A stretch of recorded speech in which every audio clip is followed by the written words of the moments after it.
to the Hawks Nest live stream show. My name is Brandon Kane, and I do appreciate you for tuning on in.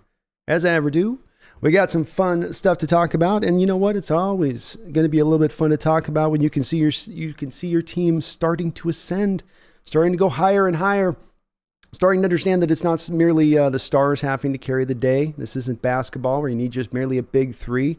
It is that you need it all, every oar in the water, every positional group holding their own or making a difference in their own little way. And part of that, as we looked at a little bit in the last show with Kenneth Walker, you're getting a bit of in the same respect here today. A man that is forgotten about, not talked about enough. The Ricardo Lockett, no E. The Sluggo Assassin, maestro of the route mastery. The man that can run any route you need in the book. He runs the complete tree, and he's always open 24/7. It's not merely just a thumbnail. I'm going to back it up today by explaining to you just how he exactly is doing it.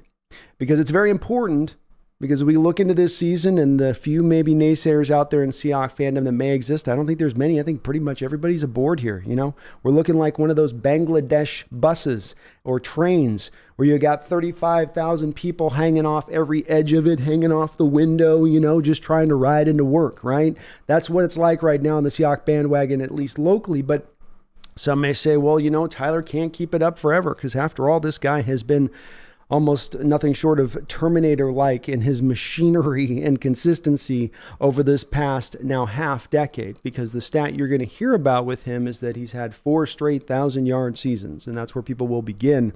But of course, the previous year before that, he had 975. So really, unless you really want to quibble over 25 mere yards, the man has stacked up 5,000-yard seasons. He's now over 7,000 yards from a career standpoint. He has leaped over the top of Doug Baldwin, to put himself here at third. And now he is very, very, very short away here from Brian Blades, who is in second place all time from a Seahawks receiving standpoint. He needs about 40 catches, 520 yards, something like that, in order to overtake him this upcoming year, which I would expect.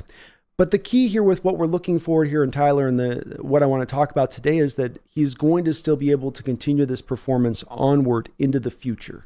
And that the thinking here that he has to slow down merely because now 31, 32, 33, well, he's got to slow down. And I'm not saying the guy's playing until he's 40, but I'm saying that there still is easily here a good 2 to 3 years of really high quality football at play. And we're going to show some cut-ups today where I'm going to give you some actual film footage to kind of show you a little bit of what he does. Because in what he does is, it's not just a one thing. He is not a speedster wide receiver requiring himself to have to take the top off the defense. He just does purely what you need of every single wide receiver in this game, which is get open. However you get open, if you have different creative ways to get open, if it's off feel, if it's off a look with the quarterback and changing the play, find a way to get yourself open. And he does that time and time again. As I'm going to get to here, the stats just completely back this up. I want to start really quickly just to revisit again an article that came out from the 538 last year. It's titled Russell Wilson Misses Tyler Lockett and DK Metcalf. And the gist of this article when it was out in November of last year, but the gist of the article was that Lockett and DK, and before them, Doug Baldwin, were some of the best in the NFL at separating routes with some of these advanced analytics. And now these aren't necessarily the analytics that come from PFF, by the way. These are part of the NFL Next Generation Stats. So a bit of a separate source on this from what you normally get with PFF. And don't we like that? The more sources we can get, the more data we can get, the better. So let me just read a little bit of this article, and then I want to show you a couple of other little articles here within this to kind of show this, and then we're going to get to a few of the cut-ups here of Tyler to really get into some of the roots of what it is that he does, and that's he's still going to be able to do as he sustains this. And I believe as he sustains this the next couple of years, health willing, and with the way he's definitely preserved his body at times, getting down in the right times, hopefully maybe that's going to be the case. The article is, when Russell Wilson was dealt from the Seattle Seahawks to the Denver Broncos this past offseason, the presumption was that he was heading for greener pastures. Wilson was finally going to be free from Pete Carroll, whom he reportedly blamed for holding back his 2019 MVP campaign. While Denver wideouts Courtland Sutton and Jerry Jeudy and Tim Patrick were going to seamlessly replace the group of targets Wilson was leaving behind in Seattle. Instead, Wilson's struggles in Denver and Geno's ensuing success with the Seahawks crystallized, a factor that was perhaps underrated during Wilson's decade-long stint in Seattle. The excellent wide receiver play that he enjoyed over the years. So the evidence for this is beyond circumstantial. New receiver tracking metrics, RTMs, from ESPN Analytics indicate that the Seahawks have perennially been one of the NFL's top receiving teams, with Tyler Lockett and DK Metcalf in recent seasons, and with Doug Baldwin prior to Metcalf's arrival. They also reveal that although Wilson's new Bronco receivers have been able to consistently get open, they have failed to convert those chances into receptions at a high rate relative to what you would expect. Now, I'm not going to go through all of this article. Again, you can easily Google it if you want to read through the depths of it. It's called Russell Wilson Misses Tyler Lockett and DK Metcalf, and it's from 538. Just some good information here. Shout out to John Stillwell for sending me this my direction earlier last year. This is an article from November. One of the things that stood out in particular from this article was in understanding there is a team version of RTMs, which is just the summary of all the data of how guys are getting open, making the catch, yak scores. These are the main things that make up this data. Seattle was 13th in 2017. 2018, they were number 1. 2019, they were number 4. 2020, they were number 13. 2021, they were 9th. And last year through November 1st, they were number 1 in the NFL with these RTMs. And again, RTM is going to be comprised of basically your yak, your getting open, and your catching. Those kind of all baked in together, so to speak. Lockett at this time, even after his uncharacteristic drop in Sunday's win over the Giants last season, is elite this season in 2 of our 3 RTM attributes, open score and catch score. And his overall score is 78th, which is 5th best in the league, despite having the worst yak score, 22, of any wide receiver. So let me get to that just a little bit here, because I want to have this lead up to a little bit of the main article I want to show you guys. So when we go over to this stat, I'm going to show you this and bring this up here to kind of a full screen look at things here, actually. Boom, boom, I think it's that one. There we go. So I'm going to start out here. As you can see, I'm going to go scroll up here to the top. This is their RTM, open catch, yak, receiving ratings, overall. They've got an overall score. They've been tracking it since 2017 here. So you can see that first year of 2017, Antonio Brown, Hopkins, Thomas, familiar names up at the top. You don't see Lockett up here because I believe this was his injured year where he was only able to do half a season. If I click it on into 2018, you see Lockett here is in at 3rd. This would have been his best overall placement, though last year comes very close in this respect of things. So let me show you all of the data. Sorry, I kind of cut that off a little bit.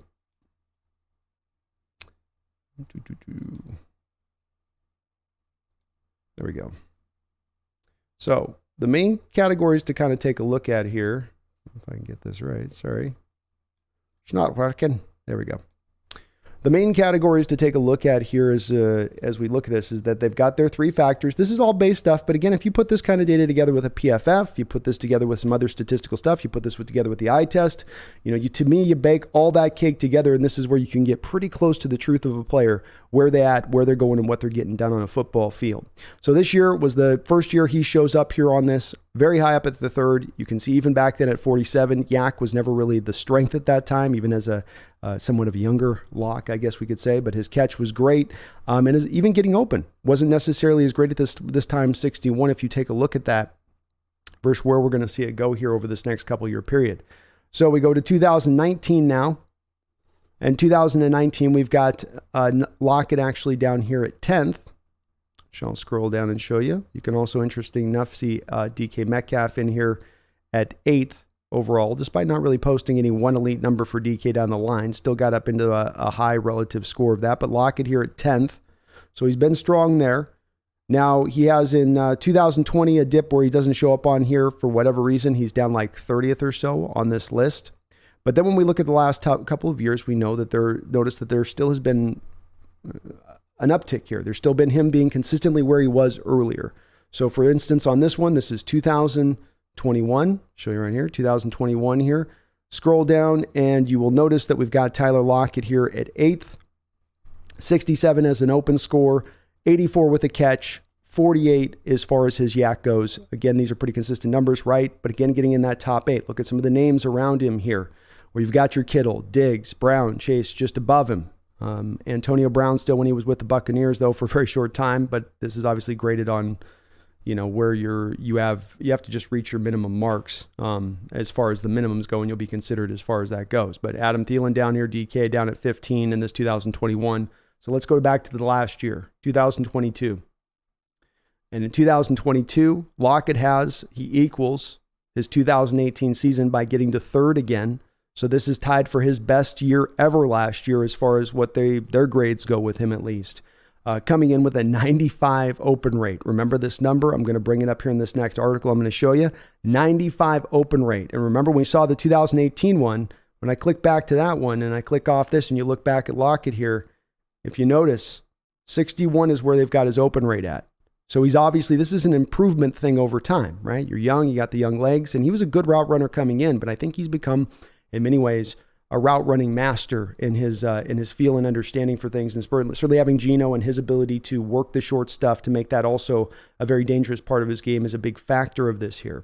But we go back to 2022, 1,000 yards last year, again around a lot of very elite names around him here. A.J. Brown, Justin Jefferson, Deontay Johnson's pretty good, George Kittle, Brandon Ayuk, T. Higgins, Chris Olave. You're not seeing any suckers on this list up at the top, right? No weird, strange outliers to where it's like, well, okay, these stats might have some legitimacy to them in their measurement. And you'll notice with him at 3, again, 95, 79, and then he's got the yak way down at 29, which was a little bit of a meme last year after that little video got published out on Twitter of him and his compilation of him going down and falling down. But again, this goes to show you on this basic stat, even with the way that they weight this, that, okay, so he goes down with his yak sometimes, and he's the least yak guy of any guy on this list, probably in the top, hell, let's go through it.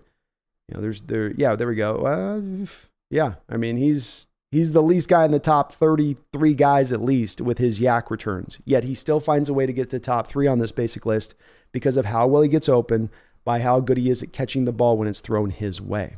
So let's go to the main article I wanted to post with this and show you guys that I found very interesting here when reading through this, because it's certainly an eye-opening stat when you look at it. This is PFF's rating on receivers and how often they're open when targeted. Okay, so Lockett was open on 67.5% of his targets in 2022. This is going to be a tough stat to measure in certain respects. Not tough, but there's a little bit of arbitrariness still. I think you know what is open, you know what's not open. I think when I show you some of the cut-ups I'm going to show you, you're going to see of why a lot of the times he's open in these situations, he is clearly open. It's not a matter of there being that a certain stat guy likes Tyler Lockett and they're giving him a little bit of love here. It is a matter of he's truly is still getting open and still being one of the more dynamic receivers in the league in what he does. Interesting enough, here on the defensive side, there's a cornerback look on this as well. That's probably a show for another time, but rookies Tariq Woolen and Sauce Gardner land in the top 5 as far as both allowed open targets at low rates in 2022. So that'll be for a Tariq Woolen video at some point. Little tease there for you. So let's get into the article here just a little bit. It's a very quick one. A big staple of receivers with success in their ability to beat opposing coverage and get open I missed a word or something in that. Big staple in receivers. Probably help if I just read from this. A big staple of receiver success in their ability to beat opposing coverage and get open. They messed up there in their wording. Just as important on the defensive side of the ball is a cornerback's ability to prevent their man from running free. Let's look at 25 receivers. Let's look at the 25 best receivers. I can't read it, damn. Sorry, folks. Let's look at the best 25 receivers at getting open and the 25 best cornerbacks at locking them down from the 2022 season. For a receiver to qualify, they need to have been targeted 75 times. A cornerback needs to have faced 50 targets in college. So no sample sizes here. You've got to have gotten out there and had enough reps to qualify. So if your percentage is high, it's not on the back of you running so few targets, right? Can't lean into that excuse either. And what we notice is this percentage comes up right here is Tyler Lockett, number one, 67.5% of the time when he is targeted by Geno Smith last year, he is open. And what's significant to me about this when you look at the number is it's almost 67.5. The previous guy's 62.5. He's 5 percentage points better than the next guy on the list. He's not just merely the best at doing it. He's the best at doing it by a fairly considerable degree. And other guys, you've got Richie James, Cooper Kupp here, Zay Jones, Jerry Jeudy, knows this is where this list makes sense. Where one of the better route runners and getting open. At least that's kind of his whole claim to fame. Whether he can catch it or not, we'll see on that. Also notable about this particular list that I'm going to show you is that you'll see the Niners on here as well. 2 Niners on here. So you have Deebo Samuel and you have Brandon Ayuk.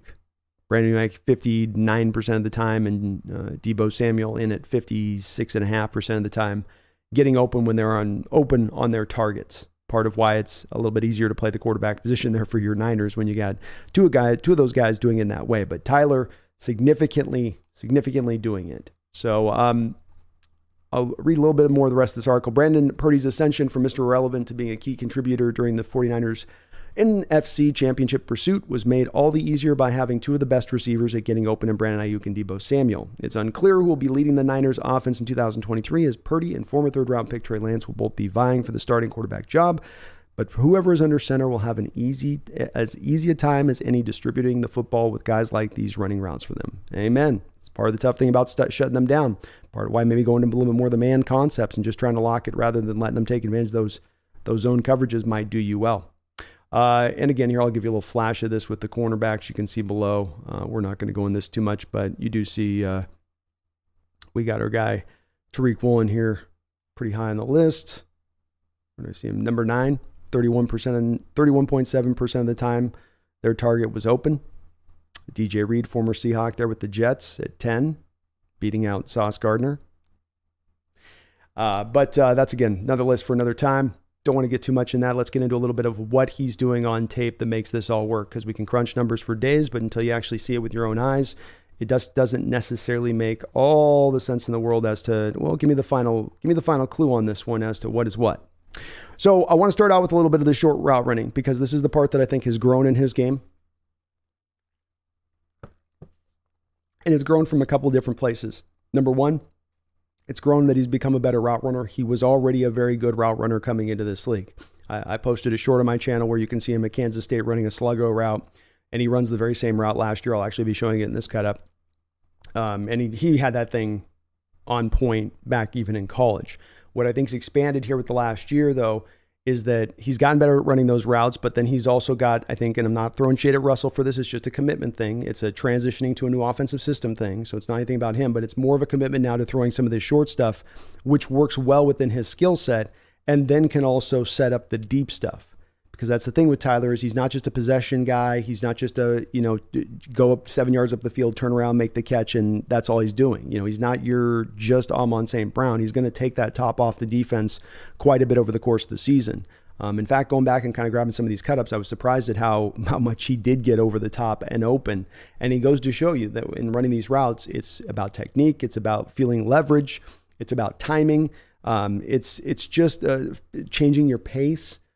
Just little things that he has really gotten onto that have allowed him to get to this place that goes so far beyond the things we look at that we time with a stopwatch or, a cone drill. It just doesn't represent that. I'm going to show these plays a couple of times. I've gotten, this is all 22 and I'm kind of focusing in close. So we're going to lock in on just Tyler on these cut-ups. I'm not showing the pocket. I'm showing just Tyler and what he's doing on the route, because I want to touch on some of these things. And we're going to bop through these quick, but I got a number of them. So do bear with me in the chat on that. We'll get to them here shortly. This is going to be a third down throw. We're going to just start off with this type of stuff. This is what's going to make it hard on teams right out of the jump when you look at it, is that he's going to just sit down and find the open hole in the zone. And he's good enough getting off this line of scrimmage that they don't see him actually come to a slow down spot. And remember on this play, with these defenders sitting where they're sitting, this is a third down. They're very well aware that they're going to try to play to the sticks here. But 55 can't get over there fast enough, because Tyler, whether or not he's the 40 guy that he was, like he said after he signed his contract, he's probably lost a step after that major injury that he suffered. But nonetheless, he still has a lot of quickness to bounce in there and just find the hole, sit down, get to the sticks. He did a lot of this last year, and the defense knows it's coming. This is not a play where the defense like, oh, they run it. No, they know where they're going to the sticks. It's Waldron scheming this up nice, because he's got the receiver running the corner off, and he trusts that the linebacker's not going to get it there in time to Tyler, but still a nice little play. Let's go another little short. Oops, sorry. Change this up here. That's not the right one. My bad. Where am I at? There we go. This one went a little off the grill for some reason. Okay. It's a live show, folks. Live show. All right, here we're going to have him up at the top of the screen here. Don't have a real way to pause this, sorry. Top of the screen. And he's just going to be running another little comeback. This is another third down play. 3rd and 7. Corner's all over him there, right? Got a guy lurking over the top. So that corner knows 23 there that's kind of going to the flat a little bit. He gets caught a little bit peeking too hard here at Fant, who's going to go out into the flat. But Tyler doesn't panic through this route. He's got a guy right there next to him kind of the whole way, right where look where his route's cutting in. The corners are, but he trusts, Fant's going to pull it off on the other side. Quickness, getting sat down in the route before that back end corner can come up and help out. Back end corner / safety on the backside corner can come up and help out. Probably understanding too in this that this is how Carolina plays this, knowing how the corners played from inside out or outside in with the receivers. But he can do this all day long on the tape, all day long on his catches last year. You play off coverage. He doesn't have to worry about physicality off the line of scrimmage, which you can't do really in trips or this kind of sub-trip look. Well, then he can just get down and sit right down. And then he's got the hands. This isn't an easy catch necessarily. He's got to get it out from away from his body, and Gino's got to zip it in there to fit it in before that corner can close in over the top. All right, let's get to this next one here. And again, I'll play these. We'll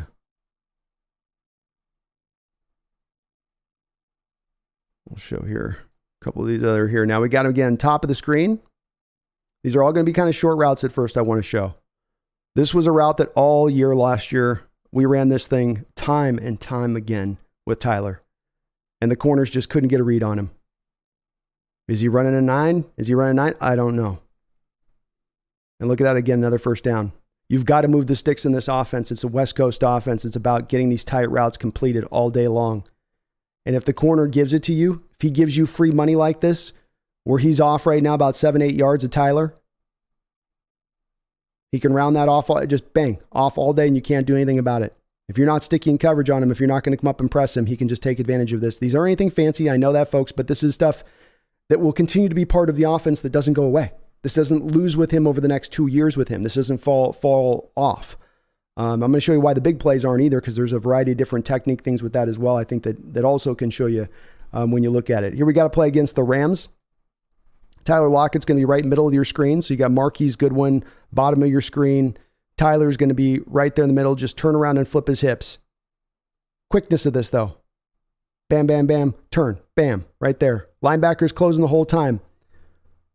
He's closing the whole time. Now, this also shows you of how you can attack teams when you've got teams that put two linebackers right over the A gap or darn near close. One's over the A gap, one's over the B gap. And there's always some nerd in the chat's like, it was A and B gap, dude. What happens though is that number 53 can't get back to Tyler, can he? Watch him trying to get back to 53 out after showing the blitz look top of your screen. And he can't get back there. This is all a bang bang play. It's for another first down. I know that this isn't anything fancy, but they're showing you a blitz look and then you're beating the blitz look. You're making them pay the price for showing you that blitz look. They don't even bring the blitz. But the fact that Tyler's so quick there, the linebacker can't get back out to him. And Waldron, again, another common theme you're going to see with this is just well schemed up play. Because Marquise Goodwin, you can see, he subtly runs that corner a little bit out of the route. Notice 24 on the bottom side is not going into a cover 3. He's taking the flat. But that pulling him into the flat with Will Disley there is then what's going to set up for Tyler Lockett to be able to sit down right inside. But Tyler's able to, again, get upfield, then flip his hips around so fast and be ready for that ball. To me, it's notable because he's going to be able to go to that at all times, anytime, all day long. That's why it's 24/7 open. Let's go to the next one. Another one here against the Rams. Again, just attack the cushion. He's going to be top of your screen here. So corners and 7-8 yards off coverage. This is stealing. This is taking candy literally right from a baby as it's about to put the candy in its mouth. None of the corners are close. None of the corners are close. And I cut it out of the frame. I was stupid enough to do that. I should have showed you further off on this one, but the corner actually slips. Tyler's so nasty here. The corner actually has to put his hand down on the ground Show it one more time. Just watch the corner slightly out of frame. You can see him picking his hand up off the ground because Tyler's so nasty and how fast. It might not look to the casual eye. He's just doing a little turnaround route. No big deal. Oh, why'd the corner end up with his hand down in the grass after he was already 8 yards off coverage? Yeah. That's why. Because you can't feel him on the routes. You can't figure out what he's doing. We all remember this moment now. Los Angeles Chargers. Previous play, we got totally screwed over on a call, right? Geno's freaking out. Coach Carroll comes out on the football field, doesn't he? Does this move to Geno. Geno, like the Karate Kid when he tells him and just gets him just to lock in. Danielson. Locks him right in, doesn't he? And then who does Geno look to go to? This is a 3rd down and I believe 11, if I'm not mistaken. Who does he go to? Tyler. It's 3rd down. Defense knows this is at the sticks. I try to pick these plays on purpose. Defense knows this is at the sticks. You can see the sticks at the top of the screen. And there's 2 things he's doing here. Number 1, getting off the line so quick to press this so fast up the field. But then the catch at the end. Geno rockets this ball in. This thing is coming in as a pure laser beam smoke. It's burning the grass around it. And he's got to leap out as he's coming back off the comeback away from the direction he's going. Look at his feet. His feet are going back the way the comeback route's going. He's got to readjust his whole body through. 3rd down. Need it. 4 game. Makes the catch. Just awesome. He can do this stuff all day. All these little intermediate routes, all these little just, I'll set you up and just you stay back on your little off coverage and have the fear of God inside you about I'm going to beat you over the top. You do that. Again, here outside, he doesn't do this from the slot here, right? I'm just beating you right from the outside. Pure and simple. Pure and simple. Look at this corner. Look at this corner. Does he have any idea what he's doing? Look at him. He looks like he's swimming in the ocean by the end of this rep as he's so far forward on his heels. He's got no feel of what Tyler's doing throughout this whole rep. He's got no understanding. I don't know which he's going. I don't know. Look at it. Here's my impression of this guy. As he's trying to come back and go, like he's swimming, like he's drowning. He's drowning. Here we go. Another one against the Cardinals. This is a little short one. You're going to watch Jackson Smith and Jigba do this next year. This is going to be the Jackson route right here. But last year you had him running it because you put Goodwin top side because Goodwin was more of an outside receiver than he was really a slot. So you had to force Tyler into this role. But easy peasy on this one. He's running, again, another 3rd down here, by the way. That's why they're running this little play. You've got 2 receivers high side, Goodwin, Parkinson. They run off the coverage. Simmons, your linebacker, he can't run with him. He can't run with him. And again, that quickness is what I want to show here. He's got 3-4 yards of open space there. Why is he got this open stat route that shows how good he is against open coverage? Because of this. You're seeing it's very easy to quantify. Oh, yep, he's open by 3 yards. That's a win on that target. That's how he's getting up to, and you see it all over the place, including on the big plays. On the big plays. Now we get the nice stuff here, don't we? Now do we get to the real fun stuff, because he's eating you up with the short stuff, but this isn't just a possession guy. This guy can give you more than that. Tyler, again, top of your screen. Corner has no idea the whole time what he's doing. Safety's laid over the top. Free release. Look at it. Look, just normal gait coming out of his sprint. He's not running full speed out of his stance. He's not trying to go as hard as he can. He knows where he's getting to this whole way, but he's just setting up the corner. The whole way he's got the corner bought into him cutting that route off. That's why that corner's late deep, is because he's trying to want to turn his hip, flip it back, and catch him on the out route, catch him on the in route, catch him on a slant or a post. But instead, Tyler just runs it purely over the top. Again, lock in here when you look at the corner. Watch his hips. Watch his hips trying to decide what it wants to do. And it's only until late that he decides to finally fully run with Tyler. Why? Because Tyler set the route up in the first place by sort of the jog off the line of scrimmage. The jog tells the corner he's not going full speed because he wants to look to cut it off sharp and break the route off on a different route there. Subtlety there. Was that 4.2 speed? Was that 4.3 speed? Was that 4.4? No. It doesn't require it there. When you're a great route runner, you can get those big plays. You can take the top off the defense without having to have that. All right. We got him here against the Raiders now. Another fun play. Sorry, let me replay this again. Live stream. Top of the screen again here. I like about this is more of a little bit of a press look. So here what you get now is a little bit more of Tyler having to work off some physicality throughout the whole course of the route and still take the top off. The corner's got him a couple different times on this route. So we go, boom, right there, boom, right there, boom. Even kind of a third little bit of a hold there. Tyler's still strong enough to get through the coverage. But a fantastic job here by Tyler of just staying through. This shows you can't just press him to death off the line of scrimmage and hope that just is the only thing that's going to win. This whole time that corner's trying to get him into the sideline, but not strong enough. Let's go with another one. This is the sluggo. Stop and go. Boom. I've got this over as a short on my channel. You guys have seen that. Nothing but beautiful here. He's been doing this since college. Not about speed. It's about setting guys up in the route. Top of your screen. Bump, bump, bump, boom. Gone. Gone by a mile. Safety can't help. No one can help you. Dead and buried. And this is, again, something since college. This is going to continue. This ain't going to just go away here in the next year or two. Expect Tyler to continue to be successful this year. Expect another 1,000-yard season, in my opinion, based on somehow you're seeing him play in these plays, how he's getting over the top. There's two big ones here against the Saints I want to show you. Number one, this is really about Geno and the throw he makes, top of the screen. Tyler, again, fighting through a little physicality early on in the route. Good late speed.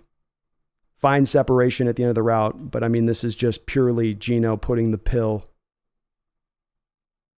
right through a keyhole. Boom. Wonderful. Get a little bit of an almost press look. Little physicality right there. Leans off of it well. Keeps his feet. Finds open space. Geno puts the rock right on the right spot. That's just kind of nothing fancy about that one as much as it is just, again, Geno putting it. This one's the one that I love. And I'm going to give you a little bit of a longer view on this one. So again, top of your screen here. I'm going to have you lock in. And we're going to show this a couple times because he's got to beat two people on this play. He's got to beat first the top corner, and then he's got to beat the safety over the top. So watch first the inside release to stay out of press. Man, never that play, that corner is supposed to get a little bit of a chuck on him. There's supposed to be a little bit of a, boom. But you'll notice the corner, look at him. He reaches out because he knows he's reaching there because he knows, man, I didn't get the press. And he was not expecting an inside release from Tyler here. The same thing with Tyler in the route running of not being able to feel the route over the course of the route from the corner's perspective is the same thing with him pre-snap. You don't know if he's going to try to take an outside release, if he's going to give you a little bit of a dance, if he's just going to try to give you a shock inside release like he kind of does here to the corner. But that freedom then gets him down the field so much faster to press the safety. And then he's got the safety off kilter here. The safety's expecting there to be a little bit more of a slowdown here so he can kind of get a feel for things. And instead, he gets totally turned around. So not only does Tyler get right off the line of scrimmage against this first guy with the quickness, but then he gets the corner to turn around, gets the corner to have to flip his hips in the wrong direction. And then he's got it. Another beautiful throw here by Geno. But inside release, set up the safety. This is reminiscent of a play a couple of years ago against the Colts in, I believe, the opener, where you had DK to the left side of the screen, I believe, or far side of the field. He takes the double with one safety. Tyler ends up with another safety in that two-way go kind of situation like you see there, and you're dead. You're done for. It's something that has shown up before on the tape again. Shows up here. This is a little bit more to me about the quickness than it is the speed, and then it's the route running. It's the showing of the body control. All these are I'm trying to make are representations of him showing that off, that skill, and that's something that doesn't go. Eventually, yeah, you're going to get slow or not quick enough, or all that stuff does hit every player. We know Father Time definitely is on his heels to a degree. But at least these are all cut-ups from last year. It doesn't look like he's yet knocked on the door of Tyler as of yet. Another fun play between Tyler and Geno Smith here, where Tyler gets up the football field here, gets the corner again. If you spin a corner around in a route, you've done a good job.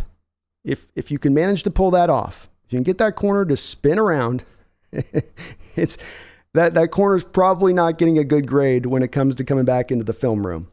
And Tyler showing here again, you don't know what you're getting from him. The corner's flipping his hips thinking he's going into a 9 route by the time Tyler's cutting this off. It feels a little bit almost like an option route here with him and Geno kind of on the same page. It's a late staggered blitz, I believe, by Detroit on this play. So that's why there's so much open free space. Why also Geno trusts to kind of, I'll throw you a little bit open there. Smart, bloody smart play by Geno Smith, but also just to get the corner turned in this way, the body control, he looks like he's running 9. If you're that corner right there, you're thinking 9 right up into that last step when it becomes basically a post, kind of a quasi-post in-cutting route, know what you call it. There's some craftiness too on the tape here with Geno and Tyler that you see. Let's not discount as well what you start to get as the years returns of these guys playing together for 3 or 4 years of they get on the same page. They start to see things the same way. So we look at this play. Geno, prior to this play, had looked over at Tyler, and they'd had a moment where he locks eyes at Tyler and seems to have indicated something to him.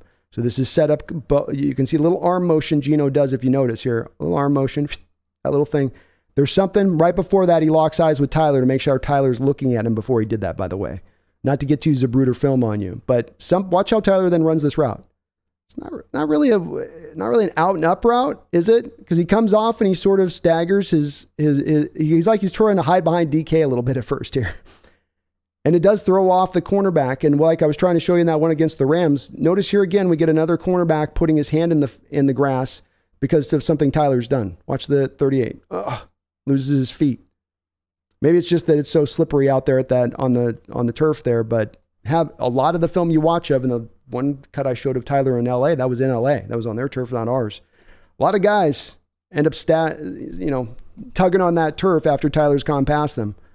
But a nice little route here where he set up a wonderful throw by Geno to get it fitted in, but unconventional. This was the stuff Largent used to do, especially late in his career, where it just kind of comes off, bouncing off the line a little bit. You're going, what is he doing? Suddenly he ends up open for an 11, 12-yard gain. Something that Tyler's also had, this has gone back to Russell Wilson. I would say that this was really beyond maybe the 9 route with them, the signature route that you would see ran. And Tyler's going to be at the top of your screen when I start this, and that's going to be the crossers. This is the almost, I would say, outside of the flood zone concepts, maybe the main killer of the cover 3 as a institutional defense that you're going to run 70-75% of the time. It just sadly, I think, did it because bottom of your screen, what's going to be happening here is you've got your bottom receiver running it off, right? Running a 9 route, going right up the field. He's taking that corner with him. You've got a safety at the front. You got a safety to center field. So now when you run that crosser with Tyler back to this far side of the field, unless Bobby, a linebacker, can then pick that guy up all the way back around, which it doesn't. Bobby in his prime was not going to be able to necessarily. Maybe he could some plays do it, but it's hard for any middle linebackers to pull that off when they're running the crossers to stay with him that long. And because the bottom receiver on the far side there, DK in this case, has run that first cornerback off, it becomes a play that's really open a lot of the time when you see this coverage of when you see kind of that cover 3 look. And so you see here Tyler just navigating where he needs to go through. Notice he doesn't get anywhere near Bobby. It's always good. It's always smart not to let Bobby get in and clip you a little bit here and slow you down. He stays out of contact of both those two guys here on this play. So notice you've got first the safety here to make sure he doesn't get clipped there. Make sure he doesn't get clipped by Bobby. Stays free and clear. Gets up the football field, and then look a little bit. I cut it off before, but he does show you a little bit of yak at the end of this play too, where he's actually able to get this in. Because the defender's so sure he's going to fall down. He's like, oh, okay, you're going to fall down, right? And Tyler's like, nope, I'm going to go in and score. But another crosser here. This is going to be the last little cut I want to show you guys. This is going to be from the Detroit game. Again, same kind of play you can see here. First guy runs everything off. Tyler's then going to just come right underneath, top side of your screen with Tyler here. Navigate right through, run right underneath the coverage. You can literally see the guy running past him here who's carrying the coverage, right? It's DK there again, taking a lot of heat. Look at DK. DK's getting a lot of attention there. Watch DK coming in. He goes right past DK here. He's going right up, and DK takes the 2, and then that leaves him wide open underneath. And it works when you can see the coverage of cover 3 in place, and then it can work too when you're able to just basically run the coverage off to one side of the field. And it's a late developing route, so that's where you need the pass protection. That's why Russell was so able to do it often, because even when Russ didn't have the pass protection, he could scramble a little bit to then give Tyler that commiserate room to get up the field and then go and then have the chance to go make that play. And if you do, it tends to be it can be a 20, 25 yard catch, or against the Rams as we did, you can actually break it in there and run it in. So kind of notable in that respect of things. But none of what I was showing you on the tape was him relying necessarily on a next level of difference as far as his physicality goes or something else. A lot of it is just, to me, the mastery of the sport. He's the basketball player that's been playing since he was yee high and who went through all of the pro-am stuff, McDonald's All-American, did the college thing, has been in the pro, like just has this where I've been working on something 20, 25 years, 30 years. I come to a point of kind of mastering it, especially like him coming from his family where he's had a father and I believe an uncle that both played. He's got another cousin, I believe, that's in Kansas State right now as a receiver or whatnot. So I think Tyler's going to continue to be a big part of this year next year. I'm more and more believing that there's a big potential this team could really end up exploding from an offensive standpoint, as much as anything with the yardage. Maybe they'll still continue to have some struggles with the red zone stuff as they did last year. Maybe Charbonnet can help that. That was a thing that was definitely notable of them last year. But we had a little bit of a discussion in our last stream about the fact that this team potentially could go out and could it get close to touching, the New Orleans record for total yards for an offense, which is about 7,400 yards set in 2011. And we really all kind of at the time went, well, I don't think we could. But then I did go back and kind of check on some of the things. Number one, last year, you have Kansas City Chiefs hitting 7,000 yards, and that was a good offense, but I don't think anybody thought of them last year as some all-time prolific-like offense or near that range, but they came within 400 yards. We have to acknowledge, of course, the extra game every year now, the 17th game, is going to certainly aid in helping to break a lot of records that might not have been broken organically, but that's neither here nor there. The bottom line is, can they get to 7,400 yards? Last year, they were at 5,800 yards. And if you get your 1,000-yard years out of Tyler and DK, which I think you're going to continue to do, 1,000 yards out of Kenneth Walker, and let's just say you get 700 yards out of Jackson Smith and Jigba, not even touching with what you get from the tight ends or the running backs or any of the other receivers on the roster, you're at 3,700 yards right there, just on that alone. This could be an offense that's able to go out and be very prolific next year because they have so many guys who are difference makers at the position. And say what you will about Tyler with the yak, he's a difference maker at the position. And there's a lot of stats I've shown you here that show it to you. His place in Seahawks history as a receiver shows it to you there. The guy gets it done in a variety of different ways that doesn't require the yak to still have a substantial effect on this football team. And he's going to help you win football games. He's going to help you to move the chains next year along with Jackson, which I think is going to be a big hallmark of this team, is the ability to just, they get the ball, there's going to be, to me, very few 3 and outs. It's going to be a lot of moving chains, a lot of controlling the clock beyond whatever big plays they get on top of that, but that you've just got the right guys to make that happen between the tight ends and JSN and to Lockett, say nothing if they really start to utilize some of the bubble screen fly sweep elements of this offense, which were a mainstay with McVay, but which haven't yet quite been onboarded here in full. Appreciate you guys watching and hanging in there for me on that. I know I got a little bit long there on that opening, but I want to discuss this a little bit and go through some of the depths on this a little bit with Tyler. I'd be interested to see where you guys' feelings are on it. I think that nobody's expecting him to drop off. I would just say that on top of just thinking he's going to be productive next year, is that it's not going to look to be, in my opinion, dropping off anytime soon. And that you should be able to get at least 2 to 3 more years here from Tyler. And if I'll tell you, if he can give you the 3, maybe even 4 more years, get up over that 10,000 receiving yards mark, potentially. I mean, that's a conversation for another day, but I think he's got it in him to do it. And he's preserved his body enough, I think, by not trying to be all yacky all the time, because that's stuff that can wear you down over time from a football player standpoint. If you're needlessly trying to tear your body in half to go for 2.5 extra yards when you already got the first down, right? When you got the out of bounds marker there, it doesn't make all that much sense to do it. I never liked that criticism we heard a little bit from him last year from some people after they saw that video online that was out there. It's just, if he wasn't as dynamic in so many other elements, I might be willing to give a little bit more of a discussion point to that, but I just don't think it's really much of a factor at this point. Joe Mann in the house, hello. I lost a little bit of the top of my chat for the new folks in here, so I might miss you on the greetings, and I'm sorry about that. Just repost it back in if you could, if I do. But I do appreciate you checking out the channel today. Please hit that like button. Please do subscribe as well. We're just about we're very close right now. I think 12.6. So we're getting on, we're more than really close to 13,000 subscribers. Looks like we're well on our way to getting to that 15,000 mark, which was the goal this year. So thank you to all the new folks who have hopped aboard, prepping up some stuff right now for the season here as we speak. Gonna have a lot of new little shorts and videos here for you guys. So I hope you're ready. I hope you're ready.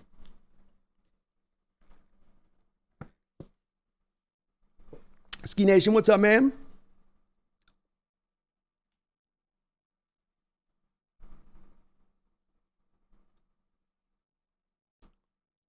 John Stillwell in the house. How you doing, man? Good to see you. Kevin Low Nice. John, where's Pumpkin? She got up here. She takes a minute after. She wants to make sure she doesn't jump up on the cat's tree here, the cat's nest. She didn't jump up on the cat's nest, just at the start of the stream. When there's 20, 30 people in here, she's like, I will get up on the cat tree when we've got 100. I demand a certain number of audience. That's her whole thing. Soon, a little late. Just like defense is trying to catch up with Lockett. I was a little late. Sorry, folks. I'm going to stick into the 5 o'clock time. I was getting a little bit of the materials for the show ready with the cuts. So that's my bad. I'm going to try to get, be on point.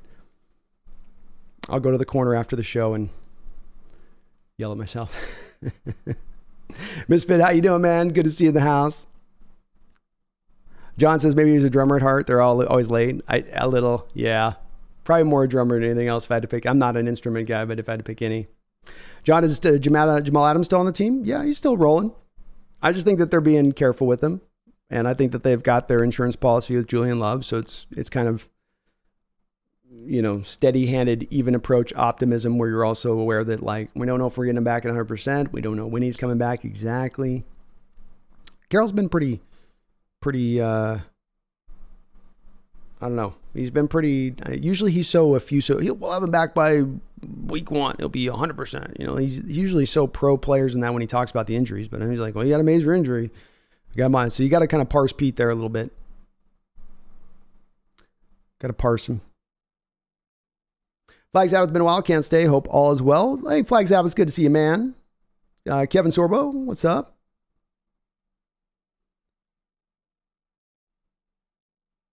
Hope you're doing well. It's good to hear it. Guess I didn't miss anybody in the chat. It's good. Sometimes I have.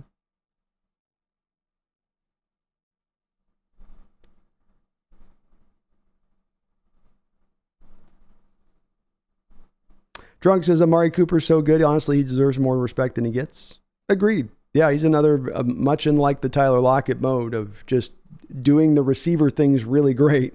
But people get so enamored with some of the things that aren't always the natural receiver things that you would traditionally look to, like yak or the speed stuff, right? It doesn't always, the guys, I guess it's probably hard to quantify the route running and body control and setting up defenders.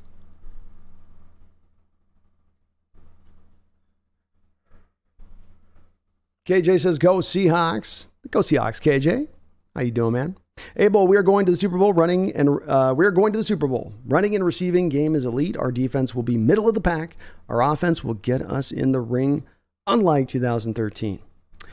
I like where your head's at, man. And if you get to the Super Bowl this year, if we were to land there and somebody were to tell me that, you know what, 7 months from now, you're going to be in the Super Bowl, no doubt about it, I would say to them, well, our offense must have been spectacular. And so that'd be awesome. Dio Brandon, who do you think the most impactful player will be? I have a feeling DK and Kenneth are going to eat this season. I too have been torn a little bit between those two as to who's going to be more productive. Part of why I think DK can get a little bit to that spot is that he'll get more single coverage this year. He'll get more opportunities to really get over the top of the defense because Kenneth Walker is going to demand the attention. But teams have been very reticent to pull the double teams, or even if they're not pure double teams, just rolling the safety to DK's side of the field in general terms. They've been so hesitant to do that in recent seasons. I would still go back to Kenneth Walker, where they're going to still consider DK more of the immediate threat. And we'll see if that changes as the year goes along. Maybe there's a little bit of ebb and flow to that. And I do think DK is going over 1,000 yards. Do I think he can get to 1,400 though? I don't know on that. That's a little bit harder, where I do think Kenneth Walker, I feel more sound to say he'll get to 1,300 or 1,400 yards. So I'd lean that way. Harvard says, I think I'm going to get a Lockett jersey this year. I think he's earned a jersey purchase at this point, Herbicide. I can't deny it either on that. I mean, where he's elevated himself to as far as Seahawks, historically speaking. Not just as a receiver, he was a very good returner at first. I know it wasn't a long period of time, but for a very small period of time, he was maybe one of the best returners in the league all around, kick returner and punt returner. But he's been just a great soldier, just a good guy here, a man of the community as well. And I mean, on the football field, he brings it and he goes out there and plays. And if he's beat up, he still goes out there and plays. And absent that one major injury, he's been out there and rolling.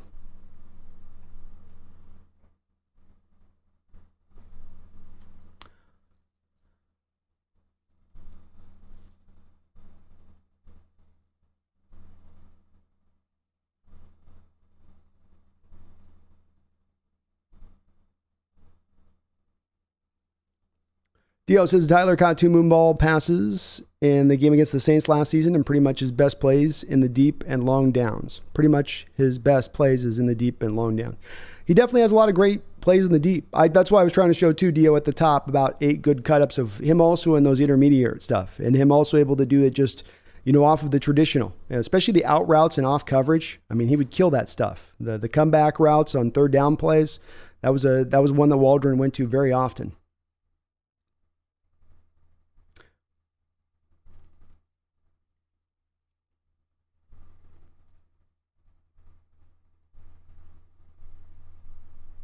Space says Lockett has some of the most incredible catches I've ever seen. No doubt about it. He's got some great all-time ones. His ability to track the ball, time his sprint, and time exactly to be right there at the ball as it's landing, where he's in a point to be able to really almost at times kind of, even though he's a smaller guy, box the defender out from him, has been remarkable. I didn't show it too. He's got another couple little mastery things that he does. Like Doug Baldwin taught him I call it the subtle push-off. And it's a gray area. It's right on the line. But it's that thing where the defender's up on you anyway. They're already kind of initiating the contact. And then you get just enough you got to do the push almost like this, right?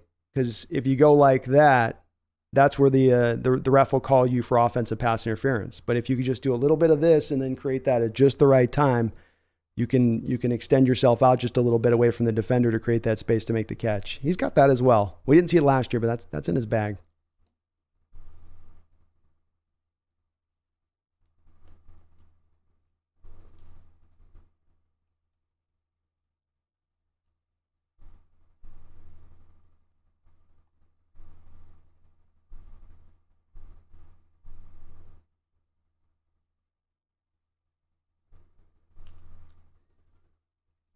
Ski Nation says, I got switched to a graveyard shift, so I'm going to catch up on this later. Have a good one, y'all. Have a good one, Ski.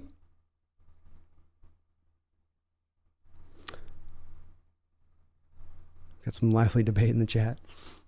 Moon Lambo says, Goodwin's loss for Seattle. He could easily contribute more than Lockett. He's faster and more athletic, bigger and tougher. Well, let's disassemble that just a little bit. I guess you have to provide the proof of bigger, or I guess maybe bigger by like a half an inch. More athletic, I don't know about that. Maybe faster, but I don't know about more athletic and tougher. Goodwin's had been injured every year of his career. Unless the man's made of glass, he doesn't seem to be a guy that's very good about working through injuries. But Goodwin's not a big loss for us, Moon Lambo. He provided a good role for us last year, but it was by the default fact it was just open there, and that you didn't have anybody else to play slot. Eskridge had again gotten broke. Now we got JSN. I mean, Moon Lambo, would you rather have Goodwin or JSN? I think you're trolling though. Jojo says DK leveled that DB, laughing out loud. DK plays. I like my receivers to play with a chip on his shoulder, mean and aggressive. And again, right on the line. I love that stuff. Some Seahawks fans get all torn up about DK with the penalty thing. And I for getting the other attitude on the other side of it and getting a little bit of the chippiness that you get. And, I think cornerbacks don't look forward to the week of playing DK Metcalf. And I like that.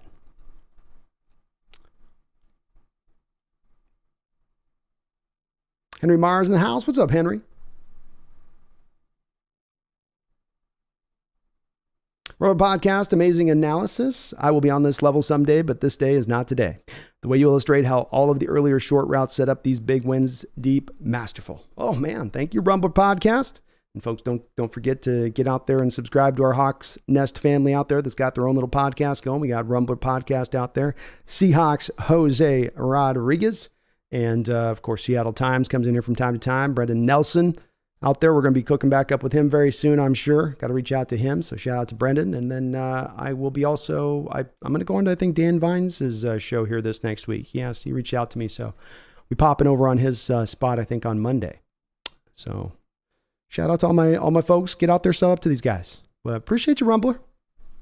I know it takes a little time, but I hope I was presenting that right. Herbicide says, I almost feel bad for Bill Belichick for his team sinking into obscurity. Almost. Same. And I have a lot of respect for Bill Belichick as a coach. Another one of those guys you're a little torn on with it, because you do come back to the whole, well, with the cheating stuff that's there. And then you got the way that the ego grows so bright that I think there's a little bit of the inverse that happened there with the Brady situation in New England than happened with the Wilson situation in Seattle. I think that those are kind of on two yin-yang ends of the spectrum. One being Russell's thing pushing it, and the other one being Belichick kind of more pushing Brady out. A little bit subtly, not like actively like putting his foot in his behind and drop kicking him out the door, but just more of like, move on. I can do it myself. I'm brilliant. I'm a genius. It's what I do. It's how I'm doing what I do. But I don't see how he pulls it back. That division's not getting any easier anytime soon. And McConkle Jones is not going to be the answer for you. I'm sorry. That was one of the easier draft day quarterback evaluations, by the way. I mean, he could be functional, I guess, but you're going to take a guy in the first round. You're looking for functional.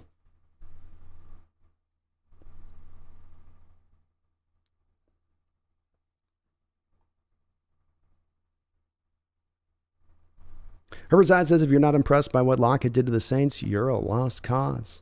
That's what I'm saying. These aren't broken coverages either. These aren't Lockett burning past a guy because he's still able to tap into some of that old 4.4 speed when he was coming out. No. It's setting it up with technique. It's setting it with great release, feeling which way a defender's going.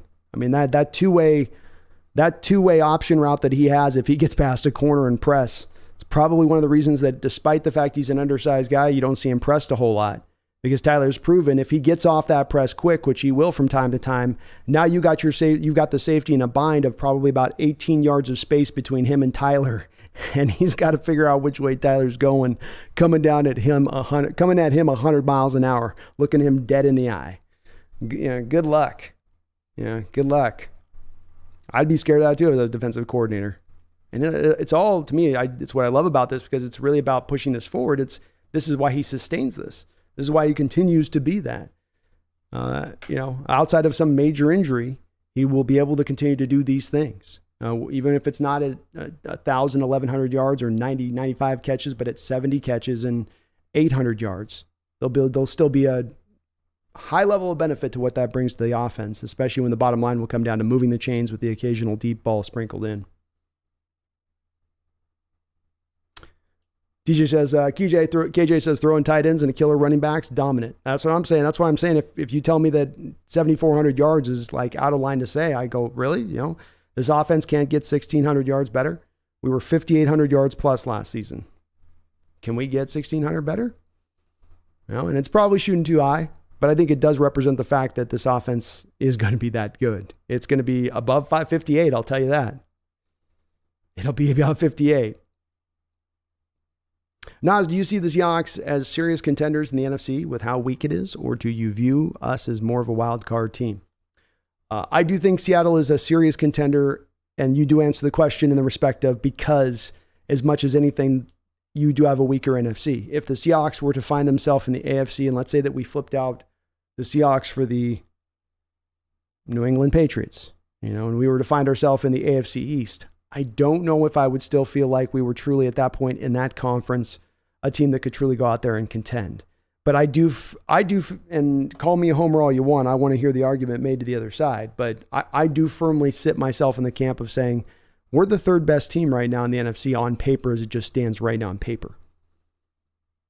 What happens if some of these teams that are at the top, one of these two teams at the top, because it's not 4 or 5 teams above us, but 2 teams above us, what if a couple of those teams suffer some injuries or something goes wrong, something hasn't quite, Niners lost Nick Bosa and Trent Williams in 1 week. Eagles have Jalen Hurts go down and bob. I'm not wishing for this. I just want to beat them straight up. But then that doesn't put you right in the pole position if that were to occur. And hopefully our injuries can be good too with that and all that. But even absent injuries, I think we can play with both of those teams. We're going to play between the 3 of them. There's 3 games total, 2 against the Niners, 1 against the Eagles this year. So we're going to learn a lot in the regular season about how we just stack up to them. You're not getting to playoff time at that point going, well, are you good enough? I mean, we played really well, but maybe we've been over our skis all year. Maybe now we're getting really, truly tested for the first time. They're going to get tested because all those games come lodged right together, right against each other, right? They're right at the same spot of the schedule. Niners, I think you play twice in like 3 weeks or something. So, I think we are a contender because of the reasons you give there, Nas. I maybe wouldn't feel the way at the AFC, but we don't reside in the AFC. And there's been times the AFC's been weak and the NFC's been too damn strong.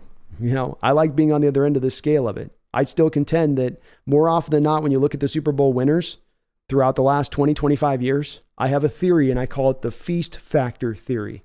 And that theory comes from the spot that Super Bowl winners, the whole thing people tell you time and time again is it's iron sharpens iron. You want to go through a cage match before you get to the Super Bowl so that you're bodily and soully prepared to be able to take on whatever bop. Well, but there's the other end of that of, well, we had an easier time. We didn't have to expend all of our energy. We didn't have to blow out all of our guys who were on the line of being injured, who we could have rested, but we had to play because we had to go for every last bit to get in there in the first place.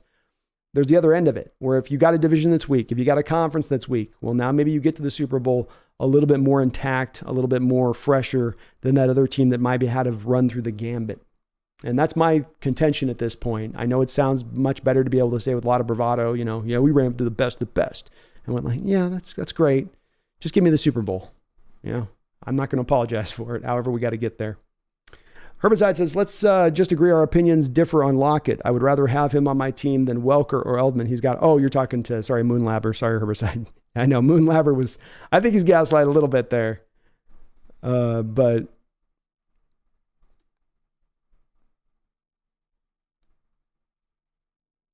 and her Moonlabber, I showed a bunch of cuts there of him doing exactly what you say. Slant sticks. That's what he's doing. A lot of those cuts.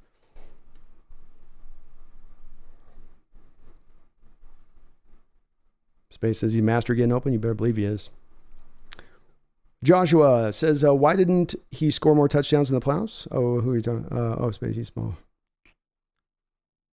And let Seattle move on to an A.J. Brown. Joshua, I'm not a big fan of Tyler. Why didn't he score more touchdowns in the playoff? Well, he only played one playoff game, so he only had one opportunity. It's kind of a small sample size to, catch a touchdown or not. I think Tyler's caught a touchdown in other playoffs, if I'm not mistaken.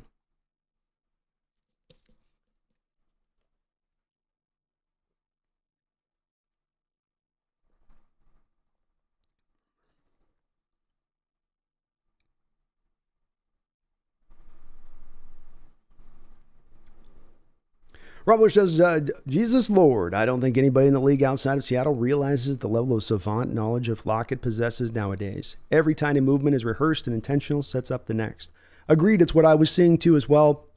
Prepping for the show, going back to looking at him on the All-22 cut-ups, especially that angle I was trying to show that I got close on. When you can look out so far off, it's not the telecast shot you're looking at now. It's like the overhead kind of eye in the sky shot. And you really can feel what he's doing to the corners. And sometimes you just don't have to look at Tyler, just look at the corner. And the corner just has no feel, some corners get across those receivers and they're locked in. I know what you're going to do. I got you. I know what you're going to do. Sherman always had that kind of, countenance to him when he would get up to the line of scrimmage, wouldn't he? He'd always come up and you're like, Sherman knows what's coming. He's got this. But they come up line of scrimmage and it's all, you almost can just about see the whites of their eyes. They're just like deer in the headlight, getting freaked out with what he's going to do to them. Because you always know it's one thing. This is the thing that we're talking about with Kenneth Walker. It's one thing when you have a guy to positional group who, if he beats your butt on a play, you're giving up a 11-yard gain. This receiver smokes you on this particular route the way this particular receiver is built. All right, he got me for 14 yards. But when you got the guys that go all the way with it to take it to the house, or the threat to take it to the house on top of that, and they can do the other stuff, now you got nothing to lean to. Now you can't cheat. Now you just got to play it straight up. And when you start doing that, now you have a guy on the opposite side of it who can win in a lot of different ways, because he's basically got the advantage at that point. He's getting to dictate the action of the other guy. There's no way that guy can, like a basketball player where they used to say about Jordan, force Jordan to his left, force Jordan to his left. What happens when you got a guy who can go to his left just naturally along with going to his right? Can't force him either way. You just got to stand in front of him and hope you can keep your feet moving. And that's just about that was the same kind of feel that you got from some of these corners and watching this tape, was they're just trying to keep their feet moving and stay balanced and able to change direction. Ray in the Cut says, those two throws, I knew Geno was for real with the Saints. They're outstanding. Hell, worth doubling up again, man. We're doubling up again. Where's it at? Here we go. First one. This one's just amazing. I mean, he's reading Tyler's gait here. Just go back to this throw. He's reading, from Geno's standpoint, he's reading Tyler's gait here. And Tyler's never at full speed. So as a quarterback, you get used to with throwing like a deep route like this of the guy being from almost the start of the line of scrimmage onward going full speed. And so you know right when to throw, right at the right place, right at the time of the route, as how deep he needs to be in the route before you can let that deep ball kind of go. But Tyler's he's got to work off a little bit of contact early in this route, which is a little bit of a slowing factor at first right here. And then he never quite gets all the way through, but Geno just kind of throws him open. That's the throw to me, is just like, that is a throw, if you're talking about, 29 NFL quarterbacks. No, there's probably about five quarterbacks in this sport that can make that throw. And this one's a really good throw too, but just Tyler just smoking that safety. I mean, he creates all that open space to the inside by getting the safety on the top, locking on the safety. He gets him to bite to the corner route. See that false step to the bite on the corner route? Right at the top, false step there. That 2 steps of false step clears it open for Tyler to then get over the top. How do you get a safety to take 2 false steps in the opposite way you don't want him to go? Look at that. And it's that weave. It's that weave from Tyler. Just weave it outside, then weave it back. Can't get a read on him. No way, no how, touchdown. But those are just 2 unreal throws by Geno on top of it. He's got defenders closing in. He can't put a lot of air onto those balls. He's got to kind of put them in almost like a little bit of a missile in his trajectory, because he's got to kind of fit it into a spot. Magic Vlog says, I was at that Colts game. It's a play that stood out from that season to me, man. Going back and watching that tape of that game was just how there's a couple things getting set up there. It's where advanced offenses work from, where you're doing a couple of different things in what you're doing to get your success. It's not always just merely the man is beating the other man off the ball. But you go up against the Colts in that game, and remember that was the first game of Waldron that was like the one game that year where we got to see Waldron really running the offense purely with Russ.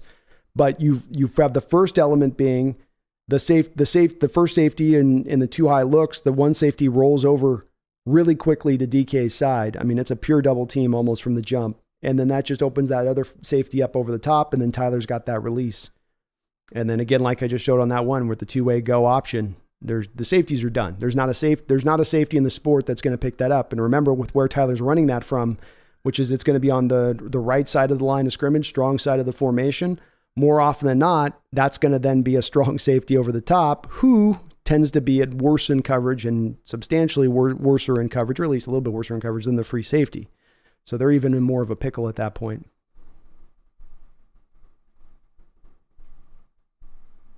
Moon Lambo says, when I see Lockett jumping high point a ball on a deep ball, they don't get credit. This is where we get to that arbitrary nature of what makes a good receiver to one person changes to another then, for you. And this is kind of the point of doing the show a little bit for this standpoint, Moon Lambo. Does he high point the ball? Is he really fast? Is he amazing at yak? I want these things. People all have their preferences for what they want in a receiver, just like people have all their preferences for what they want in a running back. And that's that's your flavor, but that's not necessarily representative of what makes a good receiver or what makes a good running back. And I think you got to go with more of a consensus outlook if you're going to look in ranking this, if you're going to be that hard to say, well, a guy's had 5 straight 1,000-yard seasons. He's just crossed over 7,000 yards. A team that's been around for 50 plus years, Moon Lambo. He is now your third highest receiver all time, and he's going to be second highest by the end of the season. That's a guy that isn't required to, well, now he needs to show me some yak and I need to see him high point a ball to really show me he can prove it. No. He's been incredibly productive, one of the most productive receivers in football over the last 5 years. He's had endless articles finally coming out this offseason about how underrated he is. I showed at the top of the show some of the advanced stats and analytics from a variety of different areas, from next-gen stats to PFF, which also show that he is elite in a variety of different metrics. Though you can nitpick, but then that's what you're doing at that point, is nitpicking, and you're ignoring really the statistical data that's there that at least shows, you don't have to tell me that you think he's a star, but to say like that you'd rather have Marquise Goodwin than Tyler Lockett. If you're not trolling, then, come on. I don't think Goodwin's had 1,000-yard season.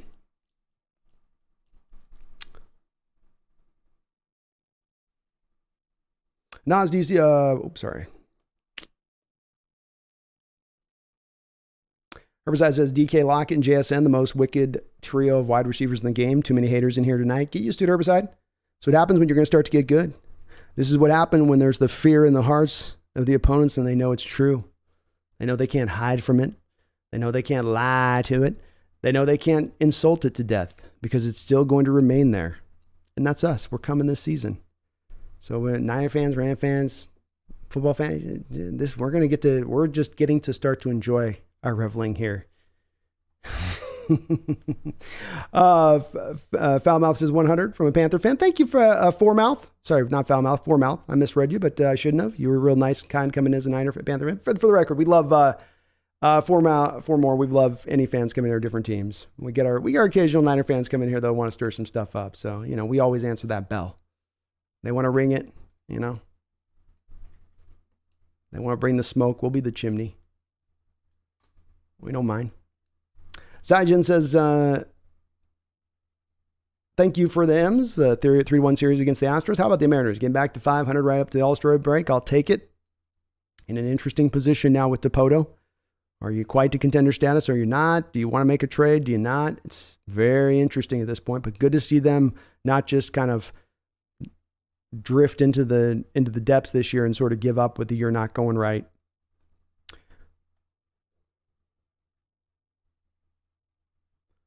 Herbicide says, I'm thinking we take the Winers this year. I think that there's some ways to go at them, Herbicide, and I'm not trying to knock the Niners as not being a legitimate opponent or that they are not the division winners, that they didn't get us 3 times last year. Respect given. I'm not shading them in any way. They've earned that. They didn't luck into it. They didn't have just an easy schedule. They were great. And they probably, if Purdy was able to play that whole game, they, most likely probably are able to beat the Eagles, and that's brutal. But all that being said, I think you're right. I think we have some openings this year to go after them. I'm studying a little bit more into this Niner team, into what they've done and how they've done it. And there's some definitive ways to go at them. There's last couple of weeks where there's just some stuff, the fact that the play action has really stopped from them last year. That's become not as much a key element. If you can take away the play action element against the Niners, that's so huge for us. Because we are a team that likes to bite in on that run fake. That Carroll's a guy that's going to instruct those guys to take potentially that false step forward at times if they're reading it that way. And if you can remove that now, just drop with clean, easy drops defensively, that could be very helpful. Now the receivers get that separation like I showed in that one stat where the PFF was showing with Deebo Samuel and Brandon Ayuk. Probably say nothing of Kittle, who's also another guy that gets open a lot, McCaffrey as well. But they were also a team that threw, I think, for the fewest air yardage or one of the fewest air yardage in the whole National Football League. So the Purdy just dinking and dunking thing is not a meme. It's a reality. That's what they were doing. Garoppolo before him. And maybe Lance has got a way of pushing it up the field if he can beat it out. But what we're hearing right now is Purdy's kind of the leader in the clubhouse as it stands. Also, the 2.64 seconds. Part of why I think you didn't see that Niner line more exposed in pass protection is because they got the ball out of the hand of their quarterback so fast, because those receivers and tight ends are creating such quick early separation. But these are the places you could potentially go. What if we can get them a little more into forcing the quarterback to hold the ball a little bit longer? What can we kind of get them into an awkward stage of things a little bit? I just think there's some places to attack. The defense isn't tremendously complicated. You're going to know what you're going to get on that side of it too. Just some little places I think that could open up there for us. Michael Sliker says, who scores the first touchdown of the season? Ooh, good question. We're going up against the Rams. So we are playing the Fangio defense.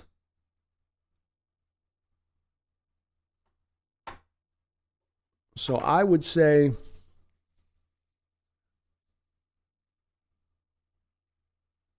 I'm going to go with a seam route to Colby Parkinson from the 16-yard line. So Colby Parkinson with the first touchdown of the year. Calling it. You can definitely put that down as a bet in Vegas, and it will really probably maybe not at all make you money. But Puppet Master, we have a solid and complete wide receiver group now, and let's not forget we also have a solid running back group to complement this offense. It's definitely possible we can be an offensive juggernaut going forward. Agreed, 100% all the way down the line with it. The juggernaut's just made simply from having the stars. This isn't like the Cowboy teams of the 90s where you had the triplets with Michael Irvin, Troy Aikman, and Emmitt Smith, and you could pretty much be good. You'd sprinkle in a little Alvin Harper, a little Jay Novacek, a little Moose Johnston.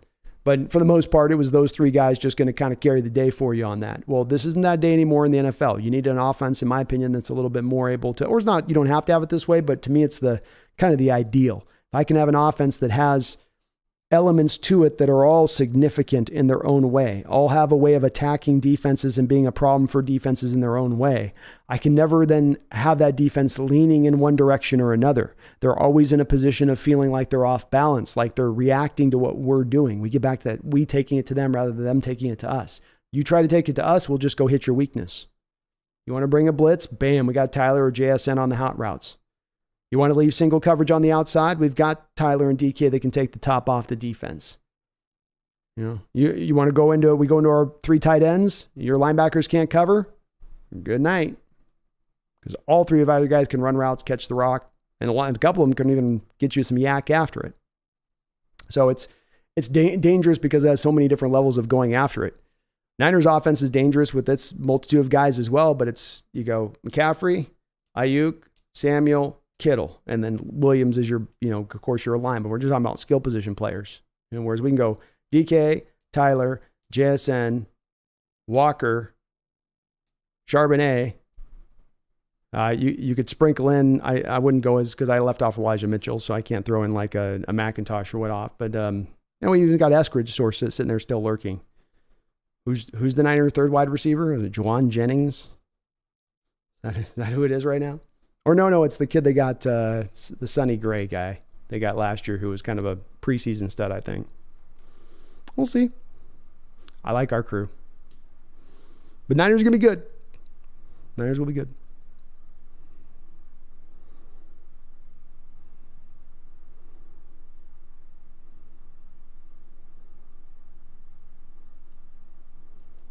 Yeah, we definitely have some trolls in the chat tonight. Season's definitely ramping up, folks. Joshua, you're being funny. Gino has a slow brain. 2 seconds is how long it should take to know where you're going, Tom Brady said. Well, Tom Brady's a tough one to have to represent against any other quarterback in NFL history. He was the fastest guy to get the ball out of his hands than any quarterback that's ever played the game. So making that the measurement of every quarterback. And I'll say this, Josh, compared to how long Russell used to hold onto the ball, Gino, it's almost like it doesn't touch his hands, comparatively speaking.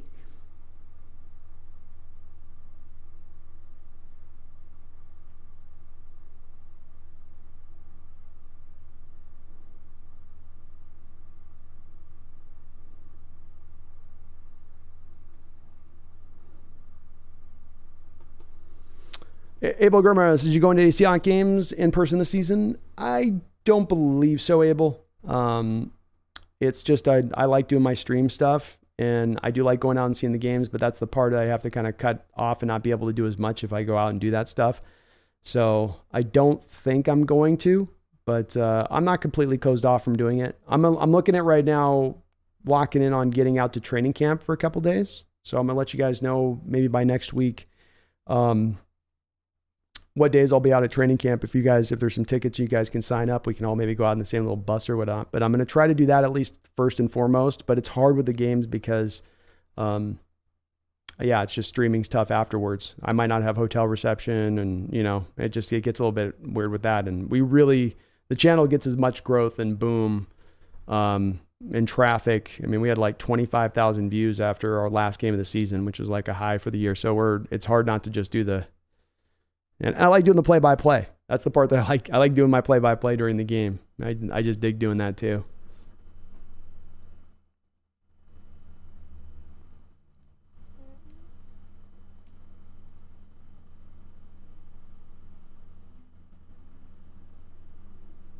Joshua M, Seattle fans. Oh, so we do have a Niner fan in the chat. All right, Joshua. Well, at least I know where I got you coming from.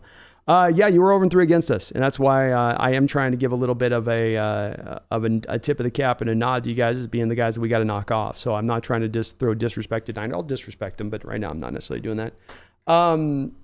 Your feeling about what you want in a receiver, it's a little bit like the Moon Lambo thing, where you're being arbitrary size, route running, catch radius, aggression for the ball.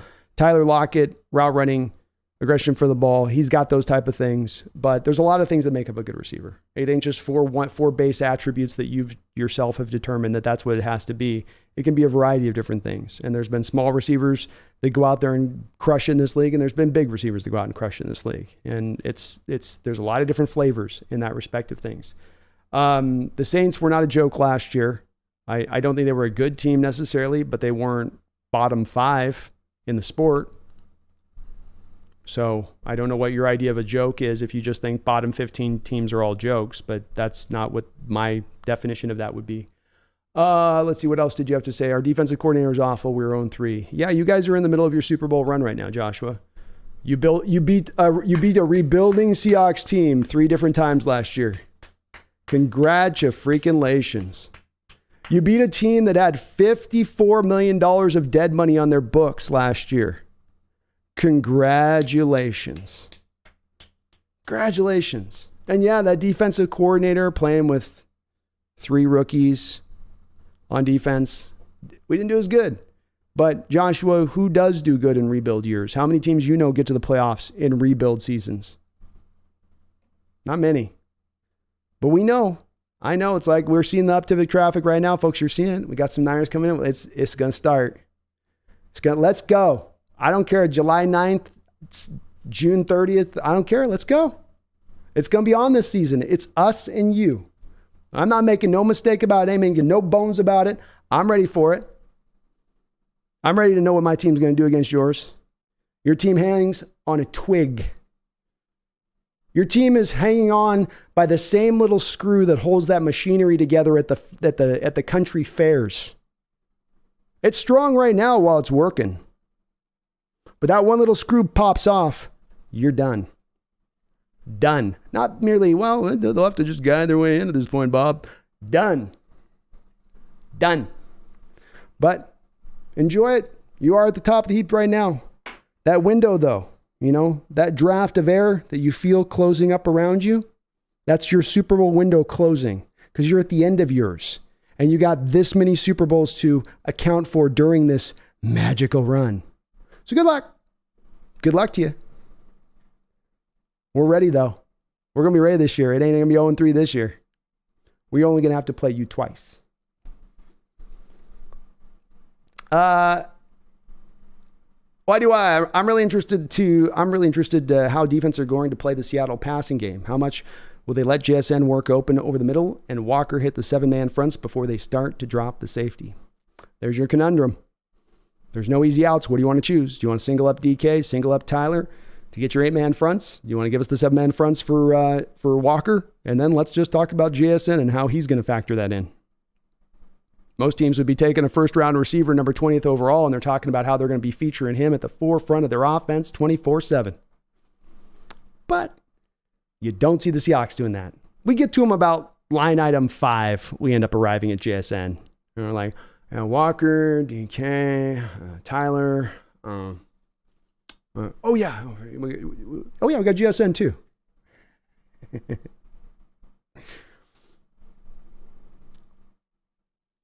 Joshua, why can't the Seattle offense put up 40 points a game when it has no weaknesses? Why can't it put up 40 points a game when last year it put up as many points as it did, like I told you just a second ago, with all that dead money in a rebuild year, with 3 rookies starting on your offense? And it's not going to be better this season? I don't know, man. Seahawks Times. Hey, Brandon, I'm in and out of the stream today, but I'm going to send you an email to see if we can coordinate a time to do a video on your channel. If you're up for it, I'd love to go Hawks. Definitely down to probably do if you want to jump on it. Yeah, just hit me up. Let's talk offline on it. Why do I? The no New Orleans game is when you know that Geno is indeed Himothy. Very well said. Addicted to Hawks. Brandon, people only have one preference for a running back, and that's beast mode. Just teasing. Love that you're shining light on Tyler. Definitely an underrated stud. That's a great point, man. People have their flavors. I get it. I do get it. But I think that we all have to realize our own little flavors of what we like, and then be able to still recognize when we're watching somebody who's very good at what they're doing to even close to greatness. And that's a little bit of, I think, whether it comes to running backs or receivers, you've got to do that at times, I think. And it's part of the beauty of the sport is that these guys aren't Madden builds. You're not choosing on these, binary choices of sort of this or that or this or that. It's every different type of guy under the sun that you can imagine, with every other different, like an AI was putting together every determinable, build you could have, rather than you being set to these, like there's 3 of these and there's 4 of those and there's 6 of this. And then the mixing of that gives you about 28 different types. No, it's so many more. And you just got to see what it is that the guy's doing well. How is he doing it? Oh yeah, he's doing it with this and he's doing it with that. And that's kind of what I want to show the video today. I just want to show how he's doing, getting open. It's about getting open the route and then having the solid hands to catch the ball once you are open. A little bit of what that other article was talking about last year from 38 about Russell Wilson going to the Broncos, where you would look at the advanced stat with Cortland Sutton or Jerry Jeudy. I mean, even as we see on this PFF stat, those guys will get open, but they don't always convert those open chances into catches. We come back to, do you finish the deal? Do you seal that deal? Maze Guru, how you doing, man? It's good to see you in the chat. Mr. Carroll, to you. What's up, man? How you doing? So Mr. Carroll says, what did we do for points last year? What did we do? What did we average last year? 23 points a game? Well, let me double check that. I don't want to be quotating that wrong if I'm not sure about it. That sounds maybe right. I think we had a little bit more than that, but let's check.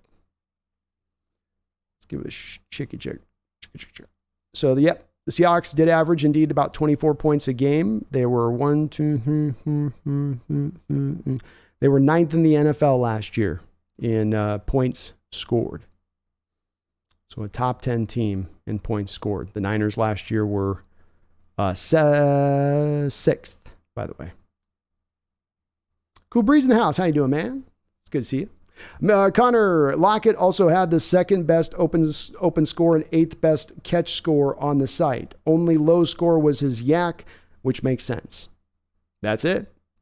I mean, and this is where you can get to the good and the bad, where I'm not trying to oversell the case where he's some perfect receiver, but that's the point, is he doesn't have to be perfect. No player has to be perfect. He's got to be good with what you do to great in other areas if you're offsetting, as he is kind of in that case, like you mentioned, Connor, with the catch rate and getting the open rate in the respect of where he stands. So he had actually, it's number 1 best open rate, by the way, Connor, according to PFF. There may have been another one that had him a little bit lower with him. PFF has him as the number 1 at least.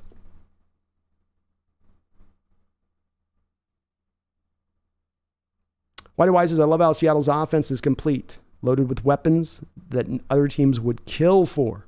You better believe it.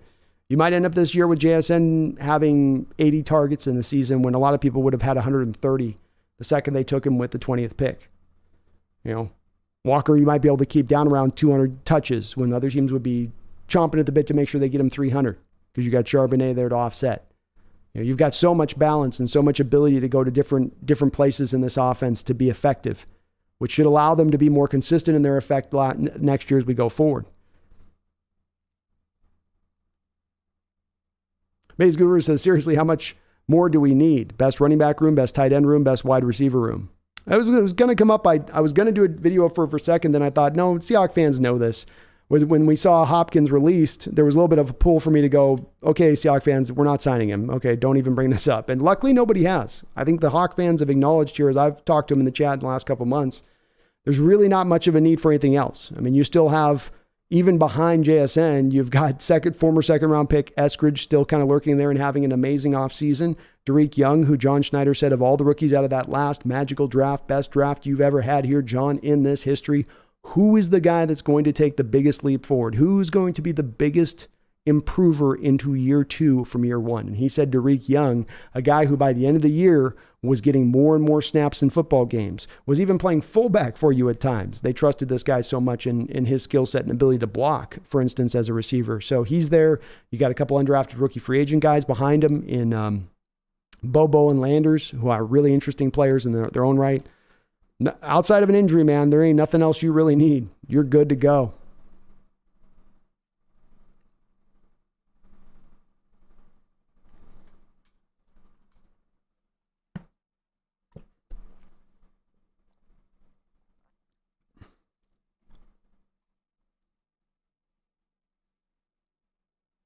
John Brown, thank you for becoming a member of the Hawks Nest. I appreciate you for doing that, John. And please be sure to keep an eye on your community board there. I just did a video yesterday for the members of the channel, and more should be available to you on that. So keep an eye on that, as I'd be doing those every Thursday, 5 o'clock Pacific Standard Time. Michael Slicker says, thinking of putting in a bet for the Hawks to take the division. Well, it was not a big bet, because this is a kind of a take it point at this point. If the Niners can stay healthy next year, you know, if they can stay in that pocket, they are still going to be very tough. No doubt about that. And then it's kind of a coin flip, I think, a little bit to a degree.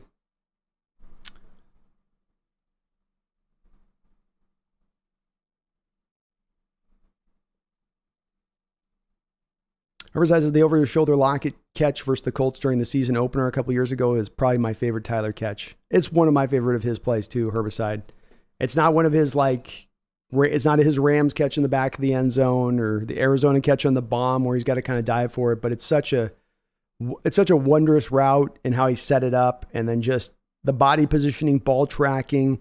And that's Tyler. It's this weird thing where you've got a corner with you running step for step. The ball is thrown in the air.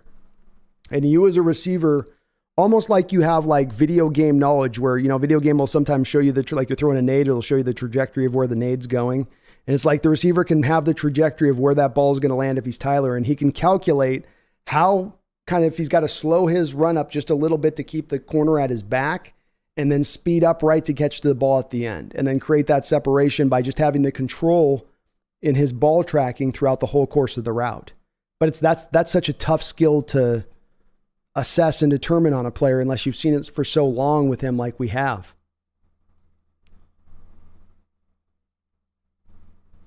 Why do I says I'm really interested to how defenses are going to play. Sorry, I read that.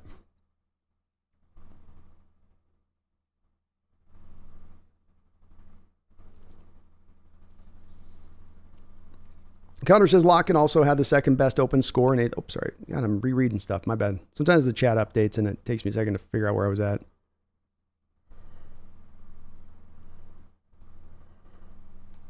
Lester Cross, thank you for the $2 donation. I do appreciate it.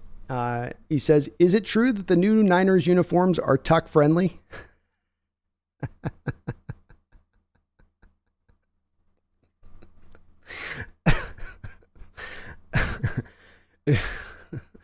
It was that and untuckit.com. They were trying to go between that. They couldn't decide. So, yeah, and I guess it's got tails as well. Little known fact about the uniform, they're going to have tails on them, even though they're tuck-in uniforms. So I don't know why, Niner fans, but you'll have the tail tucks going all the way down through the back of the thighs of the players. It's going to be a weird look, but I don't know. It's San Francisco. What are you going to do? What are you going to do? Thank you for the $2 donation, Lester. Oh, I love it. I love we got some Niner fans. Let's go, Joshua. Let's go. bringing that midseason energy already. Connor, Seahawks fans don't refer to our other Seahawks fans in the second and third person. Your D coordinator is awful. Is this not a statement a Seahawks fan would make? Yeah, he outed himself as a Niner fan. Thankfully, he didn't hold to the ruse. Herbicide says, whatever happened to Trey Lance?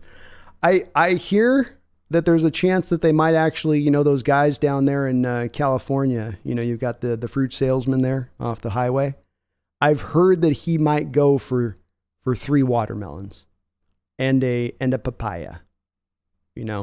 I guess they're getting better with those. Used to you only get 1 fruit type thing, but I'm hearing now there's that. I'm hearing maybe negotiations are still tense though, because there's talk of we might want a couple of red chili peppers in addition.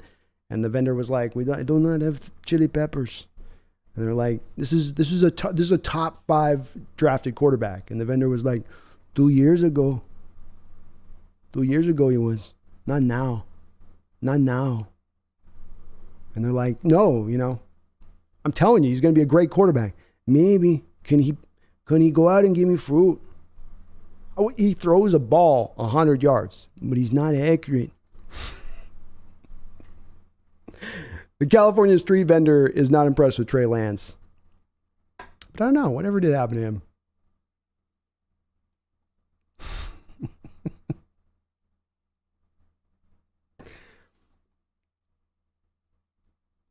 Oh, Lordy. The chat is awesome right now.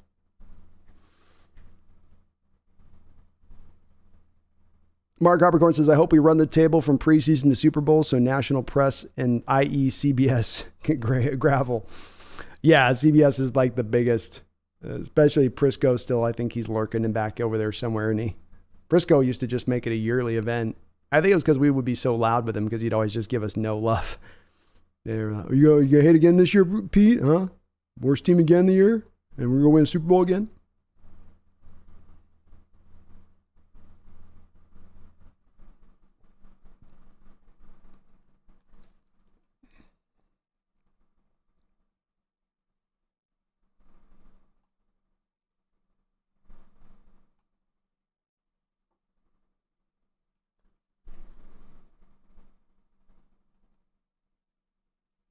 Megan back. Thank you for the $2 donation, Megan. She says, hey, 12's back, and Ollie says hi to all. Hey, what's up, Ollie?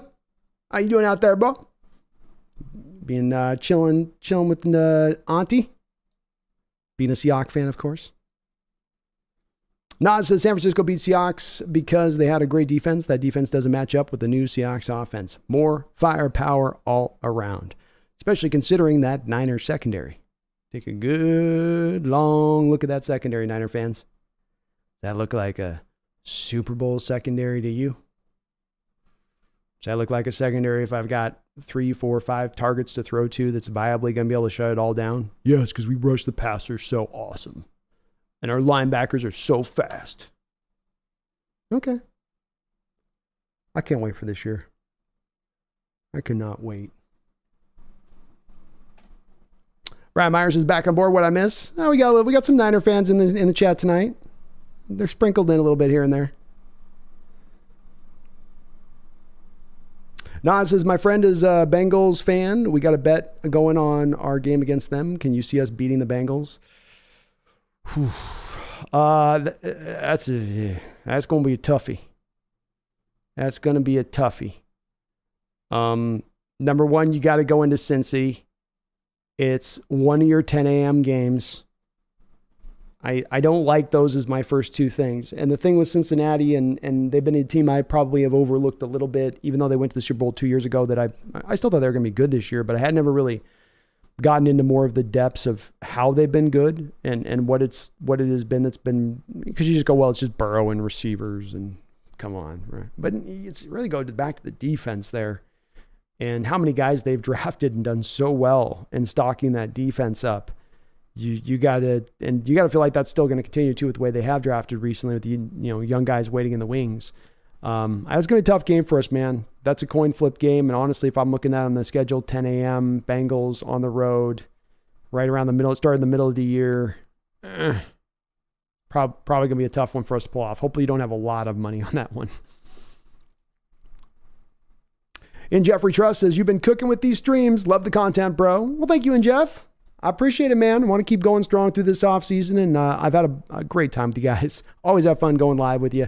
Even our Niner fans that come in here, I love talking with you guys too. But appreciate you, man. Thank you for the positive comment and encouraging words. I'm gonna keep doing this 24/7 and just keep on growing. We've had our best year here yet, on track to have our best year yet, and I'm tickled. So thank you, man.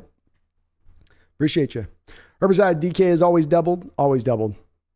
It's wild to watch the all 22 tape of how much the coverage is. Like you saw the Detroit cut that I did on this crosser. Go back to it again. Why not?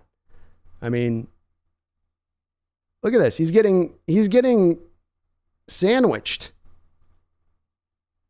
Like, come on. It isn't a one guy. This isn't like trail technique. And one guy literally bangs him to stop him, and the other guy is standing to the right of him. And this is what you see on tape with DK all the time. People will go, well, you guys got to get more production. How? When guys are doing that to him a lot of plays, how is he supposed to get more production from that? That's where you come back to go, why do that? Why go to that guy there with those two guys doing that to him when I got the wide open guy underneath instead? Take the path of least resistance. Ben Dennett says Geno needs to trust throwing jump balls to DK. It's a combo thing for me to be, Ben. I think it's, if I was to go down to a bottom line here, I'd say Geno and DK in both respects. Geno probably throwing fade balls and DK jumping and catching fade balls. I don't think it's either of those two guys' particular strengths. Both can do it at times, but I don't know if both are good about doing it in a consistent manner to where it makes sense doing it. They had a lot of attempts last year you could go through on those fades and jumps, especially down by the goal line. And I think it was a bit of the problem with them being effective down in goal line situations last year because they tried it too much. It may just not be something in DK's game. It may not just be something in the combination of DK and Geno a little bit in that you don't want to do it too much with that. But maybe you can develop, Ben. That's the other thing. Maybe this is something that just comes with time and chemistry.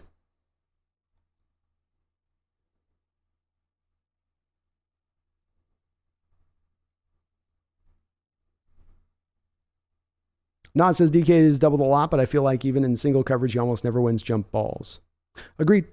This is a valid criticism, and I wouldn't push back on it at all now. I think that's this is where we come to, again, like the equivalent with Tyler when I say, okay, he doesn't get you yak. You know, he's not a big, huge radius catcher, you know, he's got like a house worth of radius he can catch within with jumping ability and long arms or size. But there's other things he does really good and to great. And I think DK is the same way, where there's a lot of other things he does good to great. But one of those things that isn't in his bag necessarily as much as you'd like for a guy as big as he is the jump ball situations. You go back to that rookie year, and he sets a record in the playoffs for most yards in a game for a rookie. And the final play of the game where he runs up the field and he just jumps over the top of two defenders, skying, and you see him catching it, jumping as high as he can, arms fully extended out, makes the catch, flashes the peace sign, game over, and you're like, we're going to see this all the time. And that was Calvin Johnson's, I think, kind of signature catch. And people see DK and see the Megatron comparison because they look so similar in bodies type. But it may just not be as much his thing. It may. We'll see if it does. But I've seen even with Russell doing it with DK, it wasn't always his best go-to.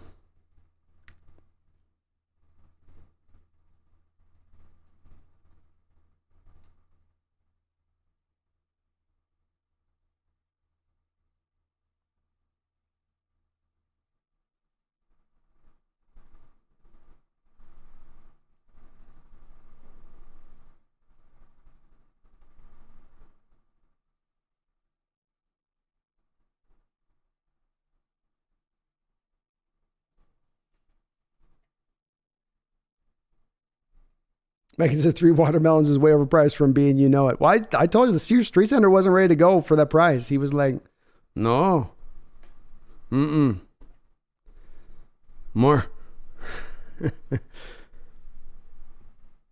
Herbert says it's funny to think Darnold is the best quarterback on that team. It is funny to think that. And I have a feeling, Herbicide, to the thought process of your logic there, kind of arriving at that, I think that's where they arrive with it. Because though Purdy's the guy with the last year finishing off as he does, that lack of air yards, the throws he can't make coming off of his injury, his arm's not going to be stronger. Maybe by next year it'll get back up to where it was, but even last year it was not a strong arm. But then you have a guy in Darnold who theoretically at least has the arm to make all the throws you want to make. I think Shanahan's going to be pulled in a direction towards Darnold, even if Brock Purdy is ready to kind of go through training camp, even if he is the early starter in the gates.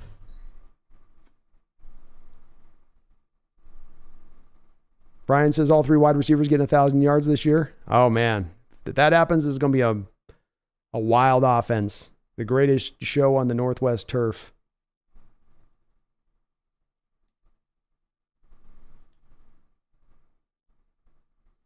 Why do I say the O-line should give Geno more time for deep shots, and it's their second year together? Add the JSN should ease the double teams, and all sets up for DK having a big year. Definitely does. And he is ready to pop. And if he does get those single teams, you guys are going to hear me hammer it throughout the year. You're seeing DK starting to get this production now because the double teams have been pulling off. Why? Because you have defenses having to play more to the 8-man fronts and playing more to the slot receiver who's just, death by 1,000 cuts basically over and over with the moving of the chains.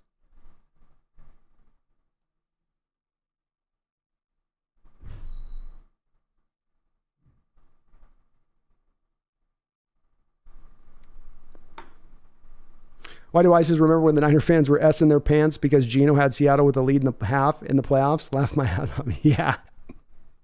It was fun looking online during halftime, looking at some of the looks from some of the streamers also that were going on for the Niners channels, kind of having that like 1,000-yard stare.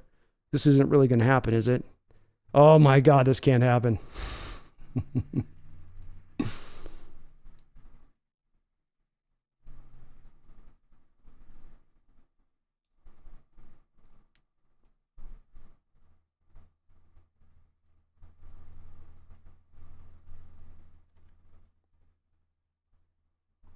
Joshua's okay in here, Megan. I'm all right with him. I don't mind. Let him talk his noise. It's all just fear. It's just fear because he knows that Super Bowl window is going to shut tight. It's going to shut tight. The latch is going to flip. It's going to get like the paint fusing together. You know, in those old houses, when the paint does that after a hot, cold through a winter in it, and it hasn't been opened in 2 years. And that's going to be the Niners Super Bowl window after this year. Just that good satisfying, like when old Windows had that good satisfying feeling back in the old day when they built houses. That schlunk. That's going to be how it's going to sound with the Niners window this year. Chat's out on you, Joshua, man. I'm sorry. They're out on you. I can't do nothing about it. Chat speaks. Oh, goodness. At least he admitted to being a Niner fan. I appreciate that.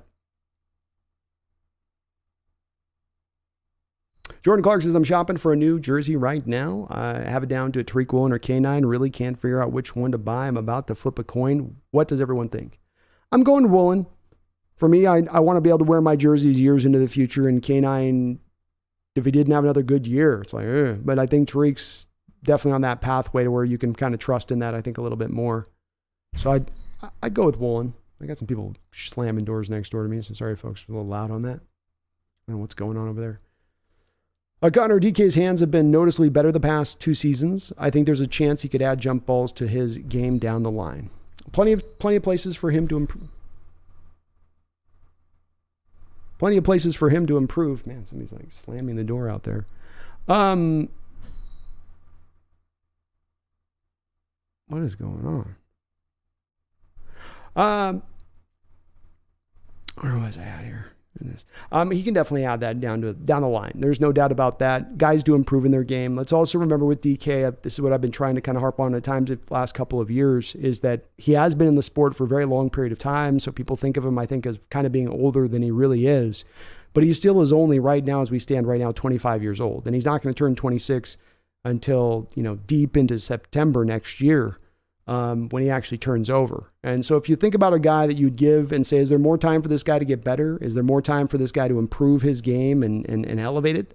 If it's in those kind of, specific areas like, maybe jump balls or like you mentioned, his hands. Because I agree, Connor. I think his hands and his route running are the two main things that have gotten better about DK since he walked in the door, that he has improved through the years. But there is now that opening to, if you get just a little better in those jump balls, you're a little more effective down by the goal line.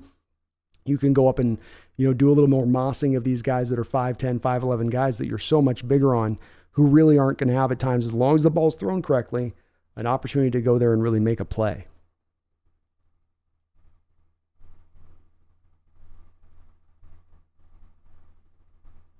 The Hawks, any updates on Tariq's recovery from surgery? I haven't heard any update on that. Nothing been posted in that I've heard of. He did have microscopic, right? Something microscopic. He had the one that's not the full-on ACL. They're going in, they're pulling everything apart, and it's a very minor one where I think if I was to make a guess, they're pulling, fragments or something, little scar tissue out of there, something like that. So it's really a cleanup thing more than anything else. And I think it's probably pretty common in the NFL. Probably doesn't always get reported upon. Double R says, I'm a Cowboys fan 100. Just stopped by to say, keep up the great work and content for the Seahawks. Good luck this season. Well, thank you, Double R. I appreciate it, man. We've got a few Cowboy fans that come through here, and I got to give you credit, man. Every single one that's ever come through here has been very, very, very nice, very kind, very supportive, and that's been awesome. It's been one of the surprising things apart. Just having a great community on my own here, Double R, is that the outside NFL fans that do tend to come in, absent some of those Niner fans, tend to be very respectful, knowledgeable, want to just talk football. That's what we're doing here. That's all we want to do here is just really, I talk my stuff, but it's just when the Niner fans set me off. How it goes there if you're a Cowboy fan, right? It's like an Eagle guy comes in the chat or something like that, and they start popping off, and 20, 30 years of a deep, not hatred, just, animosity comes back boiling to the surface a little bit. But thank you, man. I really appreciate it. And though I did say I thought my Seahawks are just a hair above your Cowboys as it stands on paper looking at the NFC, I do put your Cowboys right in there. If they're not at 4, depending on the fan you ask or who you're looking at national perspective, then they're right there at the 3-4 mark between us. We're 3A, 3B as far as it being pretty cut on paper between who sits where in the NFC behind the Eagles and the Niners. So you guys got a good team. I got to give them credit. And the way you guys draft and getting, I think, Jerry Jones out of some of the decision making has been so much better. As I've seen, that's what at least I've heard. So we'll see how it goes. You guys gave it to us, I think, at home in the playoffs a couple of years ago when we faced you. So I don't want to end up back in Jerry's world in the playoffs. I'll tell you that. I want to be playing at home. But appreciate you, Double R. Very kind of you, man. Greg says, Brandon, I disagree. DK had Russ for most of his career who couldn't throw a jump ball to save his life, which hurt DK's development. And DK's first year with Geno, he finished second or third in NFL in jump balls. Oh, my bad. I did not know that was a stat that was out there on that. So I just there were a lot of attempts last year, I remember, that we just didn't pull in on a lot of those jumps. But that's fair enough. That's fair enough. And I do think it's a little bit of the issue with it as far as effectiveness goes on this, Greg, even to last year, is the guy throwing him the rock. Because I don't think it's either Russ's or Geno's main attribute is their ability to throw soft fade touches or just kind of touch. Geno could do a little of the touch throws, but touch fade throws, touch 9 routes, not as much with that. He's a good deep ball thrower, but it's more being pinpoint with some velocity. Moon Lambo, Geno is an accurate passer, but he needs to make his receivers go where he needs them, and they need to do what he tells them to. Well said. Megan says, 1 banana's overpriced, 2B, and I hate bananas. It's got 3 days of lifespan on it, Megan. Moon Lambo, the young bloods will get exposed to older veterans in the league who would literally kill and injure players to win. I'm not sure what you mean on that one, man.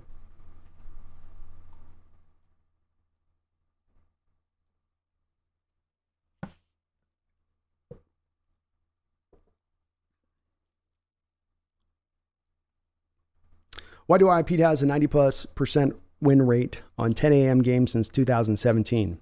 Bring on all the 10 a.m. and primetime games you got. Pete excels at having his team ready for those games. He does. Boy, does he ever. I can't deny that stat, and it's been one of the most amazing things Pete Carroll has accomplished here, especially considering that it's really, even if you look at that 2017 mark onward, he was pretty decent about it in his early time here at getting them to play well in 10 a.m. games.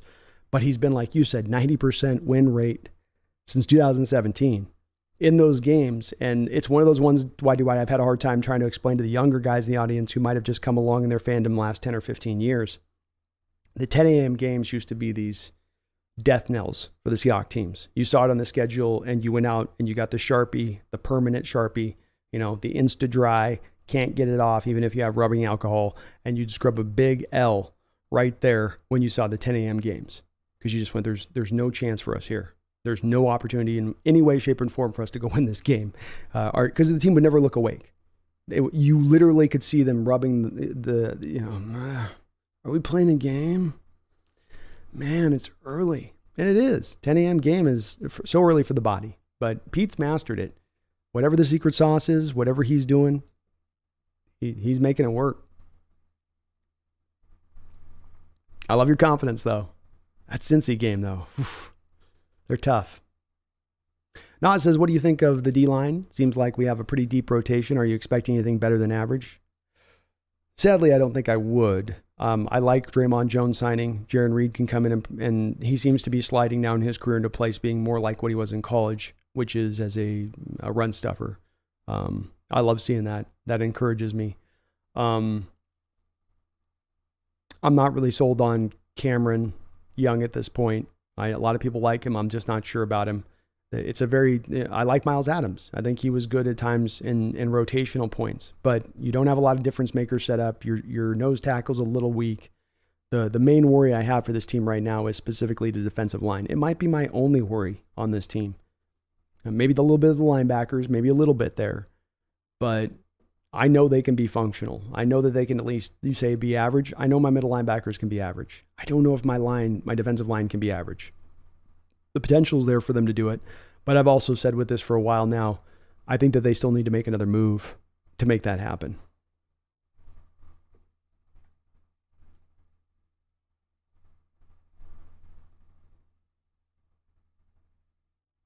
Megan says, sorry, B, not in the mood to put up with that crap. Had fun with Ollie and nothing is bringing me down except your love of Craig. No worries. Joshua was going to do his thing with it. So I get it. This is what the season starts to approach. We're going to get more of it this year, Megan, I'm sure, than ever. So we got to brace ourselves. Winter is coming. Brace ourselves. The Niners are coming.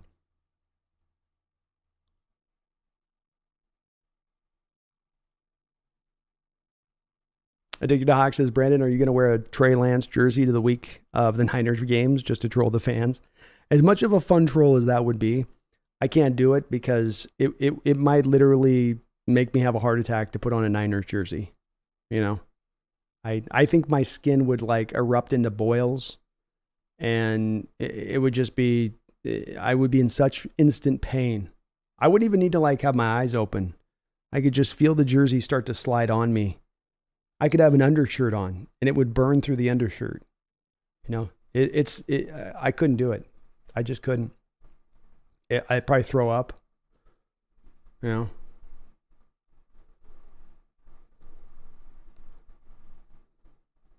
DJ says, I'll go with the Eskridge throwback. Solid choice. Bold choice.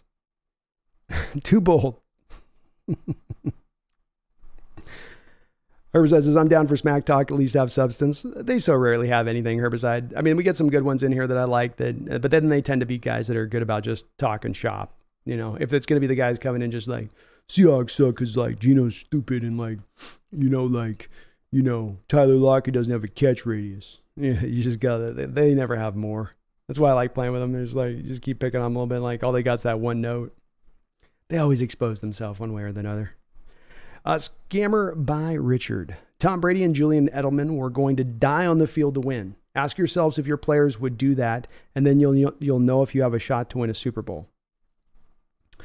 So you're saying, scammed by Richard, it only takes two players that were willing to die on the football field to win a Super Bowl? Or are you saying that all 55 members of the Patriots were willing to die in the Super Bowl? And if all 55 members of the Patriots weren't willing to die in the Super Bowl, how many members do you need of the team to be willing to die in a football field in order to win it? It's superlative. It sounds great to say that. I wouldn't deny, Scam by Richard, that those two players would be two guys that are willing to do that. I would also offer to you that there's a lot of players on either team that are willing to die for it.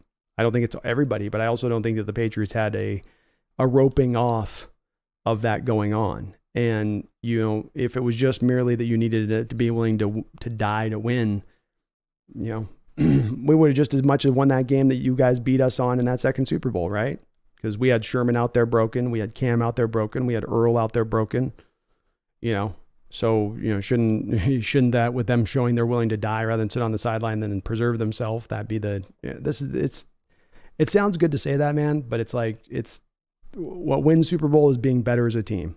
Win Super Bowl being maybe healthier than the other team across from you. What helps being better schematically. What helps you winning is a variety of different things. I don't know if the first thing you get on the board there is your team willing to die. I think taking ownership, players being leaders, players doing more than the minimum, players really taking that torch and running with it, which is maybe what you're meaning. That certainly is a big harbinger of a team being able to go win it. But I don't know about dying. Arthroscopic. Thank you, Megan. About to say stethoscope or something stupid. Dig Doc says, Brandon, yeah, thanks. I think Tariq will be fine. Was just hoping someone had seen a video of him running somewhere. Sigh. I hadn't seen anything like that. But he's probably just training privately, doing his thing. But he should be, with this kind of surgery, I'm not worried. I'm more worried about, for instance, Jamal Adams being ready game one by a wide margin than Tariq. Double R says, thanks. I'm a class act. No troll here. Hey, respect given, Double R, because what you'll see with me here and what I want to be and what we try to be as a community is above all else. Respectful of each other, and just we want to talk football. I'm sure you're the same way as me and most of the rest of the chat. We're geeky about football. We love the game, love it for all the different layers that you can unpack. I like unpacking different layers with different teams and how they build and what they build, and the X's and O's going up against each other and how stuff matches up. So there's so much more funner realm for us to get into and discuss with that stuff than there is the trash talking and the whatever else. As you'll see Double R with the Niner fans come in, we'll be fully willing to just go into that if you want to go down that lane. But the other lane is definitely the preference, I think, for everybody here, where we'd much prefer just keep it in the, let's just talk shop, from the Cowboys and the Seahawks facing the playoffs, it'd be two really good teams facing each other, and you could really do a lot of great breakdowns about the matchups that are going to dictate this, about the, the X's and O's and the way those will play out, which strength works to what weakness. That's, to me, what is really interesting about football above all other sports is there's so many of those layers to kind of analyze and look at that tell you the whole tale of the game rather than just coming down to a final score. Thet AM says, yo, what's up, man? Good to see you. Michael YT, MLB Talk here. Got a feel for Ohtani. The Angels are 1-9 in their last 10 games and now fourth in the division behind the M's. Yesterday was sitting in the dugout, looked defeated while they were down by 5 runs. Certainly an interesting turn to have Mike Trout go down to injury, and that kind of end up being somewhat, I think that probably, if anything, just from a spiritual standpoint, as much as losing a good player, sinking the Angels here as they go forward a little bit. And the Angels are in an interesting place. Trout getting older, Ohtani being kind of they got a little bit better this year with some other parts, but him being their only guy there that really, can be guy that carries the day for them. Are they going to maybe, I guess what I'm intimating is, would they potentially be open to moving him at the trade deadline? And we'll see. I've maintained I think the Angels would be smart to do so because they could turn that whole organization around with the returns they get from him, on top of freeing up the money that they wouldn't be spending on him for a team that's not ready to contend right now. If you're ready to contend, you want to throw $600 million into Ohtani, then cool, I get it. But if you're not really in a place of contending, you're just doing it for the fans. I hate those kind of goodwill gestures for the fans kind of stuff. Well, let's just make our product at least somewhat watchable once every 8 times we go through the order. No, thank you. Herbicide says Pats fans are living in the past. It's further and further past every new year that goes past, Herbicide, that's for sure.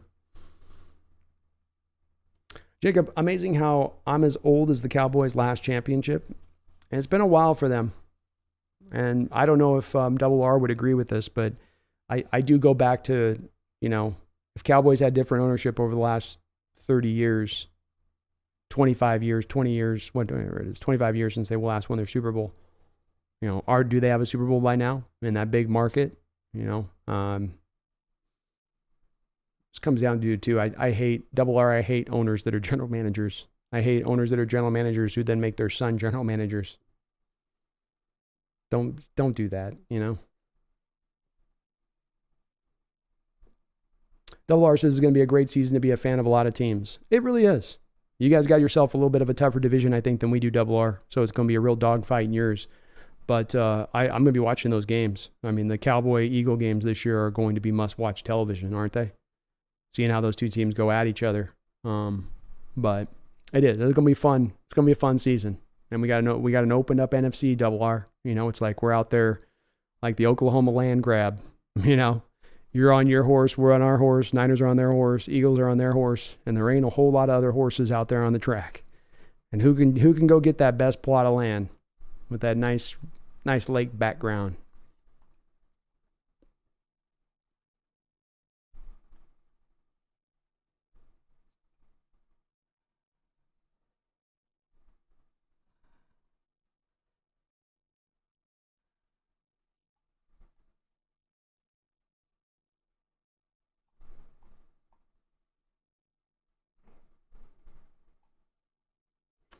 Greg Olson, thank you for the $5 donation. Says, good day, bro. Do you really see Jackson being the starter? And if so, what do you think about that? I'd like to see someone who we invested draft in there. My feeling, Corey, and thank you for the donation, is that I am a big believer about this team sliding back into the philosophy by which helped to bring them to a Super Bowl last time. And that a lot of why we've not had the success we had through the first part of Carroll and Schneider's regime here comes from the standpoint of you leaving your philosophy. And I think part of what had you leaving that philosophy was charting certain guys in certain spots based on their draft status, based on how much money you gave them in free agency. And then competition being king started to waver, started to drift away. And with that drifting away, your team got worse. You stopped pushing for conference championships and Super Bowls and started to be a one and done team. When I think about Jackson and potentially taking steps forward in his game and getting better this offseason, if he indeed was the best player at minicamp, as Coach Carroll was saying, if those are the truths, then if he beats out Devin Witherspoon, he should be playing. I don't want to play Devin Witherspoon there in week 1 because he's got the bigger upside down the road. I want to play for next season. I want to contend next season. If you're going to be even a skeptic, you'd say we're 4th or 5th best team in the NFC. That means we're contending. That means we're in it. That means we got a chance. And if we got a chance, it's not we're in rebuild mode, building to the future. It's put the best team on the football field, both on the offense and defense. Who's going to play the best? And I think it's a good problem to have, Corey, that you would have that depth where you maybe have your 5th overall pick. Is he in the slot? Is he going to be behind Jackson at that point? It'd be a tough pill to swallow. A lot of people would lament it. I wouldn't necessarily. I get people being upset about it and angry about it, but this is what you're trying to create, is a situation where you're stacked from a depth standpoint, where you have guys competing at every inch and trying to be their best and trying to improve. And from that environment, you foster the best team. You get the best player playing his best, who's the hungriest, who's out there doing everything he can. And that's what you did 10 years ago. That's what I think they're doing right now, 10 years in the forward here. And I'm okay with it. If we were in year 2, Corey, and Witherspoon couldn't crack the starting lineup then, I would get a lot more worried. But he was coming to a stacked cornerback room. He wasn't coming to a place that necessarily had a lot of room for him to come in and start. And they drafted him not because of the need of the position, but because he was the best value on the board. He was the best player versus the other players they were looking at. And that doesn't always mean that guy's going to then get to the starter's point. That might be a position you're picking then that has a lot of depth to it, where there's not the clear pathway to them starting. But that will build your best team both in the short term and in the long term, in my opinion, from a true philosophy standpoint in drafting. So I'll always still give it backing. Maze Guru, Hawksnest, Brando, do you think Gino's contract was too big? I think we overpaid. JMHO. It's JMHO. Too old for that one. JMHO. Oh, just my humble opinion. I I don't know necessarily how you arrive at that point. So I can't really get to the spot at all that I would say Gino's in the vicinity for me of being overpaid. You know, in my opinion, he took a discount deal with the Seahawks, and there's a few different ways to kind of prove this. Let's just take first off of his first year cap hit this season. So Maze Guru, he's at $10 million. He's costing your Seattle Seahawks $10 million this year. So, you know, he's costing less money than Russell Wilson cost you in dead money last year by 200% less, more than 200% less, basically. So you're not overpaying him this year. You have put performance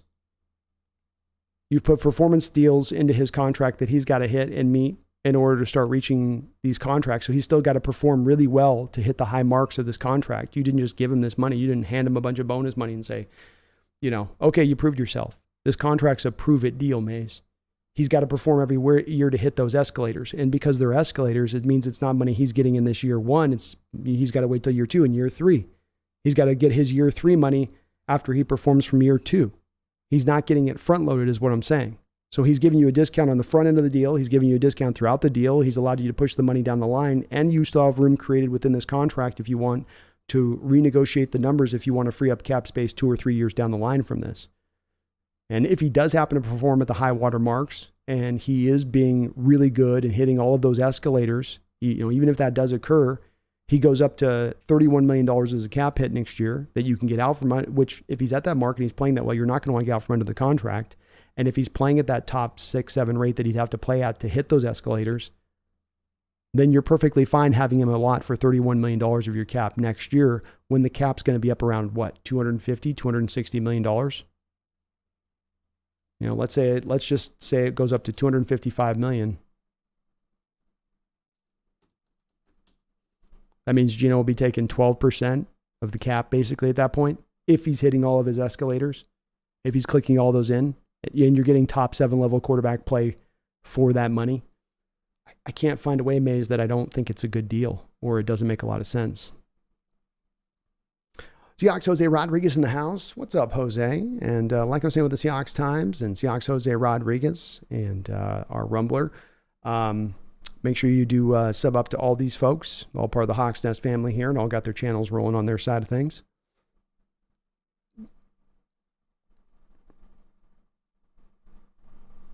Nas says, if I remember correctly, didn't Gino take less than he was worth? Yeah.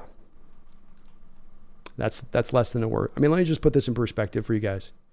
Geno Smith, I don't think anybody who is making the pick between Jimmy Garoppolo and Geno Smith would take Jimmy Garoppolo, right? Like, there's nobody out there who's like, yeah, give me Garoppolo. Even probably the biggest naysayer of Geno Smith would still be like, yeah, I don't want Jimmy Garoppolo.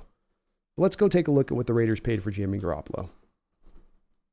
Let's go look at what market costs are. Jimmy Garoppolo this year is going to make $23.8 million on the first year of his cap. So he's more than doubling. Again, Jimmy Garoppolo this year is more than doubling his cap impact on the Raiders than what Geno is costing the Seahawks. Or wait, no, I had that wrong. Sorry. I take that back. Let me find it here. No, I was right. I was right. I take back my take back. So he cost him $23 million. Okay. 2024, Jimmy Garoppolo cost $24 million. So they've kind of spread things out a little bit. So Geno, technically, the second year of the deal costs more. But if you take the first 2 years of that deal together, first 2 years of the deal, of course, the important money, because that's when the team can't get out from under the contract. Geno's got $10 million, and then with his escalators, he can get to $40 million if he hits his escalators. Garoppolo, I do not think he's got a roster bonus, but I don't think it's option bonus like an escalator bonus like Geno's was. But still, Garoppolo makes 48. He's going to make 48 million his first 2 years of this deal. And we can go through a couple other quarterbacks, but I take that as him taking less. D-Boy in the house. What's up, D-Boy? How you doing, man? Nas, I feel like Geno is a borderline top 5 quarterback, at least statistically. The price we paid is much less than he played for, if you ask me. I agree with you, Nas. That's where I've fallen as well. I'm not saying he took pennies on the dollar, but he definitely took a discount. And he definitely put the contract and structure in a way to make it very advantageous for the Seahawks to continue to be able to add assets around him. Whitey Wise says, what do you think the most impactful movement the team has made this offseason? Can it be a player or a whole unit? Ooh.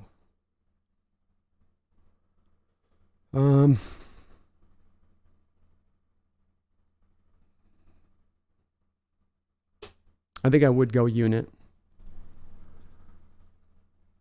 And it would be between 2 units, actually, probably is the biggest things. But I'll go with the number one being the secondary.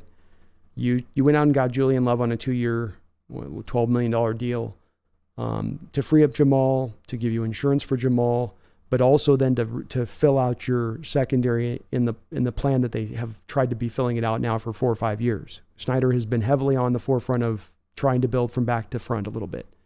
And they really leaned into getting into that this offseason. And not only did you go get Julian Love, but then you get Devin Witherspoon as a potential shutdown corner on the other side of it. You have not only upgraded the talent in a significant way, you've not only then freed the positional group up to allow for Jamal Adams to be a roaming defender, or what they would call an apex defender roaming around the line of scrimmage in some defenses. But you've also opened the door up to play more man-based concepts, which is something that you've not done in recent years, which can bring up so many more different options for you defensively and how you can play teams now in ways that we could never call upon in the past. We were always a zone team. We're always going to be a zone team. You didn't have the players who could run man, and now you kind of do. So I'd lean to that, or I'd lean to maybe the offensive line between the Evan Brown and Oluwatimi and Bradford moves. That would probably be my secondary backup, but I'll go heavily to the secondary because they've leaned into that one, I'll tell you that.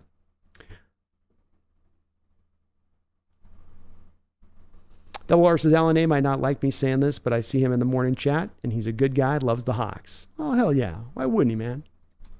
Alan A is a good guy. I see him in the chat a lot. Maze Guru, I really hope Locke gets better. He may be one play from starting. 100%. Looks like him and Geno are working out, man. It looks like it. I love seeing our 2 quarterbacks on the same page, where it's not some icy, there's some friction there, there's some like, hey, I went to a voodoo priestess last night with a doll of you, right? None of that. You're getting good vibes from those 2 guys. Megan says, I'll send you my old Niners hoodie B to wear. No, can't do it. I don't wear Niner colors. Never not, don't do it. Motive Pumpkin perked up when he talked of wearing 49er jersey. Easy B, she looked ready to pounce. I'm telling you, she knows what time of day it is. Don't you even let that come out of your mouth. Don't even say that evil. Herzad says, I'll go on other chats and talk smack. I'm not above it. They never kicked me out. I'm okay with it.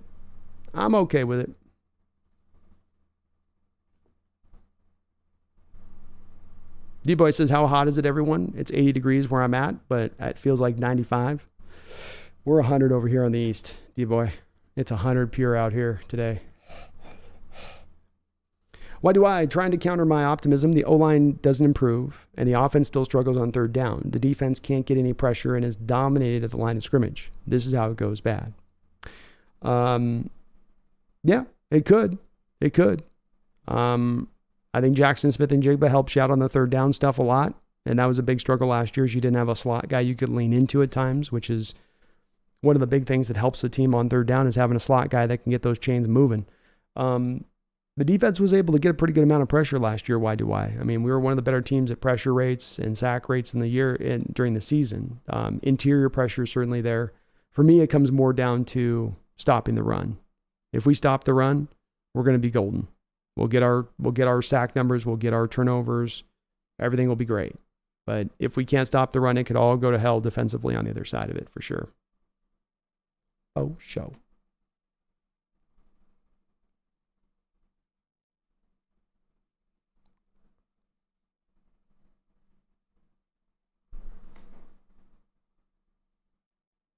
Maze Guru, so all, if you want to see funny chats after games, go to the Vikings-Lions chat rooms. Those guys are hilarious.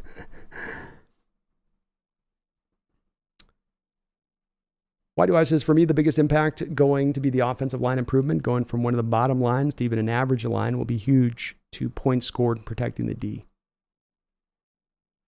I'll definitely be big, especially the center and right guard position. Those things can really improve. Just get some even moderate returns from Cross and Lucas in your second year because they played solidly last year. But those guys on that other side if they can hold up their end of the bargain, you're right. I mean, that's definitely going to take this team pretty far if the line can be that good.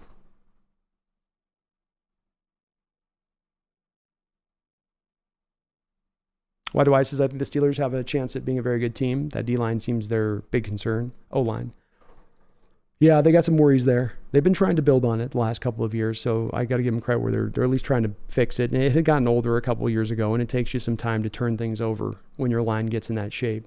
They do have a little bit of age on the defensive line now as well. Hayward, I think, is getting pretty close to retirement, and Watt had that major injury last year. Certainly his brother went through his share of injuries. They're going to need those guys to stay stable. But George Pickens was awesome for them last year. I called him a first-round receiver around the draft time. I said, that guy's a first-round receiver. He's awesome. I don't know why he's going in the second round. I would love to get him. He showed you last year. I mean, he was great. They got a good team. And I'll tell you this, that their coach, Tomlin, knows what he's doing on top of it. He's a really good coach. He's proved himself. So they're in a tough division. That conference is wickedly hard. But it depends on Pickett, I guess. I can't get on board the Pickett glove train. I just can't quite do it. But maybe.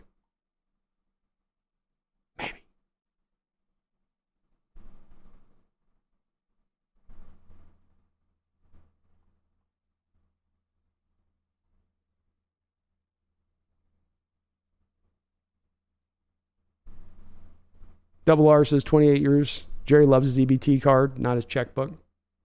Yeah. Well, it sounds like you're on board with me on that, Double R. It's a little bit of the feeling I had with like Davis and the Raiders. It's kind of the same thing where it's just, these billionaire guys that think they can, run things. And especially since Double R, he ran Jimmy Johnson out of town. You ran Jimmy Johnson out of town and you sucked that one Super Bowl out, which was like the last of the Jimmy Johnson energy.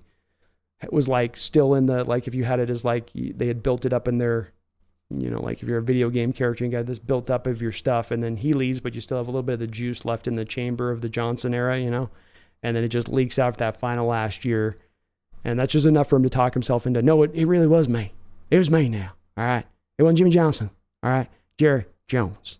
That's who did this. All right. We would have won a Super Bowl with any other. 35 coaches in America could have won us 4 Super Bowls over.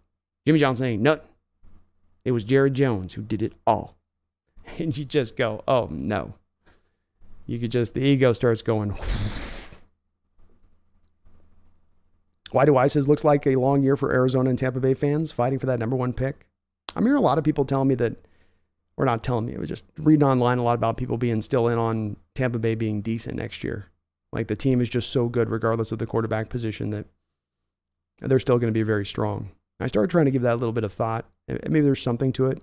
Tristan Wirfs, Jensen coming back. Those are 2 players you lost off that line last year that are big parts of that offensive line.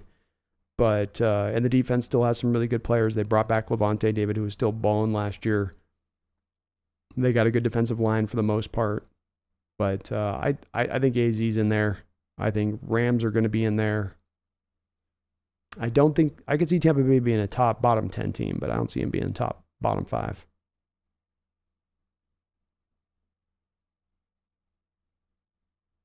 Herbicide says, I want to play the best dude out there at the spot. Don't care if his name is Spoon or Jackson. Me in the same way, Herbicide. Let the best man win. Let the message resonate through this team loud and clear, like it did in that team back in the early 2010s. Competition will be king. You will earn your spot. I don't care where you were drafted. I don't care how much money we've given you. You will earn it. And if you don't, then you're sitting on the bench. And I love the hungry tension and all of that kind of creates. I think it's a healthy tension. I think it's a healthy kind of competition.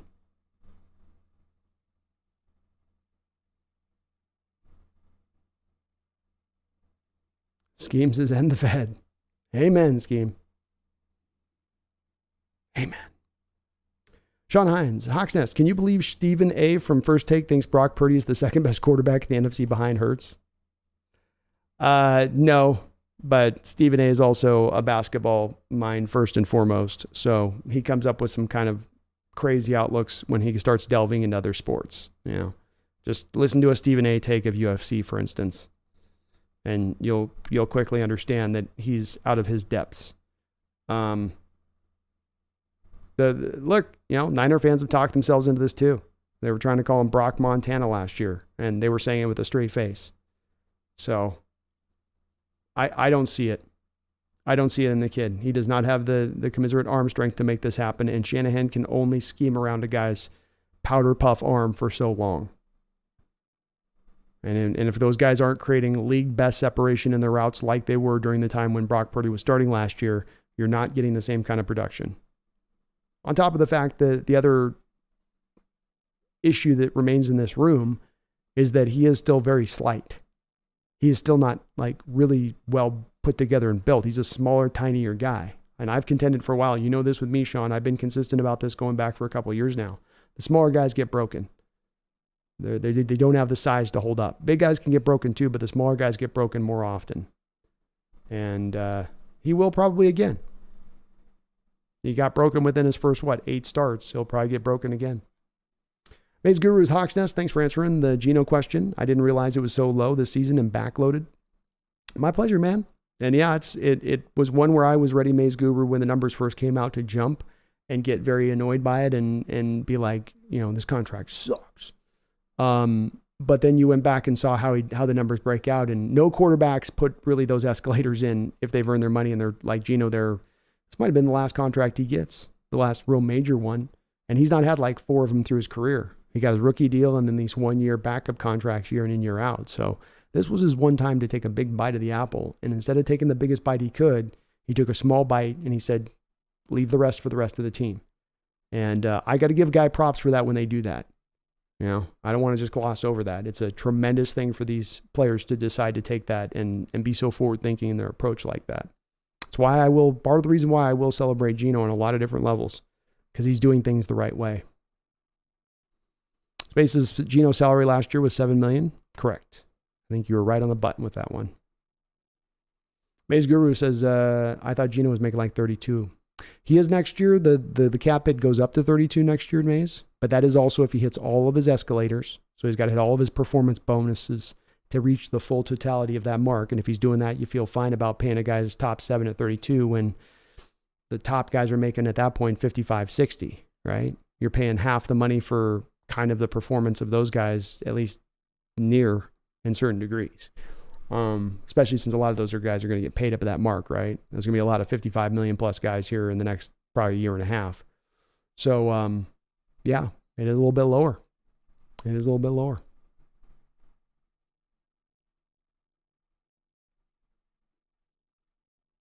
The boys, Seahawks are doing things different this year. They're doing things different this year and schemes and events day, but the open practice is on my birthday, 8/4. Sweet. Well, Debo, maybe I'm trying to shoot for trying to get out there for a practice. So maybe I'll try to shoot for seeing if there's any tickets available for the 4th. See if I can get out there. Double R says, Seahawks fans, be safe and blessed. Double R out. Thanks for letting me hang with you guys. My pleasure, Double R. Have yourself a great night, man. Thank you for stopping by. I really do appreciate it. Folks, if you do like what you're listening to today, you know what to do. Slap that like button for me. Maybe sub if you're not subbed up for me. I would really appreciate it. Randall McDaniel with the $2 donation says, gotta watch the Al Davis slander.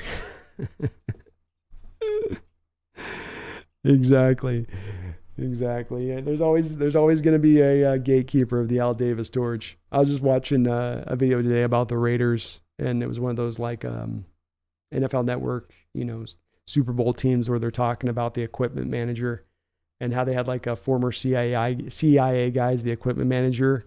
And if you go back and watch old Raider videos of late 70s, early 80s, all of the guys got these freaky pads, like extra pads, they stand out off the arms, off their hands.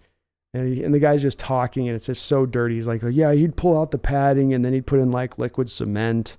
And then I just used my forearm to just I'd go right upside a guy's helmet. I did this one time to OJ where I went right upside OJ and the helmet went right off and he just collapsed and it was just perfect. And you're like, he's like, then I had this one teammate and he had a perpetual broken thumb and they just put this same cast in with the cement on it and he would just jam that right up into a guy's stomach and he could just drop a guy that way. It's like, oof, it was a different era, man. Those Raiders back then, that was part of the reason that they would be so hateful, because you'd hate them so much because they were also very, very dirty at times. Megan says, I have a red hoodie, but it's a handmade hoodie with a Buddha on it. My best friend made it for me. Well, that's not Niner colors then. They don't have, a monopoly on red. Cronus' car was saying 102 when I was leaving work. Yeah, we were up at that spot today too. It's hot. Hot. Herbicide 102, where Spokane? I don't know if it was 102 here quite. I think Cronus might be near me, but we were up at 98 in my car earlier when I went out. So it was warm. It's definitely cooking.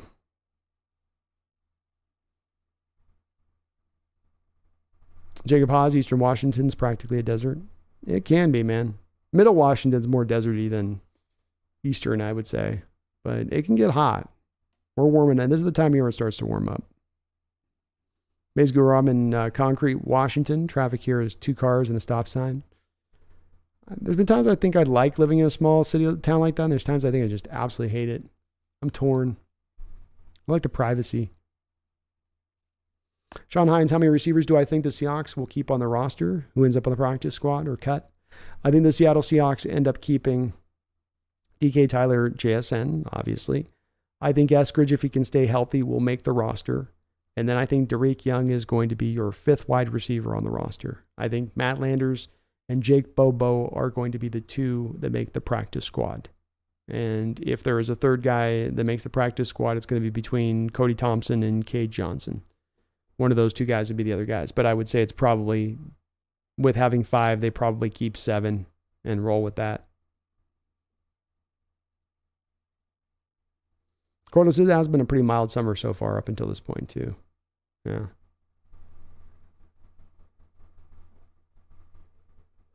D-Boy, I will read my text for sure, man. I can't during the stream because I have to lock in on just the chat. D-Boy says, what do you think of the submarine Titanic thing? Is it a conspiracy theory? I don't know if it's a conspiracy theory. I think it's just bad. I think it's just a guy that wanted to cut corners and didn't want to, do all that he needed to do to test the thing, and it got blown up. Is there a conspiracy about them knowing when the thing imploded and then spending 2 more days looking for it, acting like they didn't know what happened? Yeah. I think that they knew instantaneously what happened. Did it make for a good news story for a couple of days to keep people looking one way? Well, maybe other things are happening another way, probably. But at the end of the day, it's, the guy's a moron. He's got a Logitech controller, battery operated, not hardline connected, and he's taking his monitor and hard drilling it into the wall of the submarine. The stupid in that one doesn't, when it's that stupid, there's no requirement for conspiracy at that point. It's just we are dealing with a moron fully on that one.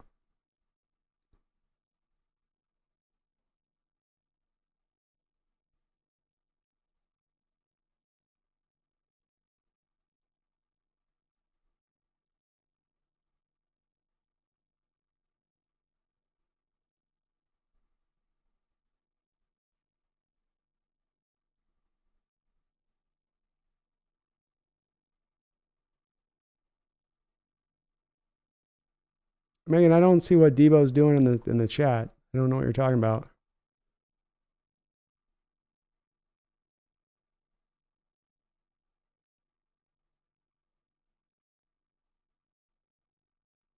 I'm reading the chat here. I don't see.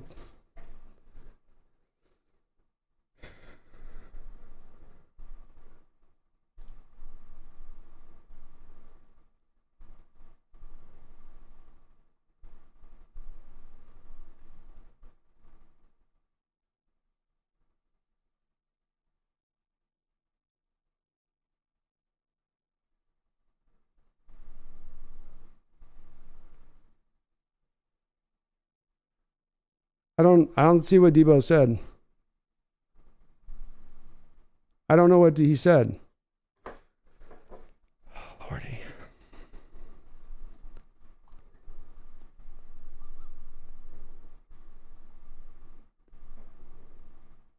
I just read up all of Debo's messages, Megan. I don't know what he said that was bullying. There's nothing in there that was bullying from D-Boy. So I read every message he said.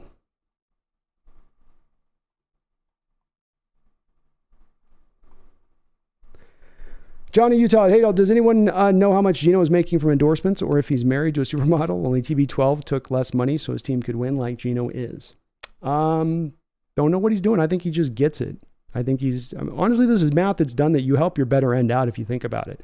I'm a quarterback that takes every last dime I can. My team's not going to be able to build up around me as much or spend as much money on other parts. So I'm going to look worse. And even and then the best case scenario and the worst case scenario, I get injured directly because my team can't build things up on the other end of it. So, yeah, that's really the other side of this, where it goes to it is I think he goes, hey, if my team's able to build up, I stay more successful. Maybe I stay more upright more often and I can play more years and thus earn more money. So there's a little bit of this in taking less that seems like you're costing yourself, but you could actually be gaining more at the long term. It's just simply you're costing a little bit in the short term versus the long. Mahomes has also been a guy that's been willing to do it, but you're right, Johnny, there's not many who've been able to do it.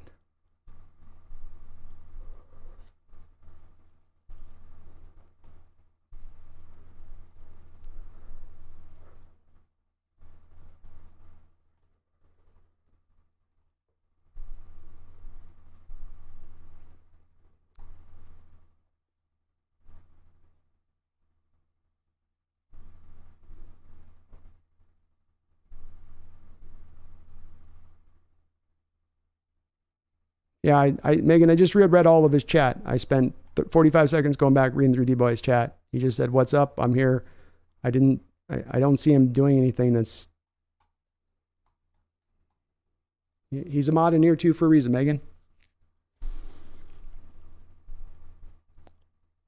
Maze Guru, the Hawks Nest, can you talk about our running back room? Absolutely, man. I think it's the deepest running back room in football, first and foremost. And I also think it is the deepest running back room that we've created in Seahawks history. I think you've had probably maybe some times where you've had as good a 1-2 punch, Ricky Waters, Sean Alexander, that type of thing. But, hey, I need you to get up there, baby. Thank you. But I don't think you've ever gone 3 or 4 deep like you've got with this crew right now. And, I think that they're going to be able to make a lot of damage done. They can do a lot of different things too. 3 of these guys can all catch out of the backfield. I think Kenneth Walker showed you he could do that last year, had an 80% catch rate when he was targeted. I know he only had about 170, 180 yards receiving, but he was able to do well with what he was given. Charbonnet can catch a lot. He was doing that a lot at UCLA. He's not as good at being just a pure route runner like McIntosh, but then you've got McIntosh who can do the bubble screen and run routes like a receiver. So you have guys that can both hit you in the running game and catch passes out of the backfield. It's going to be very interesting to see where your total yardage comes from all of these guys, both in running the ball and receiving. And let's not discount DJ Dallas in addition to this. 5.3 yards per carry average last year when he was given the rock. It was a sample size of carries, like 35 carries over the course of a season. But when you have given him the ball, he still hasn't been a complete non-factor when you do that. Robert Turbin was okay at times for you with it when you're doing what you're doing, but he was never able to have even the impact that DJ does when he runs with the ball. Like, he's much harder to bring down to the ground, so he's just, to be this deep, to be this good, with this foursome, it's one of the reasons that makes this offense so hard to deal with is that they can hit you from a variety of different players, variety of different angles, from their depth standpoint, both tight end and running back and receiver. And so you have nowhere to really lean. And when you start bringing in this many players, there's times 10 plays a game that you're going to get Kenny McIntosh lined up in the slot, and he's going to go in motion. And you've got to now build that into your defensive game plan of how do we deal with that throughout the course of the year, or the course of the game. And now you have to prepare. That's one more thing they have to prepare for against the Seahawks. And this is where it gets tough. There's not just something you can isolate on over the course of a given week in your preparation. You've got to look at like 10 different little things that you've got to have your defense on point for. And that's hard over a given week, going opponent to opponent to try to structure your defense to stop that. And just one of the reasons I think that the team will be very, very effective because of it. Sean says, Sean Hines asks, are the Mariners going to trade an arm for a bat at the trade deadline? Who would you go after and for what? I find myself more in a place at this point, Sean, and it's not an answer I know that gets a lot of Mariner fans excited at this point. But absent being able to make like a real home run kind of move for, like, let's say a guy like Shohei Ohtani, I don't really want to go out there for just another whatever bat. People are going to call it a bat that'll help this lineup that, you're going to go get another guy out of the NL or something. And, then suddenly he can't hit it up to his NL average because he's in the AL and he's in our ballpark. And you end up going for this kind of like half measured trade to bring a guy in that really upgraded, and it doesn't really do it. My opinion on this is that you either go big and bring in a guy, you're not going to get an Ohtani probably, but you go get a big guy in here, a real difference maker as a bat, or you stand pat, you ride this season out, Sean, and then as an ownership, you choose to open this purse strings fully in the offseason, understanding you've not really spent money the last couple of years and you've been the most profitable team in baseball. You should be sitting on a lot of cash in order to, you should be sitting on a lot of cash to go out there and go make some moves. So I would be okay with doing that. And I would even be patient with this Mariner organization if they didn't make that move to preserve the arms that they've got in this organization for the long term, knowing that they can make those trades down the line once they've maybe added that extra bat. And then it becomes not about a desperate situation when you're making those trades, but more about you just kind of taking advantage of you having so many arms, so many ready that you don't need them, almost all of them, that you got a dearth of options there. So I would really, I would really prefer that, with it.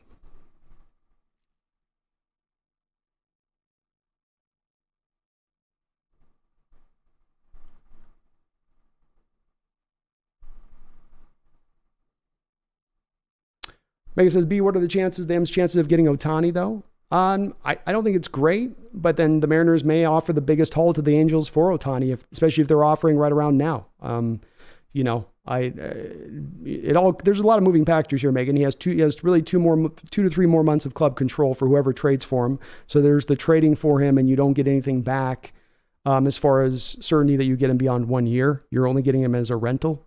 Then there's the trade for him where you make the trade for him and you sign him to a monstrous new deal, which then makes it cost that much more to the team because they're not, so there's 2 different points that could cost. Are teams likely to trade within divisions to each other? No, I don't think that that's going to be likely to happen with the Angels and the Mariners. But if the Angels were willing and to listen and the Mariners could put a package together that made sense where, you're offloading arms, maybe one more, you could offer a couple of starting pitching arms because Ohtani's going to fill up that roster, fill up that place in the rotation, and he's going to handle the outfield duties. So now you can, potentially move on a Kelnick or whatnot to package as well into the trade if you needed to. And you could come up with something that might make it pretty attractive to an Angels team if you can build it up enough, and I think they could.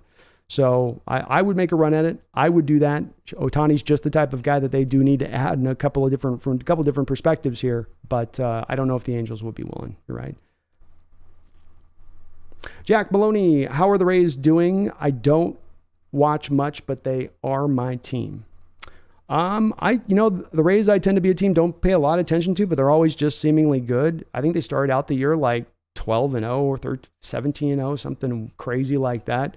They are at the top of the division right now, 58-35. So strong, and boy, they know how to develop They know how to develop players there. No doubt about that. Those guys draft well, develop from their farm well. They've turned it over a couple times, despite the fact they can't really spend any money. Got to give them props. They're really good at that. Herbicide, Vita Vea would be an awesome get. We did look into this, though, Herbicide, with that, and he had restructured his contract, so he's lowered down his base hit this year so far that the dead money hit that it would cost Tampa Bay, there's no way the trade can happen for a Vita Vea. It's got no possibility, unfortunately. Megan says, no, we need to help Kelnick. Well, I'll take Ohtani out there over Kelnick right now. You give me the rest of the season, Megan, with Ohtani out there and knowing what he brings to the rotation versus just what Kelnick's brought this year. And Kelnick started out great, but he's fallen back down to earth. And, I think he'll still be a good prospect when it's all said and done. I think he'll be a good player in this league. I don't know if he'll ever be a star, but I think that he's of value in a trade. And if you've You've got Teoscar here as well. I mean, I don't think you're moving Teoscar to the Angels because I think they're not going to really see much value in that. Outside of you moving Teoscar for some other package at the same time, maybe you could do that too.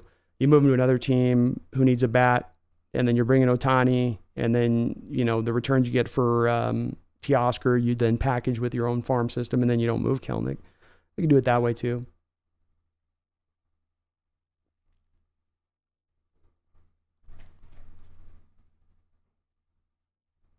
Will Valdez back in 2021. I predicted the Mariners would make the playoffs in 2022 and make a serious run at the World Series in 2023. Well, you're looking pretty good with that. I don't know if we're going to make the serious run this year. They're back to 500, Will, but they've got a lot more work in the second half of the season to pull off to make that happen. Herbicide, the easiest would be to pick up one of the Panthers' nose tackles. They got like 4 dudes above 330. Probably just got to wait around the time Herbicide when they get the cuts in, right? That's the real key on that one is, just wait till you get the cuts in,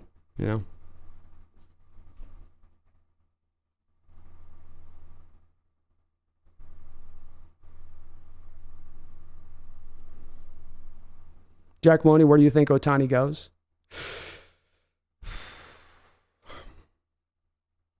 I mean, I know you say you hate the Dodgers, Jack, but if you're asking me to make a prediction, I'd say it's between probably the Dodgers and the Giants. I think that he wants to stay on the West Coast, and because you go to the East Coast, that flight out there back to Japan, it's a lot different. You got to do the 2 flights. I mean, I do the 2 flights from Spokane to Seattle to Hawaii. It's like, ugh, it sucks. And, he's going to want, I think, like we saw with Egypt, you're going to be close to home. So probably one of those 2 places. I put the betting favorite is probably the Dodgers just because their purse strings are so loose, and they're definitely probably going to line up to try to go get him, I would say. Nick Guzman, Chris Jones, we can never get him. Yeah, never get Chris Jones either. Buckner's the best that we can get of the bunch. Maybe the Quinnen Williams out of the Jets if the negotiations break down.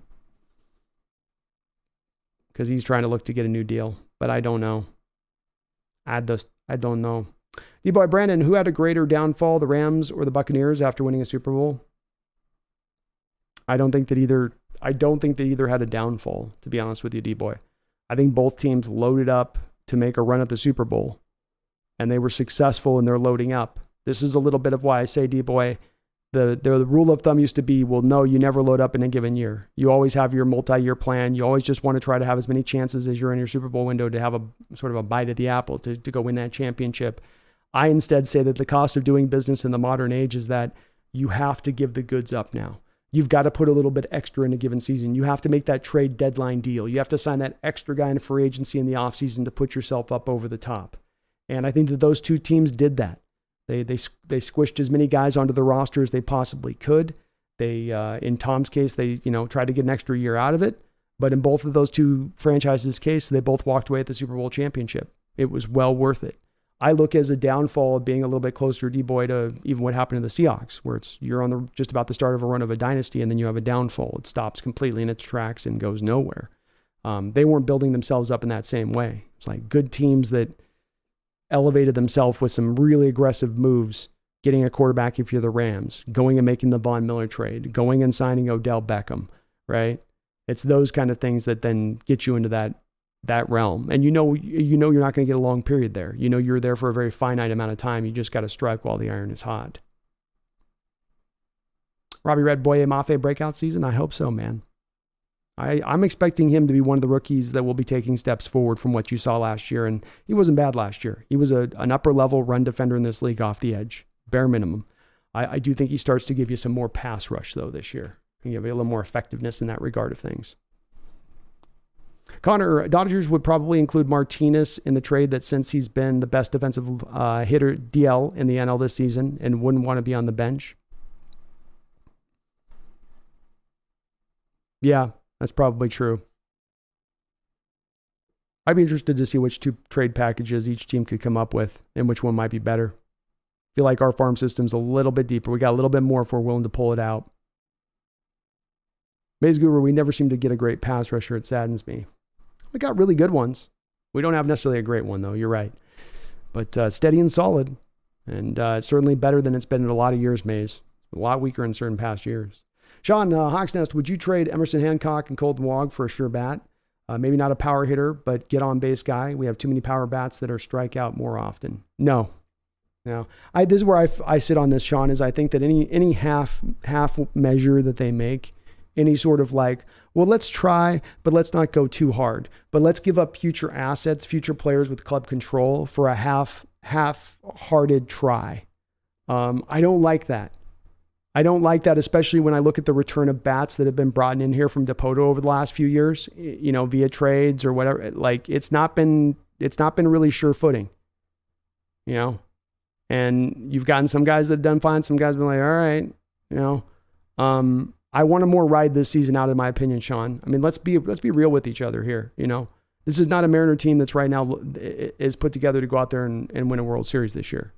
This is not the cream of the top of the Major League Baseball. If they were to get this turned around and go on a magical run, it would be very magical because it would be very unexpected. And I think one extra bat's not going to change that trajectory, in my opinion. This team needs to go back from a focal standpoint and understand the type of team they need to build in order to make a winner here. And that's a team that's going to manufacture runs that's not leaning on the deep ball. Or if they want to build a team that's going to lean on the deep ball and just hit home runs and strike out, and that's what they do, then bring the damn fences in. But they need to build a team more than just one player to get on base. And they need to go through the whole lineup to get this figured out, in my opinion. It's going to take a real thorough examination of everything to start to put this in the right direction. So, no, I don't want to do it. It would feel like you're making a desperation trade more than you're taking advantage of a market opening. You're going to pay, I think you're going to pay prime pump prices to bring in a hitter who's going to have a marginal effect on the offense. Robbie Red, Taylor's pass rush only. He's hot garbage. His run defense, he is. Jack, something I've noticed, people knock the Seahawks because of Geno, yet praise Purdy, even though technically Geno has a better, longer, and Purdy tore his arm. We don't get hype, really. Even the Lions are. You're right, Jack. It's been this way for many years, though, for me as a Seahawks fan, so it's kind of nothing new under the sun. Kind of took us to getting to being a Super Bowl winning team before we really got the hype even in that team that we did. So I'm okay with it. I like us kind of flying under the radar. And, national opinion, national narrative set in all the time. And they're sometimes true, and they're sometimes hellaciously false. And in the case of Geno, the thing that I've seen with him, Jack, is people have got their confirmation bias set. They've decided what Geno was after 2 years in the National Football League some 10 years ago, and there was no room for growth in people's mind for Geno beyond that. He was then what he was, and he will forever be that. I practically feel like these people could be seeing Geno literally raising the Lombardi trophy, and they're still like, yeah, I don't know. He still hasn't really shown me it, though. Like, show me. Right?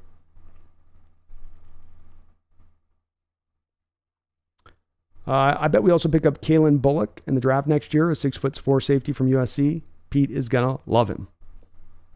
I'll tell you this, though, Herbicide, he did pass once on a 6'4" safety from USC that he himself coached, who was a former 5-star guy out of Washington, didn't he? And Taylor Mays. So I don't know, man. Just the 6'4" USC safety isn't enough in itself for Pete. He's going to want more, but I'll check him out. Kalen Bullock. I got a list here of some guys on my list here, so let me put him in. Kalen Bullock.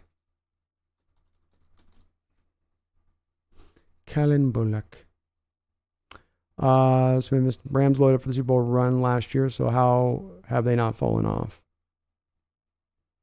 Falling off is you're trying to go out there and you're trying to have a team into a certain place and you're expecting to be a contender and then you fall off. If you're a team that's in a go for it mode and you're going to sacrifice the future for the now, well, then it logically bears the assumption that the future is going to have the price paid. And by the price being paid, you're probably not going out and winning Super Bowls. But that's a team choosing from not by a happenstance or a luck standpoint, but cognizantly saying, this is what we're going to do. We're going to sacrifice future first-round picks. We're going to sacrifice future cap space to win now. And so when that team then wins now, and then in the future they lose as they start to fall up against the cap that they set themselves up to, that's not a falling off. That's a planned implosion, basically. So to me, it's two different things. Falling off is there's expectation level there. There's no Tampa Bay expectation level this year. Last year, they didn't fall off. They got injured. And they were trying to get one last Super Bowl season out of Tom. But like we saw with the Rams, you get 1 year to squeeze that towel as hard as you can squeeze it. And then that's it. You're not going to get the 2 years. But I would argue that you got to do a little bit of this is a bit of the new NFL age where you have to pay a little bit of that price to get to that place. This is the new evolution of the sport in certain respects. So if they don't win now, okay, you see what I was saying. It's like, Megan, why I would say the Seahawks fell off in 2015, 16, 17, and these other teams didn't, is because Seahawks hadn't loaded up for 2013, 2014 to be their go-for-it times. They were so young, their roster was so cheap that they were in a team that could go on a dynasty run. Why did they fall off? They fell off because of ego. I want credit. No, I want credit. This click here, that click there. This guy with his ego there. This guy thinking about his brand and how big it needs to be. This guy who's wanting his little It's all that stuff that starts to factor. That's falling off to me, where there's expectation to some degree there. But if there's no reason to have expectation, I would say even on the Rams last year to have the expectation level, when they lost Odell, when they lost Von Miller, when there weren't clear replacements, when guys like Aaron Donald were getting old, when you knew Stafford had gone through a lot of injuries and he had really had to tough it out through the previous season, expectation has to be a point to the fall off. You could say a team get less successful, but I don't know. It could be semantics. We're into a little bit. Herbicide, Hawks Nest, what quarterback should we aim for in next year's draft? Probably a second to third rounder, Herbicide. I think that's going to be more of the money spot in the draft because there'll be so many of them. And that's where you can take advantage of the market, the strange market opening that will be there. You have some drafts, Herbicide, where you have 4 quarterbacks in the first round, and then you don't have guys selected till the third, fourth, fifth round is the next picks. You'll have other drafts where there's not a first rounder like we had a couple years ago, right? Where there's 1 first rounder, no second rounders, and then we don't give anybody picked to the third round, I think, which was 2022. Next year's draft, in my prediction, is going to be one with a lot in the second and third and fourth round. You're going to have a big a stack of those guys taken in that place. And I think the team can do a little bit of the sort of the Russell Wilson approach. I don't know if they're going to find the same kind of guy like that, but you could find a guy who's a really good quarterback who can do a lot of really good things, even find a real pure fit for your type of offense, who may have some limitations, but you're going to be able to get maybe really cheap at that point. Robbie Red, do we re-sign Noah Fant for next year or shop for a new tight end? I think you probably write it out for one more year with Fant. I don't think you're looking at signing him to an extension at this point. They could. He's been productive every year that he's played for four straight years in the NFL.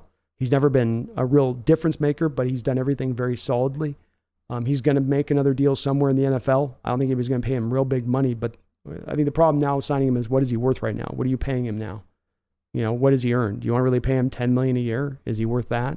I don't think he is. But let's see where he goes after another year. He says, so when a team exceeds the expectations of the Hawks did, does that mean a fall off is coming? Sorry for the question, B, but love your logic in this. Exceeds expectations the Hawks did, does that mean a fall off is coming? No, not necessarily. Again, context matters on this and expectation matters on this, Megan, and you can attest to the fact I've been consistent on this. I'm expecting our Seahawks to be better next year. I'm expecting our Seahawks to be contenders next year. But I'm also understanding right now, Megan, that this team is very, very, very, very, very, very, very, very, very young. Very young. So we come back to that expectation matter of things. Young teams are inconsistent. Go look at the Mariners right now. You see the talent there. You know the talent's there, but they're not giving you the consistency of performance. Is that falling off, or is that what you get from young players? It's what you get from young players. So if we happen to come out this year, it's not to try to put in a built-in excuse for this team. We'll see how it plays out to see exactly what the cause could be of it. But if the team doesn't come out and is successful, I'm going to lean a little bit more in the direction of saying, well, the average age of your roster was 25 years old. That's hard to go out there and compete with a roster that young. To put this in perspective, again, your Seahawks in 2013 went out and won the Super Bowl, and they were the youngest roster in NFL history to go win a Super Bowl, and they did so at the average age of 26 and a half years of age. Your roster this year is going to be probably somewhere between the low 25s to low 25 and a half, right in that realm. So young teams, expectation, not as much there.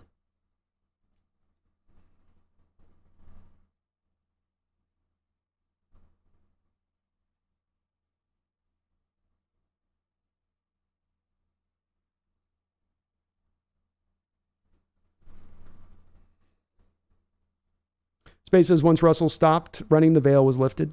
Definitely when he lost that part of his game to lean back on it exposed the problems in his game for sure. Herbicide says, tires are the way to go. Eric all next year. Who though? Nix, Penix, Ewer, McCarthy. All of those guys you mentioned are going to be second to third round quarterbacks. I think Penix is the only one that has a potential of elevating himself into mid first round discussion at his highest. Herbicide. He may be gone by the time. How about Cameron Ward? How about KJ Jefferson? No, I don't think either of those two guys become first rounders either. What about the Travis kid from Florida State? He reminds me of Doug Flutie, man. He plays the position at Florida State just like Doug Flutie. You want to go back and get him in the third round, do a Russell Wilson redo, get a guy like Russell in that respect. There's a couple other guys we can go through. Will Rogers. And not all these guys are going to develop too, Herbicide, right? Like some of these guys will rise, some of these guys will fall. We've seen that every year. How about Spencer Rattler? I don't like him that much, but he's going to be a probably second, third, fourth round guy. He's probably a second round guy with how he's playing last year. Who else? How about the kid out of Tennessee? Herbicide. Strongest arm in college football. Stuck behind Hendon Hooker the last couple years. What about that guy? A lot of them. Herbicide doesn't want Penix because he's old and he's a lefty. Well, I can't fault you for going against them lefties as I drink my coffee left-handed.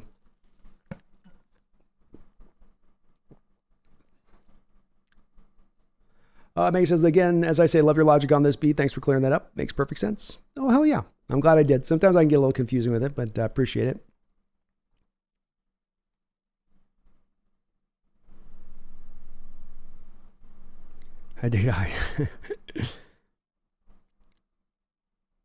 Penix is a little older.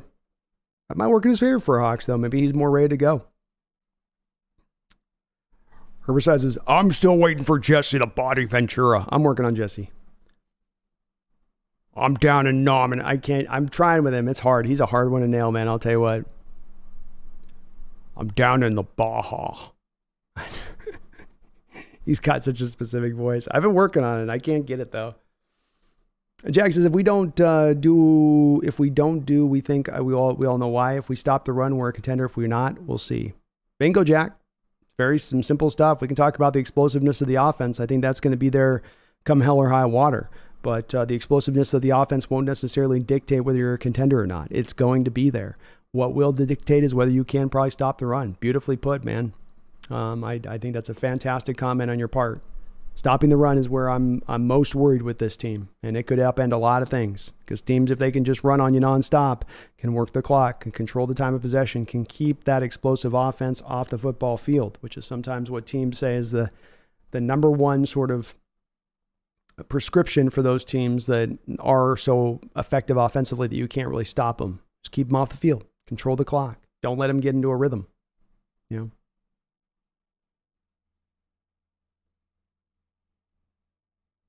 Besides is Spencer Rattler. Yep. Yeah.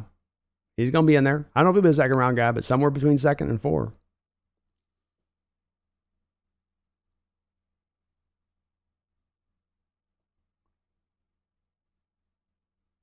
Megan says, Rattler third or fourth? Oh, hell no, B, too high. I don't like him, Megan. I swear. I'm not saying this from a standpoint of being a Rattler backer.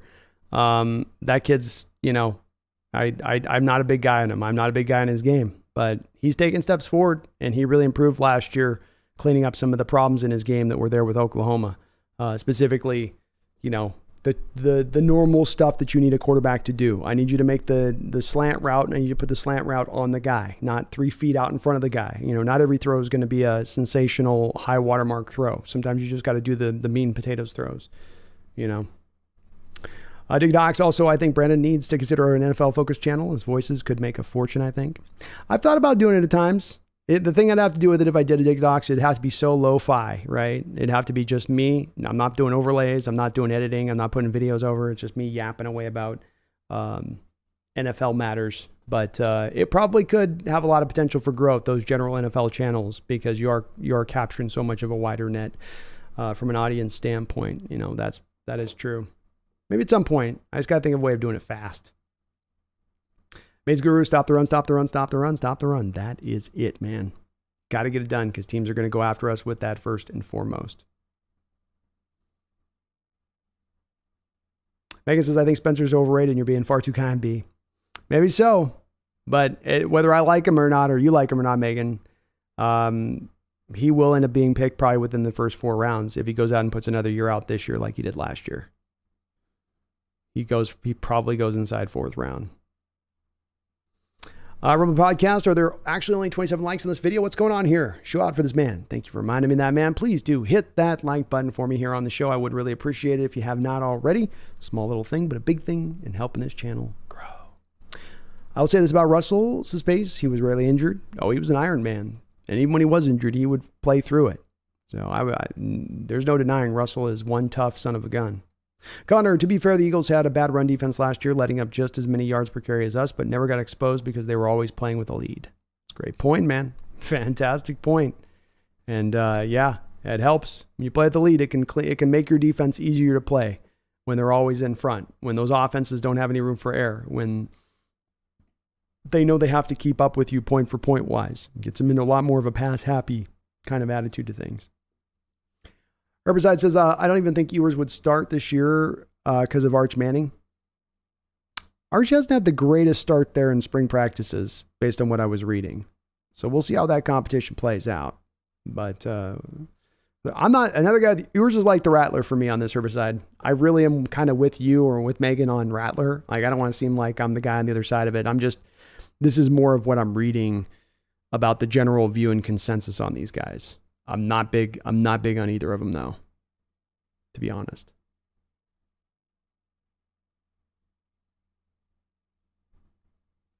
Yeah, Nick, I don't think Manning's starting this year either. That's what I'm saying.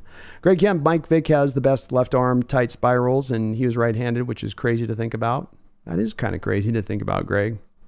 Those ambidextrous folks, man. That'd be awesome to be able to go both hands. Alan, Brandon, who would you rather bring back, Irvin or Shelby Harris? Harris all day. We're set at edge right now, Alan. You know, you're 4 deep with really, really good talents in those first 4. And then you still have the guys on the edge looking out that could still make some impact in the Smith kid from Ohio State. And then you'd have Alton Robinson. So there's not really a need for Irvin. You brought Irvin last year in because you couldn't trust Darrell Taylor in rundowns. And you're playing Uchenna Nwosu a ton of snaps, and Boye Mafe wasn't quite ready as a pass rusher. So, Alton Robinson got injured, right? So Irvin was kind of your 4th guy last year. But outside of there being an injury, there's really no reason to bring back. Whereas Shelby, there's definitely a hole there on that interior of that defensive line to fill out, which would be nice. Megan says, yeah, I guess I need to tuck in my Rattler bias B. It's showing again. Hey, I don't mind. I'm not a big fan of him, so I'm not. But boy, you do. I've learned enough to know when I read through some of this stuff and I see it put over and over and time and again. And Rattler's a guy who's had a lot of backing from the scouting standpoint and the way they look at him going back to his high school days and where he's viewed, and that stuff does still kind of times will carry some weight.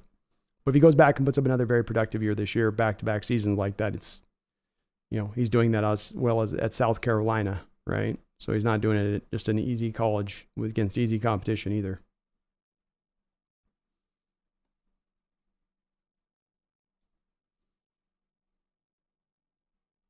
Sean Hines, would you start Olu or Brown at center?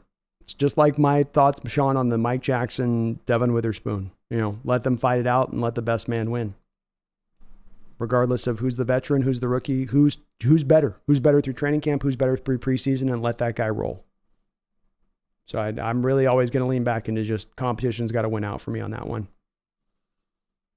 Rumbler or Brando, it may not come out for a little while longer, but we gave you a shout out back in our NFC East episode today. The NFC quarterback rankings came up in a recording. What's yours? Thank you for the shout out, Rumbler. Appreciate it, man. NFC quarterback rankings for me would be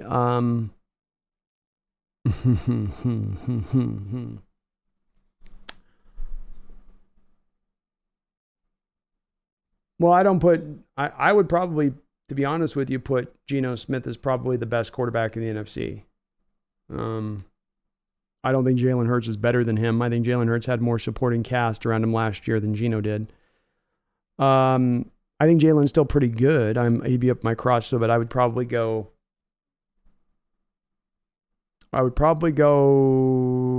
Gino.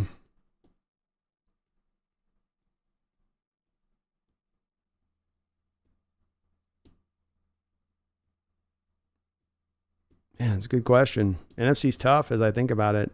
Trying to go where you lean and who you're going to go to. And it's very stacked. All the guys are kind of close to each other for me.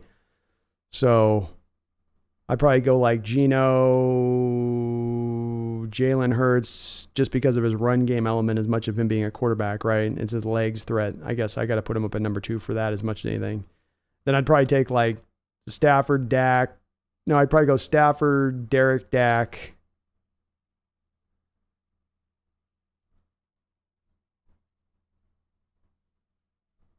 Man, this is tough.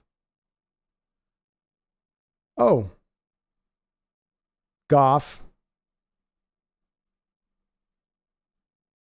Fields.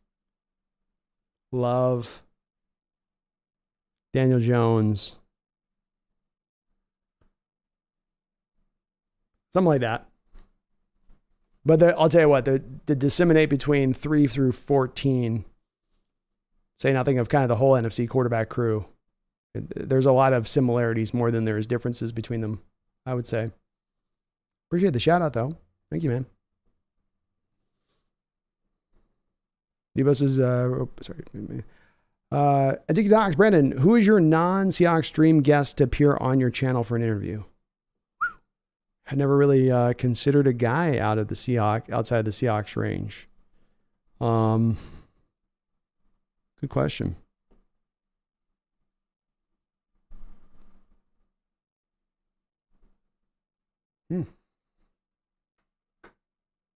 Probably want to try to get a colorful personality.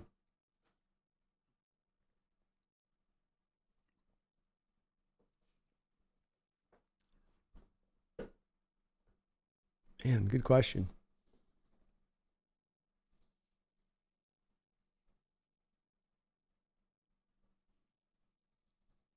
Yeah, it'd probably be something like somebody that played against our Hawks a lot, like a John Elway, asking him a lot of questions, then both about his career and then against the Hawks.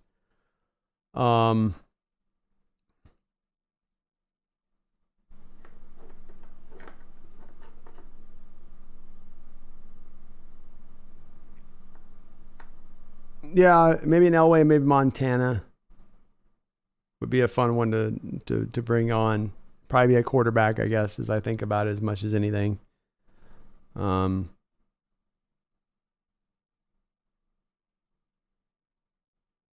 Yeah, I'll go with that. I haven't given it a lot of thought, though, Dig Docs, to tell you the truth on that. So I have a hard enough time getting the Seahawks on to do interviews.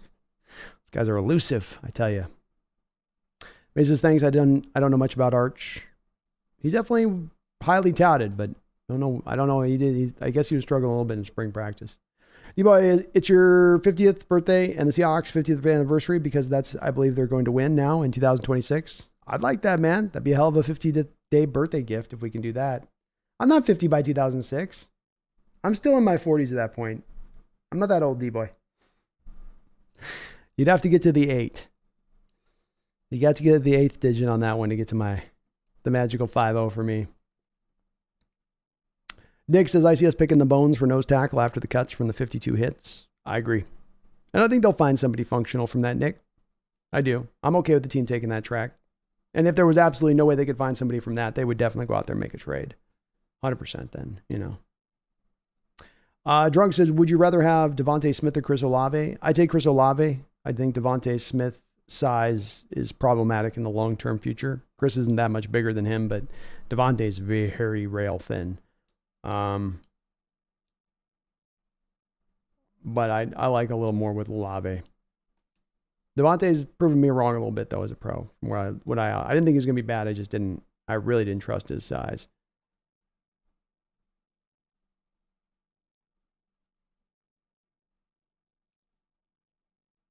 Nick, Gino, and Hurts are the only options for the best quarterback in the NFC. Really is. There's not much out there. Drunk says Dak would be my number 3. I can see that. Dak's Cowboys offense was good last year. Defense kind of carried the day for him. The offense was still pretty productive. Dick Doc, come on, Trey Lance. You want to say it? Stop teasing. You got me, man. I want to say Lance number one.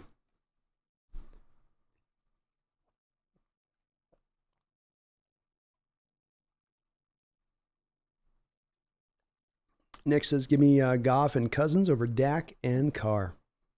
For me, they all run together for me, Nick. You know, they all kind of meld together. You could talk me into one or the other. I'd say, okay. You know, they all kind of do sort of the same stuff. Rumbler, this begs the question to me, Brandon. I don't have Geno over Jalen right now personally, but they are certainly very close. How much do you weigh mobility with quarterbacks pass versus run? Maybe 70-30?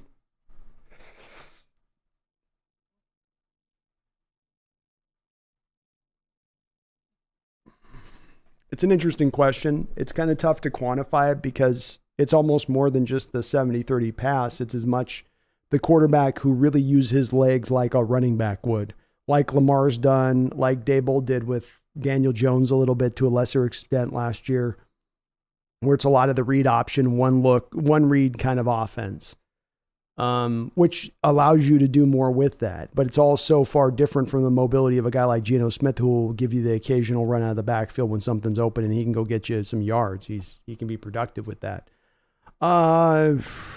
Yeah, I mean, it factors in a little more with Hurts because of his effectiveness with it and how much it drives their offense, I would say. So he's like Lamar. It's like they're unique. So they're not that easy to quantifiable point. I think though Geno doesn't do anything of like what Jalen does in the offense, neither does Jalen do anything of what really Geno does in the offense, from control at the line of scrimmage to the short passing game to, 3-5 step drops, hand out of your, ball out of your hand, and you're moving defenders like eyes. He's not going to do some of that advanced stuff. So I think Geno's just much better as a passer from that standpoint, being the pure passer, than Jalen is as a runner over the top of him, or his effectiveness as a runner. And that would be what wins it out for me in the bottom line. But it's tough, Rumbler, because it is two different skill sets we're applying, even though it's to the same position.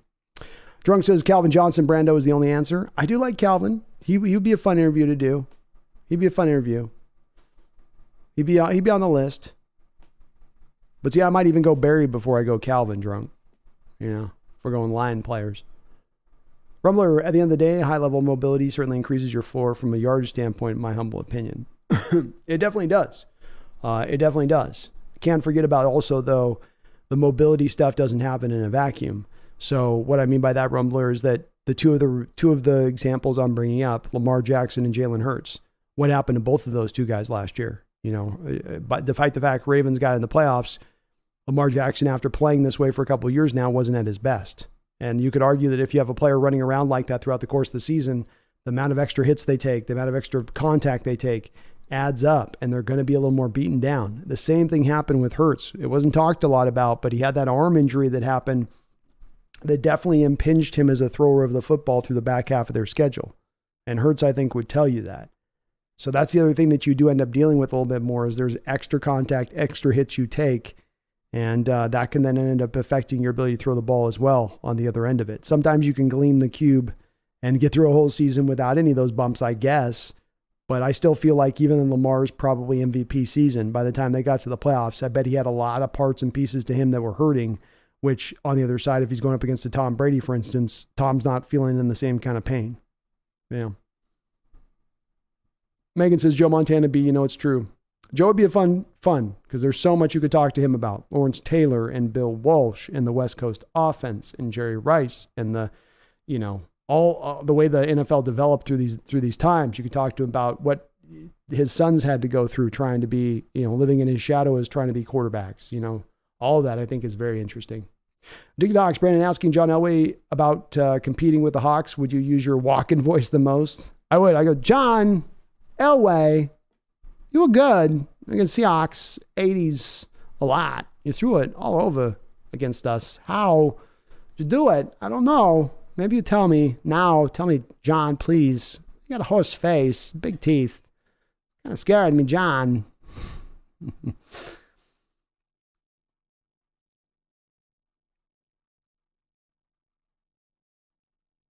Connor, NFC is hard to rank because there's too many established quarterbacks who also have recent success. Agreed. D-Boy says, Brandon, can you see if one of the guys I blocked or timed out is Brian Myers? It said hidden to him, and I haven't seen him make a comment second. Yeah, let me check and see if Brian got accidentally juiced here.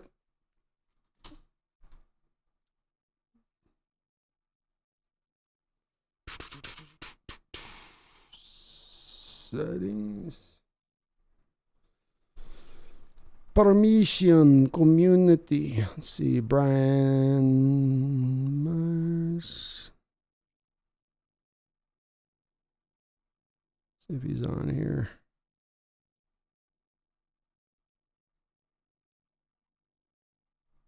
Nope, I got you, Brian. Yep. All right, Brian, you should be good. I got you back in here. Hopefully that's fixed. I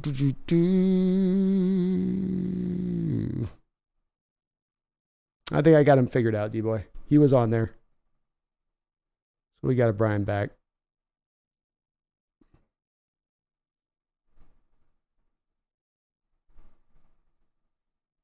Paul, our 2 picks in the draft, ton of potential, both coming off major injuries. Our top 2 picks in the draft, ton of potential, both coming off major injuries. Hamstring, yeah. I think they're tough injuries. It's not a major injury. Major injury is you tear something to me, Paul. Tear something, but a pull is, I don't know if I go full, it comes off the ligament or something. Maze says, the TheSeahawksNest, I got to go. Thanks again. Well done. Thank you, Maze. Appreciate you, brother. Have yourself a great night. Rumble Podcast, bro. No way Dak is literally Kirk Cousins with a slightly above average mobility. Far worse decision making than Kirk 2. The prime time stigma is all that pulls Cousins down in people's minds. IMO. A little bit. I don't think he's bad either. It's like Goff. It's like there's some good, there's some good bad. Are they going to carry the day for you? No. Are they good enough on a team that's really stacked to take you pretty far? Sure. I think it has been telling Rumbler that a guy like Cousins has not been able to take the Vikings even to the same place that journeyman backup guy who was there prior to him was able to take him. You know, he's not, despite the fact they've had pretty equivalent rosters throughout that time, you know, Cousins hasn't been able to get to the same spot. And boy, when you're Cousins and you play this many years over your career and have this many starts between Washington and Minnesota, and there really is not that much success as far as getting into the playoffs. I'll stay away from prime time, just get to the playoffs. I mean, you had the Giants beat you at home last year, didn't you? I mean, it's, you know, kind of is what it is with him as far as the narrative on that. I'll give it to you on the primetime things, might be a little unfair, but all these guys kind of run together for me. Drunk Squidward, would I rather have Jamar Chase or Justin Jefferson? Give me the pure outside guy all day. Justin Jefferson was remarkable last year. I was looking at it. He also had 174 targets last season. 174. So don't get me wrong, the guy's super productive, but he's getting worked like Cooper Kupp got worked with the Rams for a few seasons there. And Jamar Chase to me is just, he was the favorite player for me coming out of the draft. He's been everything I thought he was going to be as a pro, and he's going to continue to be a dominator at the position. Daniel says, but I think some people are still down on Geno and not putting him in the top 5 of the NFC. Agreed, Daniel. Agreed. There's a narrative that's sunk in on Geno that's deep with some people, and it's going to take him maybe doing this for 2 years, 3 years, maybe win the Super Bowl for that to change any kind of minds. And anything short of that won't change any minds. Drunk says, I'm starting to hear more and more Jamar Chase. I'm a Jamar guy. Jacob, you have a good night, man. Appreciate you watching. J.O. says, Gleam in the Cube turned me into a skater briefly. It didn't go well. I could never do the skating either, man. I've tried the snowboarding too, and I just can't quite do it. Brian Myers, you didn't upset someone. You got accidentally timed out. Sometimes people just fat finger it on my mods on the phone. But good news is they let me know quick, so I get you back into the fray here. Herbicide says, walking in Dune. It's about the spice. I'm telling you, spice rules all. We got to kill the Atreides. They have to die now. Your father was weak. You're going to die like he did in his grave.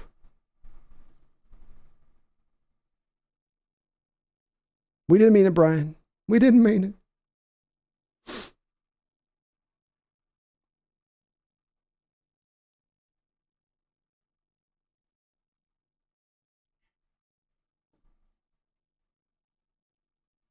Megan says, when it comes to Geno, the phrase, you can't please all the people all the time, comes to mind. That's absolutely correct. Can't do it. And sometimes you're just not going to convert people over, and people don't want to think too deeply about stuff. They get their mind fixed on things and determine that's the way it is. And some people, it just doesn't matter what it is in life. You can't change their opinion on it. But the data, the statistical data that's there for Geno from last year, if you watched how he played and you just took the eye test and looked at that, you would know that this is stuff that's going to be continued to be good to great play going into the future. And that this guy's doing everything he can to replicate what he did last year, if not take it even further, even beyond what he did last year. He has been on his P's and Q's. Literally the day after your playoff loss, he's in that Seattle weight room, picking the weights up, trying to already start to work himself to get better for next year. And I think we're going to continue to see the fruits of that very, very, very soon. Herbicide says, I killed it at skating and snowboarding. I wish I did herbicide. I was living especially in Whitefish, Montana. I was living right next to a great ski board mountain that, I've got good balance too. It's such an awkward feeling when you put your feet on those boards, Greg says, people wouldn't agree with me, but I'm not taking Chase or Jefferson until they can prove to put up numbers in the playoffs and aren't just the regular season wide receivers like Peyton Manning used to be a regular season quarterback.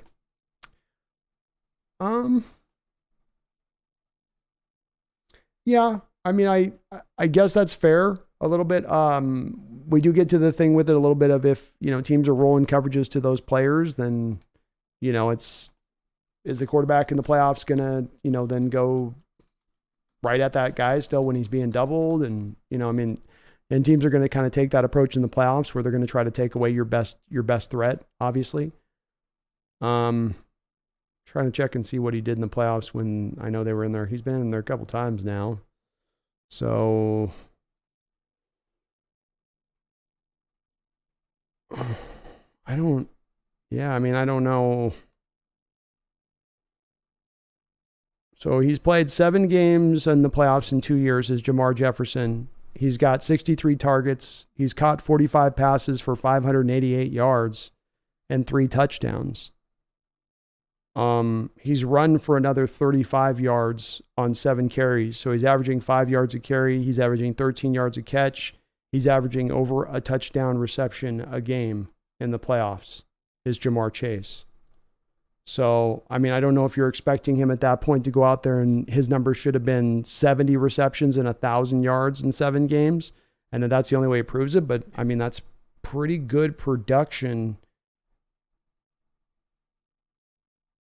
All things being equal, you know what I mean? I'll give you that it's not game breaking, but it's also not like he's just completely falling on his face. Let's see on Justin Jefferson where he's at. I think Chase has been fine. Maybe your case with Jefferson will be a little bit more firmer. So Jefferson's been to the playoffs. He's got 1 playoff game, and you're right. He only has 1. He's got 7 receptions on 9 targets for 47 yards. Which I would say, yeah, that 1 game, but it's such a small sample size too,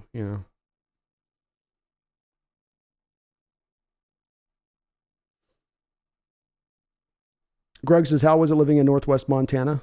It's okay. It's a lot of snow and the winters are really, really brutal. The people are really nice. The food's really good. It's good because you can get a place with a little bit of property where you have some breathing space, but the winters are really long. Really, really long, and it's a lot of snow. I get probably 1/4 of snow over in Spokane than I get in Northwest Montana. Connor says Chase actually had pretty good playoff numbers, I'm pretty sure. Yeah, I was just looking it up. It wasn't bad. It was not bad.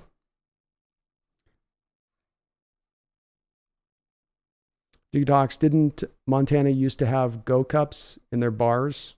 Or is that just a myth? I haven't. Oh, to Go Cups.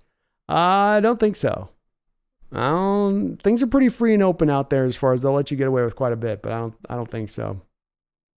And I'll tell you, if you could do it as like those snowbirds, where you have a summer place in Montana and a winter place in Flagstaff or up in, Nevada somewhere, not the worst way to go. But doing the winters there you'll slowly go a little bit crazy. It's a bit much. Rumbler, Brandon, thoughts on Schottenheimer's fit with Dallas? I think it's a clear downgrade from Kellen Moore. If Mike McCarthy continues with play calling duties, Dallas is out in the first round again, methinks. I didn't like the McCarthy hire there. This is another reason that shows you why it's a bad hire, is that not only is this guy not really that great of a coach, but he'll push good coaches out the door as he's done here with Kellen. Kellen went out last year, and again, statistically, they put up a good year as far as the numbers go offensively speaking. They want to run the ball a little bit more, according to McCarthy, and that's his big issue and his big problem. Okay, you're going to get what you want, Mike. I don't have a lot of trust in this guy. I think he's he's a lesser coach to me. Yeah, I think it's a downgrade. I think Schottenheimer is not, I don't think he's a bad offensive coordinator. I just think he's a boring offensive coordinator. I think he's a boring hire. I think he's a milquetoast hire. I think he's a hire you do that's just like, no one's going to knock you for, but it's also not thinking outside the box either. So is he going to fall on his face there with Dallas? No, he'll still make the offense functional. But is it probably a downgrade from Kellen Moore? And is Kellen Moore going to probably really take off there with Sandy with the Chargers with Justin Herbert? Yeah, I think so. Nitro Hawk, who's the most controversial Seahawk besides DK and Geno?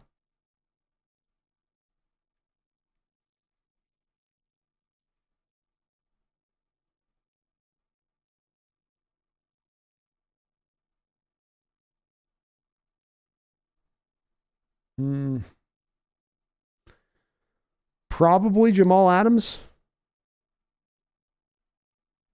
I would say. Jamal would be my number 2 Nitro. Because of the issues with injuries and stuff. Megan says, I thought Seattle winters were brutal, which makes me wonder why the heck I'd want to live there as I have the cold. Seattle winters are tough too, Megan. I mean, Montana winters are brutal because of the snow, and snow is just everywhere and it affects you, and you're driving and it's up to your eyeballs. If you it's a bit much. You see it everywhere and it just doesn't go away. Whereas in Seattle, it's just the misty rain that's always kind of coming down the winter. It's the overcast. It's kind of two different issues, but they're both a pain in the butt to deal with. Riverside says Montana's really expensive now with no good paying jobs. Yeah, all the people there moved from California. They sold their $1 million homes, went up to Montana, bought themselves property, got himself a couple acres and spent $300,000 and then pocketed the rest of their money to live in retirement, and now they've jacked up all those prices. This happened in northern Idaho too. It's probably happened all over the country, but the bottom line is that you're right, Herbicide. It has made the expensive prices there for houses, and it's not exactly, if you're going there, it's not what it probably was 15 years ago if you're moving to Montana, which is probably a little like what it would going to Alaska. It's like, well, I'm going there, I'm getting this, I'm getting that, and cost of living will be low, and not really. Daniel, I always hear this league's mentality is what you have done for me lately, and yet people hyping up Russ, Carr, Stafford, Lamar when they all had worse seasons than Geno last year. That's true, man. It's true. For all the people who want to talk about that, those narratives get set on things, and they get set deep.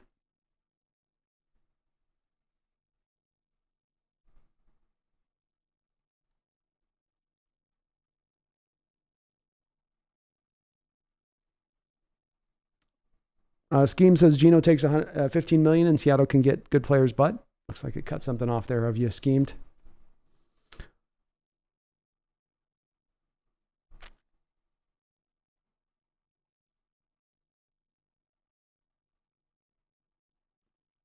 Greg says Brandon Chase hasn't been bad. I'm more talking JJ. I was talking more based on the hype they get. If I had to pick between the two, I'd go Chase, but he's been hurt before, I believe. He's been dinged up a little bit. Yeah.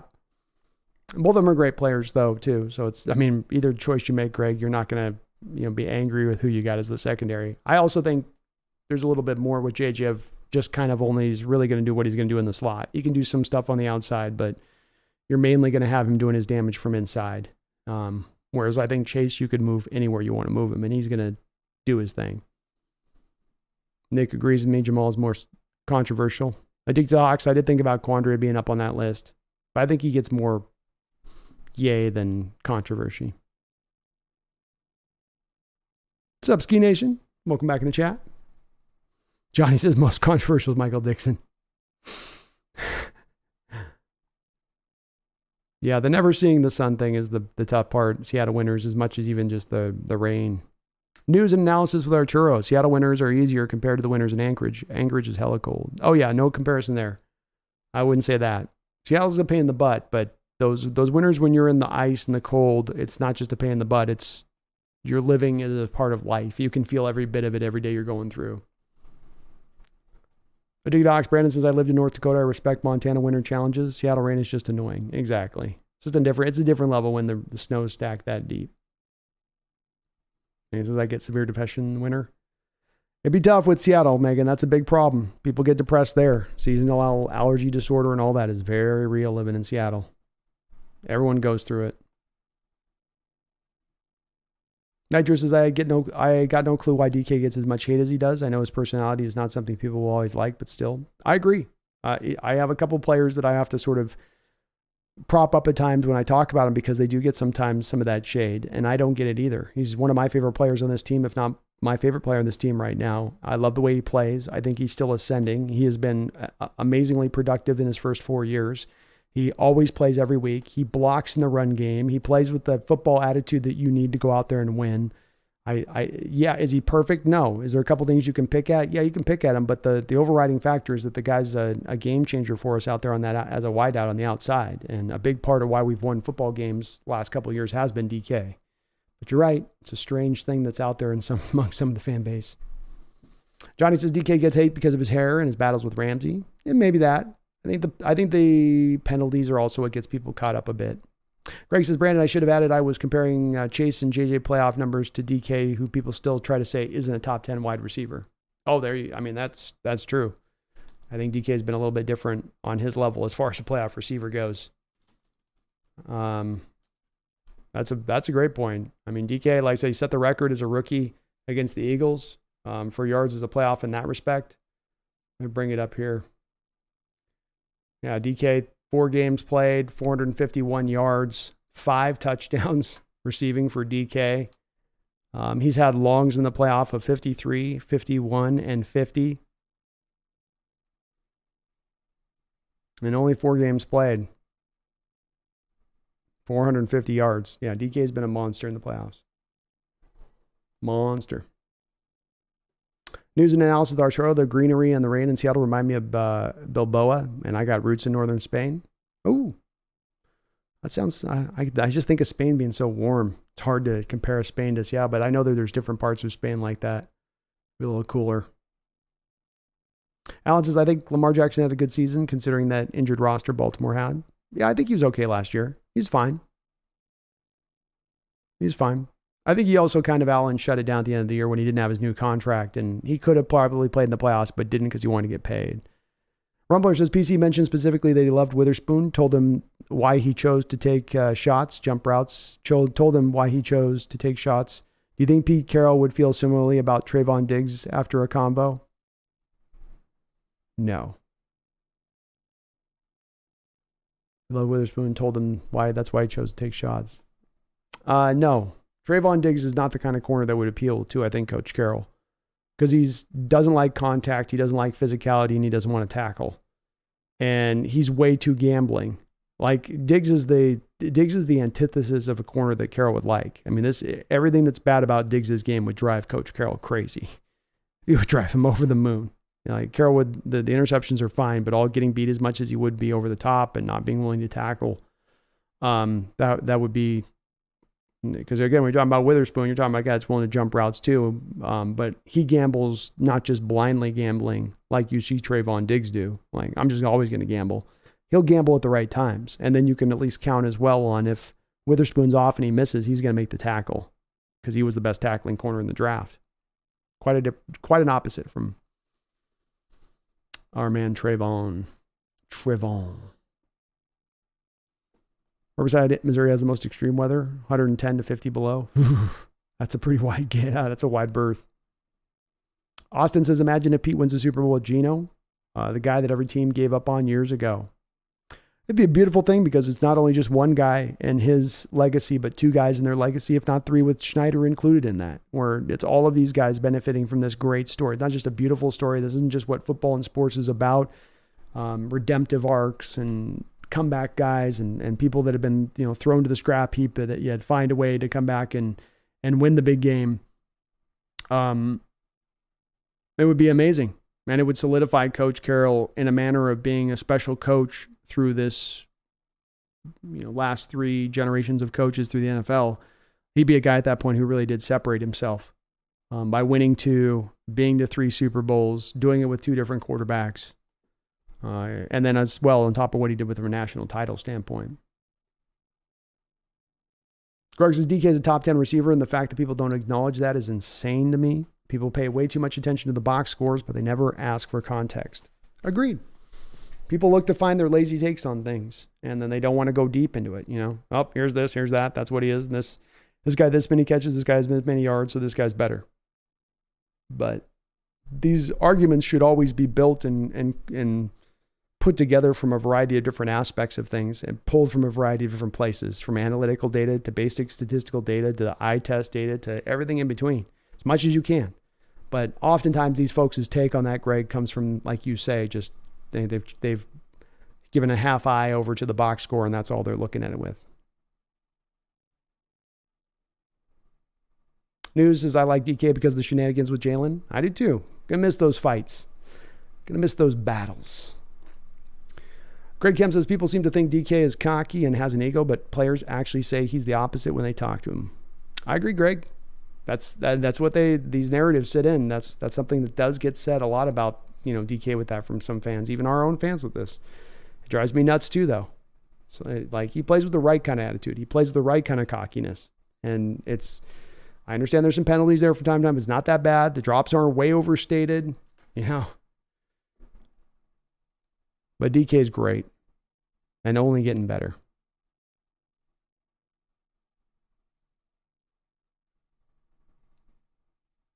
Susan Arturo, Mike Morris, one of your favorite Hawks. All right, man. Love it. Johnny says, Gino gets love now. It's easy to forget how everyone thought we were tanking last year. How we were tanking going with Gino as our starter last year. That's definitely a common factor that was out there and put, definitely a common factor out there that was put and brought up. That's for sure. But, it's an odd one. D-Boy, Brandon, if you couldn't live in Washington, what's your top 3 states that you would like to move to? I give this thought a lot now because there's times I think about doing a little move on thing. Top 3 states that I would move to, if not Washington, I guess California. I just have to find the right spot in California. If not California, I would probably say, I'd probably say Northern Idaho, actually, at this point. I'm really digging Northern Idaho. And then if not that, I would say Colorado or Nevada. One of those two.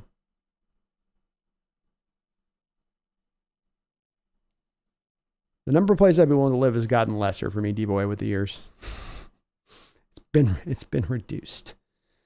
It has been very, very reduced. D-Boy says, if you had to move DK to a different position on both sides of the ball, where would you move him? Well, obviously on offense, I think it's easy enough, D-Boy. You just turn him into a move tight end. He becomes your Noah Fant in the offense. That'd be easy offensively to do that with him. Defensively,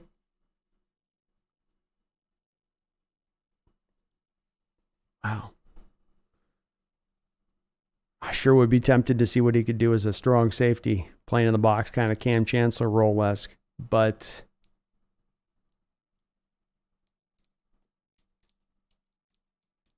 I mean, having a 6'4" guy that could run 4.3 as a strong safety would be pretty cool. It's either that or edge, D-Boy. I'll go strong safety, but edge would be tempting. I miss the Binky too, Space. I like the Binky on DK.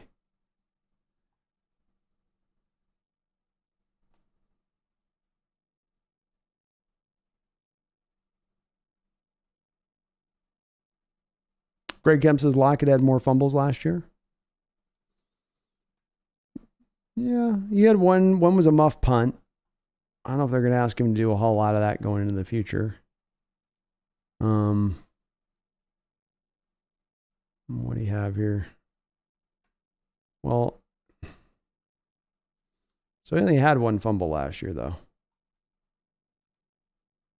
might have to expand on that one a little bit. He only had one. Nick is a professional analyst, ranked Geno and Locke as the 32nd, 33rd best quarterback in the NFL just a year ago. Yeah, they did. I mean, hell, even Sims had him at like 39 and 40 or something, even deeper on his particular list. Not a lot of people were looking at it in that way. I definitely thought he could be decent. I did. I was on that board. I'm on record of saying I thought he'd be all right. Reek 206 Northwest says DK just always fumbles at the worst times. He's just got the bad moments stand out, Reek. You're right. And those bad moments will sometimes sit a little bit more fixed in people's mind, and they'll sometimes then forget about the good stuff, because they'll happen at those worst kind of moments. But the fumble thing is something that's an easy enough thing for him to clean up. He's just got to learn at times to get down and not fight for every last inch and every last yard, because that's where he tends to have those fumbles happen. But yeah, you're right. Those moments do stand out with that. Dana, did you see how PFF made a list of top 10 coaches in the league and Pete Carroll didn't make the list? Shaking my head. He does get the credit in that respect for what he does as a job he does. He never has in his time here, which is weird. But some of that is also the bright, shiny new toys, the young coaches. I mean, those lists tend to gravitate towards that. They'll keep a couple guys like your Andy Reids on there. But yeah, he doesn't get the credit. And you look at what they did last year with all the dead money on the books, starting 6 rookies, turning it over as they did and still finding the success they did. They didn't give John Schneider the credit with the executive year. They didn't give Coach Carroll any credit with being coach of the year. So how did Seattle get it done? You said we were all dead and buried last year. They didn't get dead and buried. They were quite far from that. So they did a magnificent job, but yet they can't get any credit for it. I don't turn myself around too much on it, but I do agree with the fact that it's like us getting credit as a team this year. It's the same energy as bringing this out, where they just tend to forget about us, and they'll forget about the coaches and forget about the general managers that are here and with the job they're doing. Brian Meyer says, B, you looking forward to the new Mission Impossible? Can't wait myself. I am very much looking forward to the Mission Impossible movie. I think that those have gotten better over time, those films, and there seem to be made more and more with a sense of care to their approach, which is, of course, unusual with Hollywood and its microwave ways and how they apply to filmmaking and whatnot. I like that there's going to be some callbacks here to the first Mission Impossible specifically. And what I'm hearing about in the reviews is some of the stylings of Brian De Palma being brought back at moments and times, which I think is great because De Palma did such an awesome job with how he framed the movie as much as anything. And you go back and watch Mission Impossible, and if it holds up that number one, it holds up because of how De Palma shot it, how he framed it, how it has a noir kind of feel to it that's different from the rest of the franchise. And smart of them to, I think, go back and try to, tap back into that a little bit.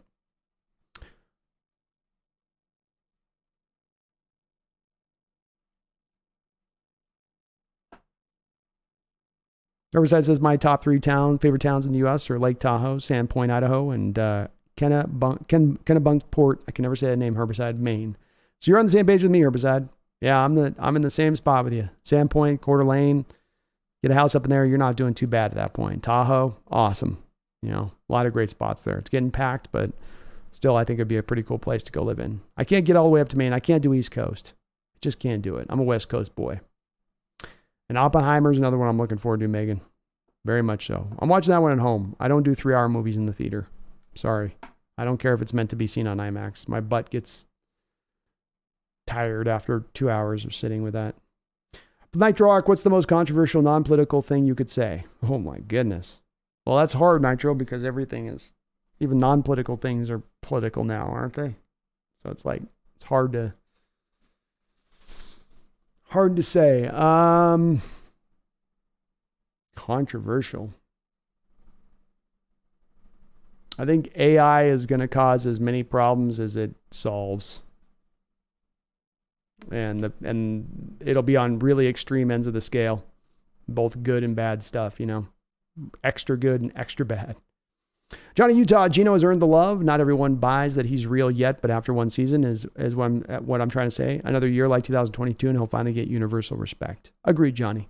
If he goes back to back with these 2 years, I think people will go, okay, well, all right, we see it.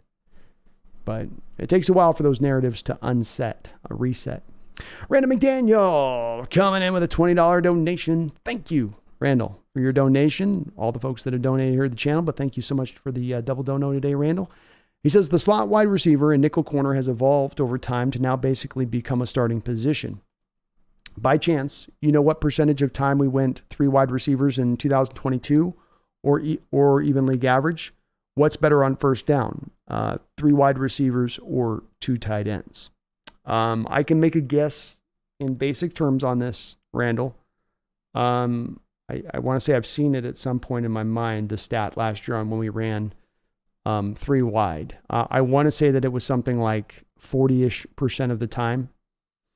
You led the league on early downs last year. What's remarkable about this, Randall, is that on early downs, first down especially, this team led the NFL in running 3 tight ends on first down and was right there in 2 tight end sets as far as I believe top 5. So on early downs, it seems the team is telling us, Randall, that the preference is to run more to the tight end set. So you can catch teams leaning a little bit more into trying to stop the run, which there's the higher probability of happening on early downs rather than later downs.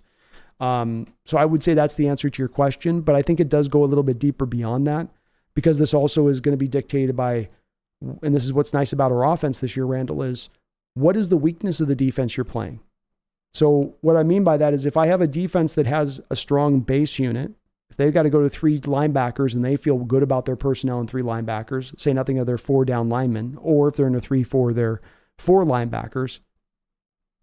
Well, if I'm going up against a team that's strong in that realm, well, then that next given week I go up against them having Jackson Smith and Jigba and DK and Tyler on the outside. I'm gonna definitely lean into more of my 3 wide receiver looks. And if I'm going up against a team, Randall, that's got that dynamic slot, but then they're maybe a little bit weaker in their base personnel, that's going to be a given week that I'm going to lean into attacking, whether it's early down or on the later downs, first, second, third. I'm going to lean into attacking more with that 2 and 3 tight end sets to keep them more in those base personnel package situations. And then if God forbid they try to slide into that nickel with the 3 tight ends or the 2 tight ends, then you just attack with the run game. So I'm more into the second part of it being what drives you to do that, Randall. But I will say just in general terms and doing the studying on this, the team leaned a lot more heavily on early downs going to the 2 and the 3 tight end sets. They ran, I think, 3 tight end sets 40% of the time on first down last year. 40% of the time. Pretty incredible.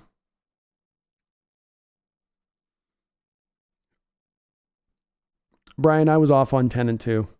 I do like Christopher Nolan, but his silliness when it comes to the way that he mixes the sound on his movies at times is dumb.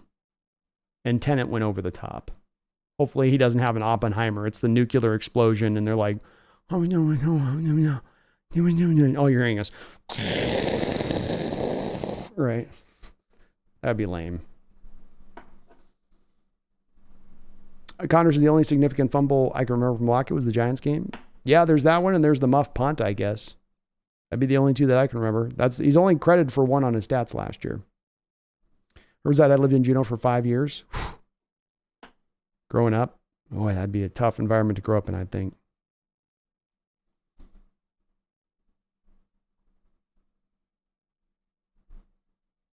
Nick says, with reports saying Willis outplayed Levis in training camp, I say it's only a matter of time before Levis is sent to Las Vegas because we all know Jimmy G is done by week 7. Yeah, very much going to be the case. Jimmy's got a definitely shelf life this year. Megan says, I was angry about Pete not making the list B. Then I remembered he wouldn't care on his behalf.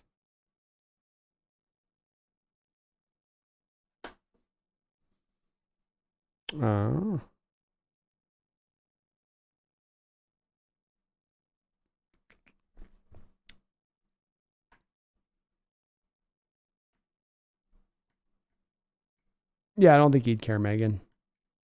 And it sucks that he's not on there, but I do come back to just, when you understand the nature of the beast, you can't get mad at the way the beast operates because that's just its nature and you're not going to change its nature. And we're never in Seattle going to be considered up with the Cowboys, Eagles, East Coast teams, Patriots, Packers, Bears. You're never going to be talked about in the same nature of those teams. It's not going to happen. And I don't turn myself in knots over it because it doesn't really have anything to do with us at the end of the day. We control our own fate as a team, and we can support this team better than any other fan base supports their team across National Football League. And then we try to put out the best team we can to go win a Super Bowl from that. And none of that is reliant upon the national perspective, giving us our props, giving us our flowers. All that stuff is nice to have, but it's all really irrelevant at the end of the day. Just go out there and handle business, And then all the accolade stuff will take care of itself. Johnny says, Dayball got Coach of the Year for winning with Jones. Pete made it to the playoffs with a career backup, albeit with a better roster than the New York Giants. Yeah, I mean, that's basically what he did. Yeah, agreed with you there. I think the other thing that's important about this is Dayball wasn't dealing with $54 million of dead money hit last year with that Giants roster either. That's the other part about what Pete did and what he accomplished. I also don't think, Johnny, you had... I also think Johnny last year, I don't think the Giants were starting 6 rookies across the board. And then you got to give up, what part of Wink Martindale coming in there for the Giants away from the Ravens and bringing in his blitz heavy approach, and how much did that help their success, which had nothing to do with Daboll. I mean, Daboll maybe is hiring him, I guess, and you give him credit from that standpoint. But, yeah, I don't know. Another East Coast guy, though, Johnny. I mean, is it any coincidence here that your Coach of the Year, your Offensive Rookie of the Year, your Defensive Rookie of the Year all come off the East Coast? I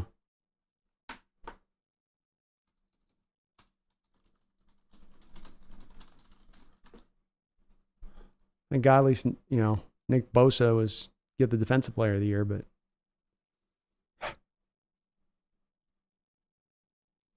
and Nick Guzman, the Daniel Jones contract is atrocious. Another deal where you want to feel good about the Geno Smith deal? Go look at the contract numbers of Daniel Jones. Look out.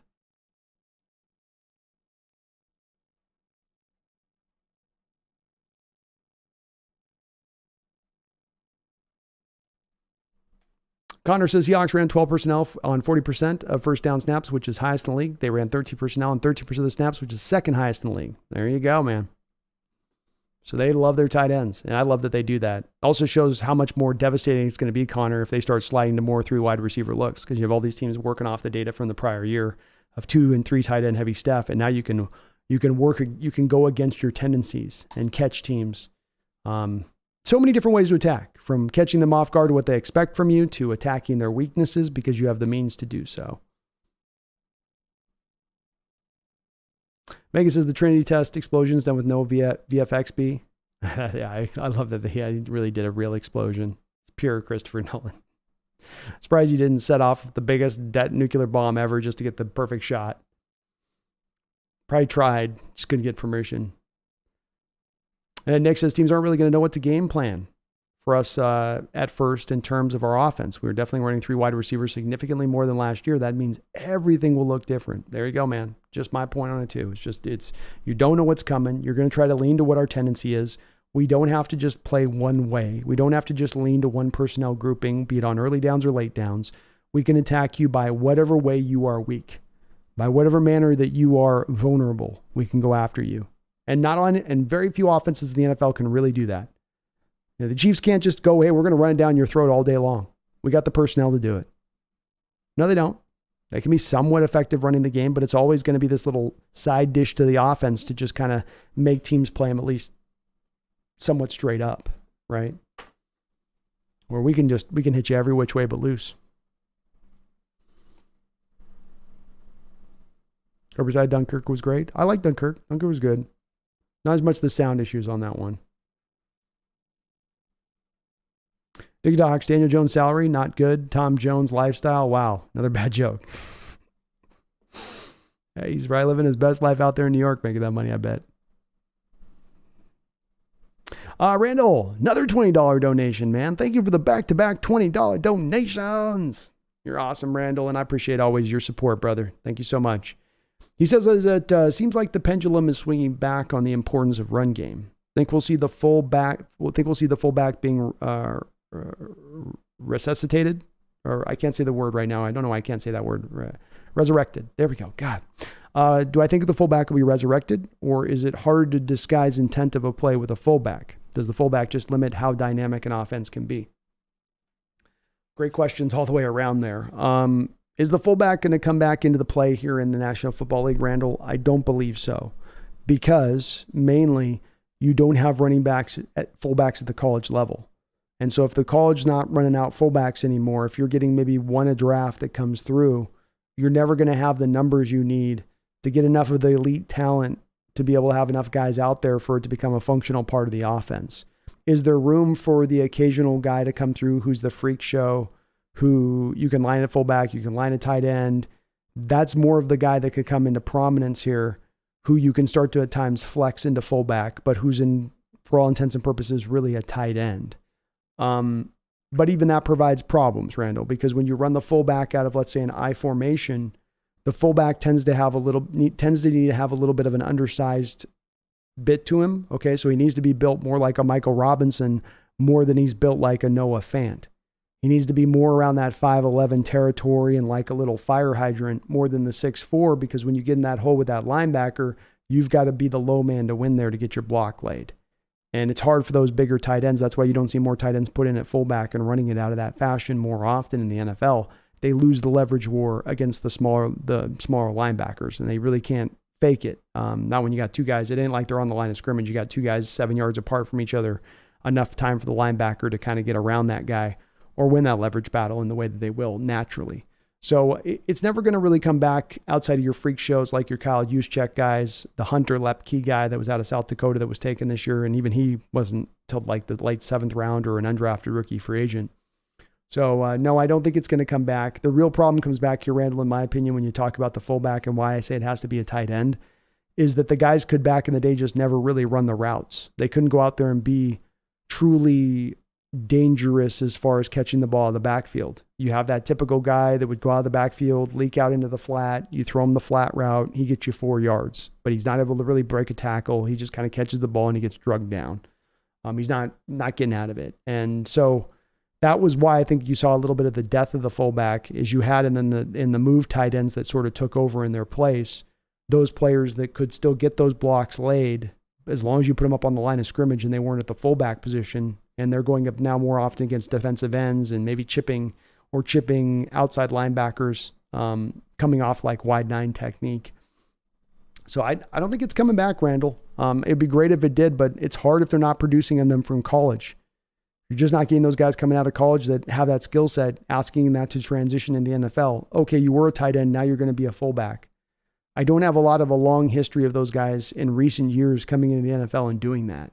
And that leads me to believe, that leads me to be very reticent to believe that it's going to happen anytime soon. Because I think I would have thought logically, Randall, some inventive coach, some forward-thinking coach in this process would have done that at this point. Would have committed to getting one of these tight ends, putting them into fullback if they wanted to really make that a part of their offense, like we're kind of like you're intimating a little bit about where it would need to go to start doing that once again. It'd be cool if it did, man, but I just don't see it. Just can't see it on that frame. Randall with another $5 donation. Thank you, Randall. I really appreciate all the donos, brother. You're very, very kind as always with it, and you're awesome. So awesome. He says, I think there's a creative way with a fullback. Have a guy like a Disley lead block. I think there's a way to do it, Randall. I think the way that it would have to open up would actually have to be off a guy that was like 6'2", who could then have just a little bit smaller size to be able to get then low to win the low man game. Disley could probably pull it off. But it's a generalized thought on it. I'm certainly painting with kind of a broad brush here, Randall. But I think that coaches just have, I have just memories of guys. We tried it like when Max Strong got injured, I think for a while, we tried putting John Carlson back there when Holmgren was here and having him run out in that fashion. And Carlson would have the same issue of just not being able to get low on that linebacker in the hole. And so the linebacker comes up and he goes, wham, and hits the tight end, blows him up out of the hole, and then he's there to make the tackle. And the tight end can't really do anything about it in that situation because he just can't get low enough, just can't pull it off. But if you have a certain tight end, Randall, that had the skill set, right? Maybe had that ability to get low and just had a general understanding of how to do it at the right time to pull the block off, or he wasn't 6'4", he's more in the 6'2", 6'1" range, that kind of tweener size. You could see a guy do it, but that guy will be, I think, a bit of a unicorn, Randall. He'll be a little bit like the Kyle Juszczyk where, yeah, there is this guy that does it, but is it going to be in a place where it's commonplace in the NFL, where you're seeing it implemented in 7, 8, 9 of the teams across the sport? I don't quite think so. I think that there's too much of a There's too much of a love affair with throwing the ball at this point. Too many teams feeling like that's the way to go out and win over running. Too many teams that lean on running game is just kind of a show me thing more than we're really going to win with this kind of thing. Randall, another $5 donation. Thank you for all the donos. Is your running back coming out of college? Is your thought running backs coming out of college don't run behind a fullback? Instance of college spread offense affecting the league? Well, you're definitely on it. Let me answer your question. Let me get a little bit of water here and then I'll answer your question.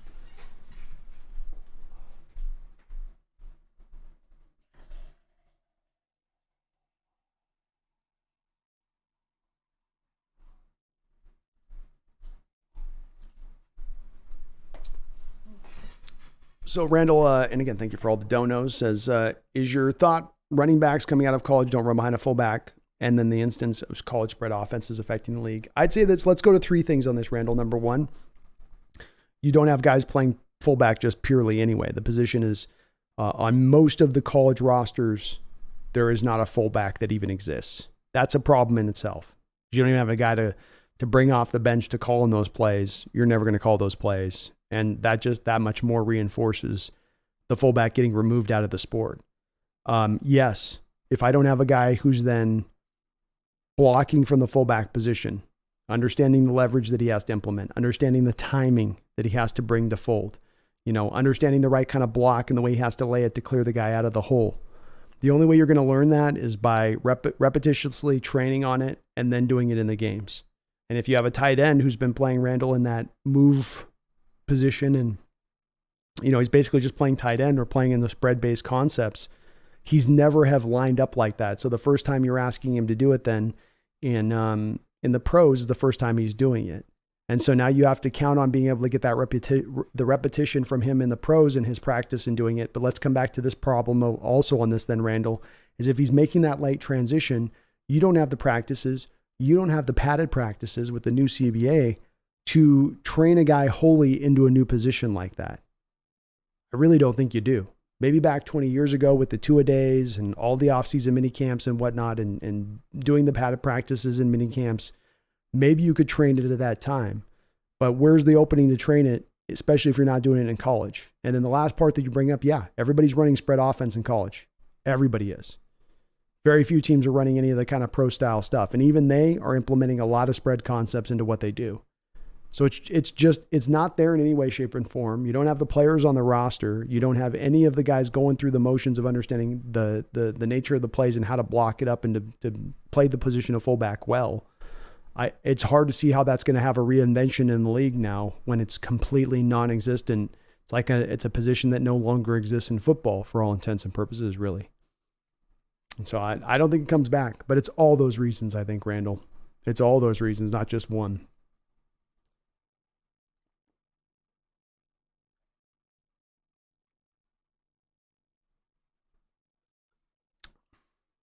Mr. Dog says, I'm stuck in bed with COVID. Thanks for the stream to keep me excited for the Hawks. Well, you get yourself better over there, Mr. Dog. Always scary when you get the vid over there. So keep the fluids going. Get yourself rest. Don't get back trying to rush yourself too fast. Make sure you cleared it right out of the system as far as you can. Because that thing's a scary thing. But I'm happy to do it, man. Having a great show tonight. Megan, I do think Cillian Murphy is perfect casting as Oppenheimer. I agree. Absolutely fantastic, inspired casting there. Absolutely fantastic. And Randall, thank you again for all those donos. Very, very, very kind of you, brother.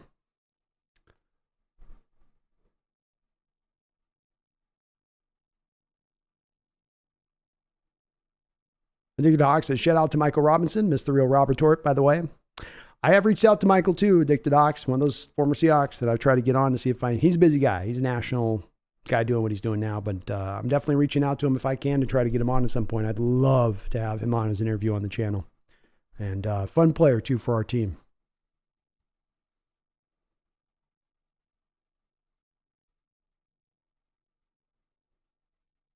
Rumbler podcast, who's more overrated, Daboll or Sauce? Sauce. Daboll is a good coach. He's a good offensive mind. And what he did get done with Daniel Jones is worthy of, I don't know if it's worthy of lauding to the point that you give him the Coach of the Year award, but it's worthy of being lauded.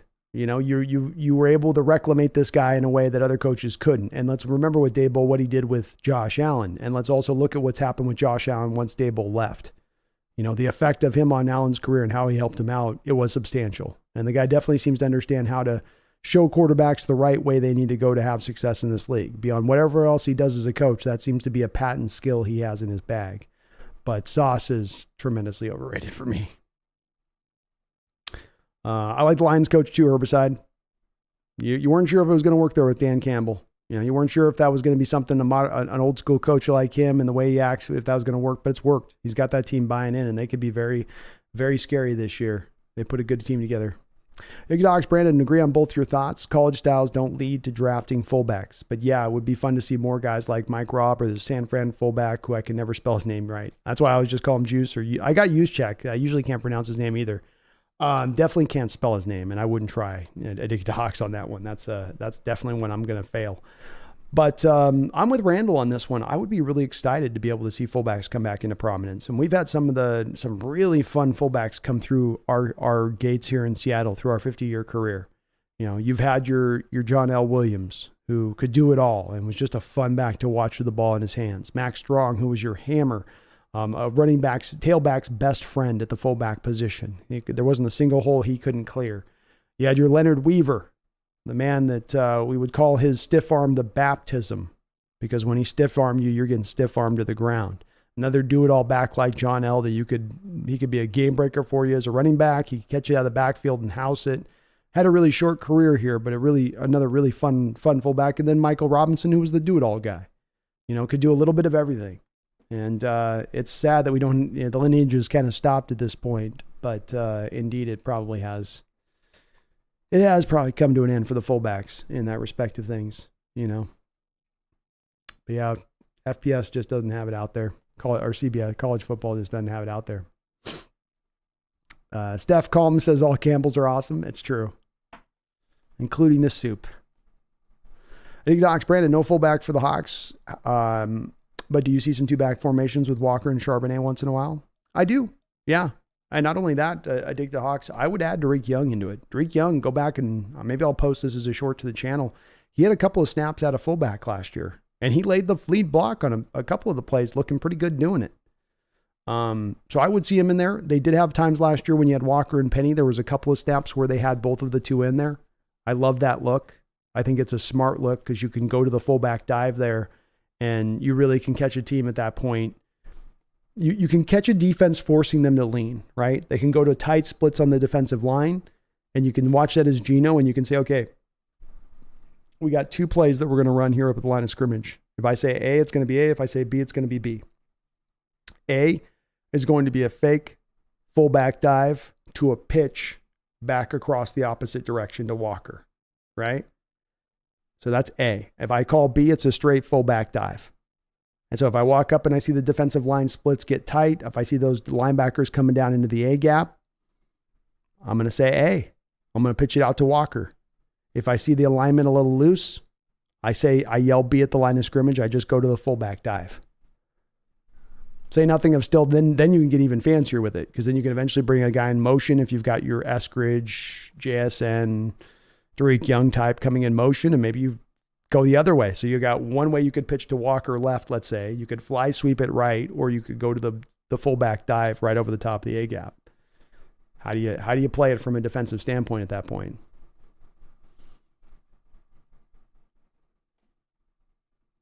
Erickson says, I'm stoked to see what Adams brings this year. Love was a pickup. I agree, man. I'm happy to see too. We're going to be getting into a little bit of that too, Erickson. I'll be talking just to give you guys a bit of a preview for the next show on Wednesday. The Seahawks last year ran a surprising different coverage than they ran in previous years. We all know that cover 3 was what we ran predominantly before. That was our bread and butter. We'd run it at 70, 80, 85% on certain given seasons. Last year, we had a new coverage that overtook the prior coverage in its prevalence of use. And it's called quarter, half. And we're going to get into this on Wednesday. I'm not going to go deep into it today, but what essentially this defense does is two different things potentially. First and foremost, it sets the stage for you to be able to run a man-based concept to one side of the field being the Tariq Woolen side of the field. The second thing that it's going to allow you to do is potentially bring up Jamal Adams up into the line of scrimmage into what they call this sort of, this is a commonly used term. It's called the apex role. It's called the predator role in certain respects. It's essentially kind of a floater, a guy that kind of floats around the line of scrimmage causing problems, but it also fits to the quarter half coverage because he's on the quarter side. So wherever he may be lined up, he'll more often than not maybe dropping back into that quarter coverage, but he can also come in the blitz, right? He can also break to different. He can also just turn around with his back and just bust into a cover 2 look with Quandre on the other side if he wants to post snap. But you have him down in the line of scrimmage in this look predominantly when you run this defense. And Seattle ran this defense quarter half more often than they ran the cover 3 last year. It was the highest rate of defense that they ran. But we're going to be going over that on Wednesday's show. Wednesday's show is going to be covering defense. Yeah. Greg says, Mike Robinson went to my school shortly after the Super Bowl win. Being a kid in the early 2010s was special. That would have been really cool to see him then. It's cool he did that too. Adia Hawk says, Brandon, oh hell yeah, Mike Rob on the channel will be epic. I'm trying to get anybody that I can, brother. And I swear I've reached out to 30, 40 different guys in different places. I just can't get a response from them. And it's tough because I think they'd have a fun time coming on the channel. And any one of these guys that are former Seahawks, I could come up with any number of real fun questions. I think that you guys would enjoy the content. I have a lot of confidence in that, but they are elusive beasts in the wild to track down. Alan says, Brandon Greed sauce is overrated. He's good, but definitely overrated. Yeah, I wouldn't say he's bad, but just that, he gets talked about like he's the next coming of Dion. Like, no, he's not. And William Masapako, I did forget about Dan Dornick. I cannot forget about Dr. Dan. How dare me? That is a crime against the Hawk humanity right there. But Dan's another one, man. Sad to see the fullback go away. We had so many great ones in our lineage. Good to great ones. I dig Docs. Brandon, was Leonard Weaver the lower left-hand square on Hollywood Squares? Sorry, another bad joke. See, that's the other brother of Leonard Weaver. It's Bill Weaver. D-Boy, did you know Pete's third best in regular season wins in the past 10 years with 103, only one behind the Chiefs and Patriots. Chiefs at 117, Patriots at 111. I did actually know, I didn't know in that point. I was looking up at the all-time stat the last stream, D-Boy. Another interesting point of that stat in his wins as a coach, total wins as a coach. He's actually tied right now with Mike Holmgren, all-time on the coaching tree for total wins, regular season wins. So his next one will put him over Mike Holmgren. What's interesting, though, is Mike's got one better, like couple percentage points better as a win-loss record. Kind of interesting. It also shows you how good Mike Holmgren's run was when he was here. Daniel Bailey, thank you for the $5 donation. Very kind of you, man. Says, this dono is just me simping for Brando. No NFL, laughing out loud, just speaking of movies. Recently saw Sound of Freedom. Powerful movie, but heavy and heartbreaking. Definitely a movie that strikes home with me, Daniel. This is a subject matter that I am very well acquainted with via looking at other things, with stuff that I've delved into personally, just researching on my own for the sake of researching it out of just general interest. So it's wonderful to see a movie like this come out that does shine a spotlight. I know that some of these reviews are talking about this stuff being somehow political. It's really not political. It's stuff that is happening and is going on and is not conspiracy driven. It's not QAnon driven. Well, all these things where they attach it to something else. It's really not a political thing. It's like, hey, we can all agree, child trafficking bad, right? Yeah. If it's happening, we should try to work to stop it, right? Yeah. Nothing political about that, right? Yeah. Okay. So it makes me laugh my butt off that somehow people still find a way to take things like this and turn them into something that's political. But yeah, I think I highly recommend people go out and see that movie on a couple of different levels. Number one, the subject matter is very important people be aware of because a lot of people aren't aware of it, as you can tell by how many people are trying to guffaw about the presence of it in the world. Just read some of the reviews, for instance, coming from some parties. But it's an original movie as well. This isn't Hollywood pap. This isn't superhero films. This isn't, something that's being made in a cookie cutter fashion and rebaked like every last cookie that they put out in the process, shot the same way, directed the same way, same type of dialogue, same type of just everything. You're getting an original film. So I'm planning on going and seeing it myself and giving it my support as well. And it seems like people are really, resonating. It seems like it's a really good movie. So it seems like it's a perfect movie, but it seems like a good movie, like you say, powerful. And the subject matter is a very tough, very, very tough subject to cover. Not one that is makes for something that's like, oh, people are going to be, this is going to put some butts in seats.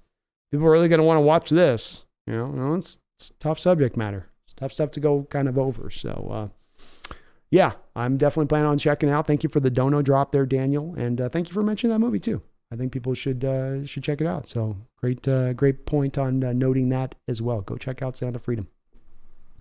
And appreciate the donation. Actually, Daniel come in with a double dono. So let me get your other thing here. Thank you for the double dono, brother. No simping, just supporting. That's all that is. He says, I thought Kenny McIntosh will be used on fly sweeps. Thoughts? I think that when you come to Kenny McIntosh, your first thought with him, in my opinion, or where I look at him is like, okay, he's a really good player, certainly a steal in the 7th round. He comes to a running back room that's stacked 4 deep. He is a rookie. How do I find him his role? How do I find him those touches? How do I just get him segmented out and be like, I don't want to forget about this guy. I want to use him and make him impactful.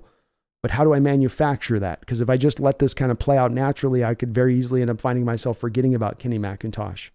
I think it starts, Daniel, with getting him slid into the kick returner role, getting him slid into the punt returning role, if you can get him to do that as well. But then beyond that, like you say, fly sweeps, bubble screens, utilizing him in that, that'd be my third and fourth best methods to getting him the ball in the manufacturing of the touches. And I would sure like to see, going into the season, this coaching staff, Daniel, go, we're going to get Kenny McIntosh 20 fly sweeps this year. 20 fly sweeps on this season, and where's what we're going to give him, and see what he gets with that yards. Because I bet he averages over 5 yards a carry. And, 20 carries in a lap, 30, 40, whatever they want to get it at. But pinpoint a certain mark of touches you're going to try to get him. Maybe it's between the kick returns and the punt returns and the fly bowl screen stuff. But commit to it in that way, and you can still utilize all the other guys and still have all the touches across the board. But you're really then thinking about implementing a part of this offense, Daniel, which is a cornerstone part of this offense going to McVay. I mean, he used the hell out of it against us last year. He didn't really trust Akers. He knew he didn't have a quarterback who could really throw it. In those matchups, he was leaning on the fly sweeps. And this wasn't with Cooper Kupps or Brandon Cooks or Odell Beckhams. This is with his 3rd and 4th wide receivers that he's having run it. But because he's so schematically good in the way he runs that offense, it's very often open. There's a lot of yards to be gained from it just because of the way you scheme it up. So I hope they start to take advantage of that moving forward, Daniel, in that fashion. I really do. And just, you're going to have to manufacture the touches for him, because unless there's injuries, he could find himself at times a little bit buried on the depth chart. Randall says Marcel Reese, Oakland converted him to a fullback, was a wide receiver at UW, had a cup of coffee with our Hawks, was really dynamic for the Raiders. Fact check me. I think he had 100 catches one year. No, he was fantastic. He did make that transition. I think he was a tight end, Randall, and not a wide receiver at UW, if I'm not mistaken on that. But he did make the transition, to your point, and turned himself into a real complete fullback. I think he did what you would have to have a guy do if they're going to play that fullback position, is that they still have to be very dynamic as pass catchers. Do the fullback things, but then not have the deficiency in their game that so many old school fullbacks would. The big 245-pound guys that could clear anybody out of the hole, but not very fast, not very quick. Maybe hands would be so-so, nothing after the catch. So defenses, in a lot of ways, when they get into their coverages, can kind of ignore those guys, where even if they leave them open, we can stop them for a 3-yard gain. We have time to rally to them at that point. But Reese was a real athletic guy and had a really good career. And I think you're right. I think he did have a year where he posted near 100 catches. Raiders had to throw the ball a lot. They're down in a lot of games, It's the way that works with that just a little bit.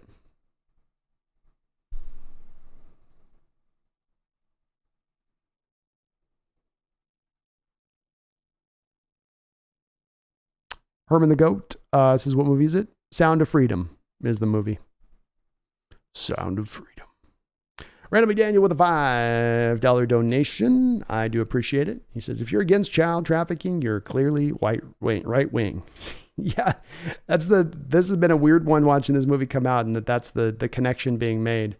I also think it's very interesting. You have publications out there that were backing the show Cuties on Netflix, which was a very questionable content show to be publishing from Netflix's standpoint, in my opinion.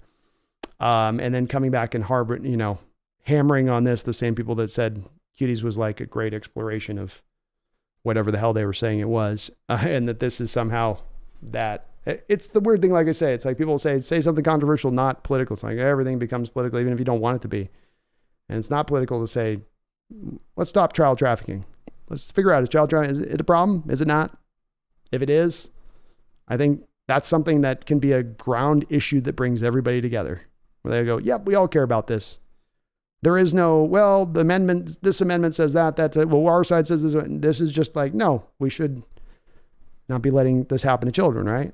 If it is, or taking steps to stop it if it is, or do what we can. Considering all the other places that we put our nose in, but again, it is what it is with it. It is what it is with that, Randall. It's such a divisive age we're in right now. It's tough. Thank you for the $5 donation, but it's pretty insane.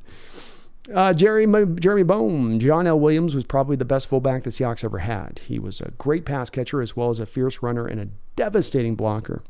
Jeremy, I agree with you. I think Max Strong had the longer career, but I would say that John L. Williams, his candle burned brighter in his time here. He was as unique a talent at the fullback position as we've seen because he could do everything. There was no limitation to his skill set. I don't know if Max Strong was the best, pass catcher. He had fairly solid hands, but again, one of those lack of dynamic guys in the open field. John L. was absolutely dynamic in the open field. Megan says, I think a lot of people are scared of original movies. I'm proud to say I've never seen a Marvel movie. Wow. That takes a lot of, they're everywhere too, Megan. So it's almost hard to avoid them, but yeah, they're scared of making original movies. I mean, this is Hollywood right now, is that nobody's got any willingness to take, even the Sound of Freedom movie is an independent film, really. So like, they don't have any willingness to take any risks, which is kind of funny to me because you hear like about the Indiana Jones thing and it's reshoots and how much it costs, probably the most expensive film ever made. Here's this movie that's supposed to be safe for you, that you're supposed to know it's going to return this profit because it's a known quantity and that's what you're counting on. But the great irony is it comes back and fails on you and you lose money on it. And it's like, yeah, there is no safe places when it comes to filmmaking and this kind of stuff. You have to, make a great movie, and it can come from a prior property or it can come from something new. I still come back and think that through this whole superhero age, that there's all these screenwriters that have come through that have probably put together these movies and original stories and scripts that are just awesome, that nobody wants to do anything original from. So they're sitting there stacked up, ready to be taken advantage of at some point by a creative studio coming in that just wants to make good films and is not scared of taking a little bit of a risk. Hollywood didn't used to be so scared of taking risks. They used to be a lot more ballsy with what they would be willing to do. Sean Hines was, I think even the Godwin Ugabuki, the best punt returner for us in a while. Best punt returner that we've had here since Leon Hall, I would say. Yeah. He was tremendous, man. I would love to be able to bring him back. I think that the thing that's going to be hard about bringing Ugabuki back is the depth of this team. That they're going to want to hold on to both Eskridge and Derek Young. That they've got their 4 running backs deep. So they can't have a de facto 5th guy, It's really the numbers game this year that really hurts him in that as much as anything else. I'd love to find a way to get him back though, because he had that gear that you need, the base skill you wanted a kick returner, he brought to the forefront with that ignition switch that he would have, where he's up past the 25-yard line, it seemed like in a blink of an eye, and just pressing the defense of the kick return unit.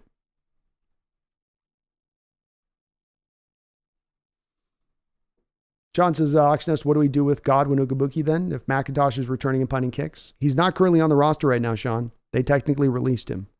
So as I understand it, Ugabuki's not even here right now. You just don't have the roster space because if you're going to keep Ubaguki, he's an extra running back, right? So now you're 5 running backs deep. And if you look at the history of the Hawks, they are never carrying 5 running backs on the active roster. And remember, if you do that, then it's got to come from somewhere else that you're pulling. So now do you want to go with 4 wide receivers? Do you want to go with 2 tight ends? This is the tough part about the way that the NFL structures the rosters in order to allow you to build you the space to build the depth. You can't do it because you need it in other places so often.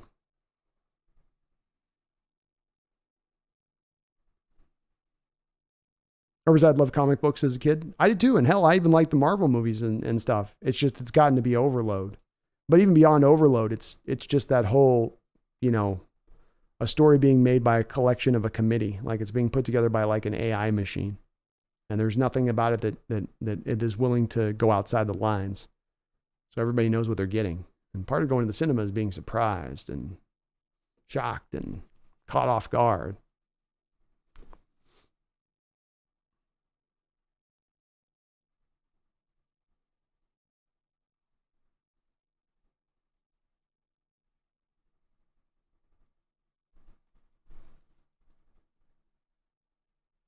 The Hawks, Brandon, Leon Hall or Leon Washington? Leon Washington. Did I say Leon Hall? It's definitely 4+ hours past the stream if I said Leon Hall. Yes, Leon Washington. That's who I meant. Megan, never been interested in, and I've been told it would be movies like Oppenheimer in my bag.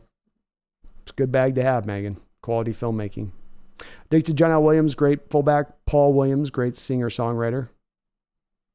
Wasn't there there's a John Williams, isn't there the John Williams for the Star Wars thing too? There's another composer. Reside, Get the Gringo, Mel Gibson, good flick. It's a good flick. I like Get the Gringo. Megan says, notice the guy who played Jesus in Passion of the Christ is the lead in Sound of Freedom, Jim Caviezel. And also, by the way, folks, we're supporting this movie because Caviezel is a Pacific Northwest native, right? So, if you listen to who did the narration for the Seahawks, the NFL does that America's game or whatever. It shows all the Super Bowl seasons, and they did the Hawks one. I think Caviezel either narrated that one or he narrated the Largent one.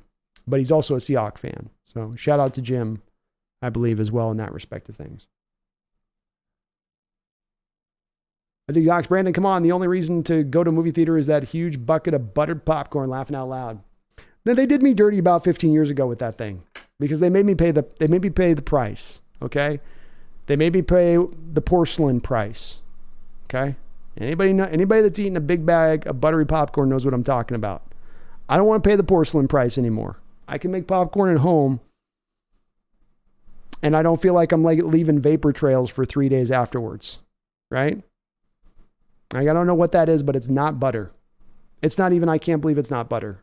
It's like, somebody took some industrial waste and they're like, hey, isn't this the same stuff that like movie butter kind of tastes like? Yeah, let's put it in that. It's horrible. It's just pure grease now when you go in there. And I used to I'd always be the guy that was like, with the big, a little embarrassing. You're in there with this big bag of just everything and you're just, I didn't care. Part of the movie process. Have I ever been to Clinker Daggers? Asked Bruce Spring. I never have been to Clinker Daggers. Where would that be at? I haven't even heard that one before. John Williams. I was right, Megan. Okay. There we go. Sean says, Hawksnest, I would like to see Dwayne Johnson remake Schwarzenegger's Last Action Hero, especially with all the characters he's played. Can't even have a section with him bringing back the Tooth Fairy. That could be interesting. Last Action Hero is kind of an underrated movie. I just went back and watched that. I think it was on Netflix or Amazon Prime here recently. Went back and checked it out. Watched it a little bit. Still holds up pretty well. Charles Dance in that with a great little role as a villain there. It's kind of an original little flick too in the way they did it. I like that part of it. The Rock could. I'm not as much a big Dwayne guy just because but he's no different than Arnold, I guess. They're just doing the same character every time. But Dwayne would be the appropriate guy to do that if you're doing the remake. The tough part with that one, Sean, is it became more of a cult classic. So, because it of course flopped out the gate, nobody kind of got it when it first came out. But it's had some legs. Overside, comic movies are safe, moneymakers. Marvel's all Disney. Don't get me wrong. I like non-hero movies also. Superhero movies are burning out now. Tarantino last movie should be out soon. Yeah. I don't hate it either on it. Herbicide, I get where they're coming from. Let me add to it as well. It's comic movies, it's remakes, it's sequels, right? It's all of those that are all kind of in the same bag, and they all come from the place of we have something that's already been created, that's already has an audience, that has a built-in audience that'll go to see this regardless of whether it's good to bad. So we mitigate some of our risk. But what that's also done, of course, is just bury any original scripts out there. And I mean, really any writer out there, in my opinion, that's aspiring to be either an author or a screenwriter, I don't think that you aspire to try to tell somebody else's story. You want to tell your own. And that's when you're going to be at your best. I love me some Tarantino, man. I'm a big Tarantino guy. He was a huge influence on me growing up when I was wanting to be a screenwriter, and my writing style and, especially dialogue. But yeah, I've heard he's working on something. I forget what he's working on. He's got a show, I think, too, in the books right now. Nick Dox says, Brandon agreed the price of movie theater snacks is highway robbery. Yeah, it is. And it should be good if it's going to be at that price. I get the theaters have had a problem and all that, but you're going to charge me $9 for popcorn, then I better have some good tasting popcorn. And I better not be needing to clean my drawers after I eat it. Barry Templin, how about those Mariners beating the Rays, Giants, Astros, heading into the All-Star break hot? It's great to see, Barry. It's great to see. I'd be interested to hear if you feel like they need to make a move at this point, or if you think just let it ride and see where it goes. I'm a let it ride, see where it goes guy. But I'm glad to see that they've shown some resiliency this season, much like we saw last year, where they didn't, tough start, didn't just, say, okay, that's it. We're going home. Another bad year. They're going to fight this out. And it's good to see the bats are slowly starting to heat up. You're getting a little bit of better hitting from the DH. You're seeing the starting pitching starting to lock in with guys like Gilbert that was a little up and down, except for the recent starts where he's really starting to lock it in now. There's a little bit more patience at the plate, which is good to see. Still getting a high strikeout amount, but you're seeing them start to dig a little bit more into counts a little bit deeper. And I like that. Clinker Daggers is best steakhouse in Spokane on the river downtown, says Bruce. No one has told me that here in Spokane, Bruce. I've been here for 3 years. No one has brought it up to me, including my friend Dr. Sanders, who freaking lived here his whole life. So I'm going to have to go with Dr. Sanders out there, or take a lady out there or something, I suppose, and check it out. Cause I need me a good filet mignon right now. Okay. I need me a good, I've been jonesing for one like you wouldn't believe. Megan said I get a membership to my local cinema, 30% off at the candy bar. That's good. But then the popcorn, the popcorn butter's still gnarly though. It's still part acid. Best steak. You got Herbicide on board too with this, Bruce. I'm with that. No one's told me about any good steakhouses out here. So I'm glad you're dropping that tidbit. I'm looking for something good out here. Megan says, come on, B. Come on, 12's Hellraiser. Now I'll watch that every damn day. Oh, wait. To see Doug Bradley as Pinhead? I have. All right. Another original movie. I'm with it. Barker? Yeah. Jeremy says, Hollywood's gotten stale, no originality. I'm sick of all the remakes of old titles. I'm too, Jeremy. It's just devoid of originality, and it doesn't have seemingly any kind of voice to really say. Like, what's your voice? What's your perspective? What's your unique style that you bring? It's like it's run out of gas or air or whatever. It's disappointing to see. I love movies. I want to see these movies. I'm not like, this ain't where you're an old guy and, your music starts to get out of touch and you're like, there's auto-tune and mumble rappers and I'm not that way with movies at all. They can still there are movies that come along that are still really well made, that are, that aren't just remakes, and even movies I don't like. Like the recent movie I just watched, 14,000 Years of Longing. And I watched the movie mainly because it's the director of Mad Max Fury Road, the guy that made Babe, the guy that made Happy Feet, the guy's made a variety of different really good movies throughout his time. And even that movie that wasn't necessarily a good movie, it runs out of steam near the end of it, but it's well made. You still have all of the fingerprints of a master craftsman in a storyteller and a director in the way he tells the story. And even though you walk away with that movie going, I didn't really like the way that this ended and it doesn't make a lot of sense why I went this way at the ending, you still end up going, but it's really quality film. Well put together, well written, stories well put together. You can't argue with any of that. And you can't say that about a lot of these retread movies or sequels, prequels, remakes. Herbicide says Cinnabar here in Seattle. Cinnabar's okay. But again, the popcorn's still not good.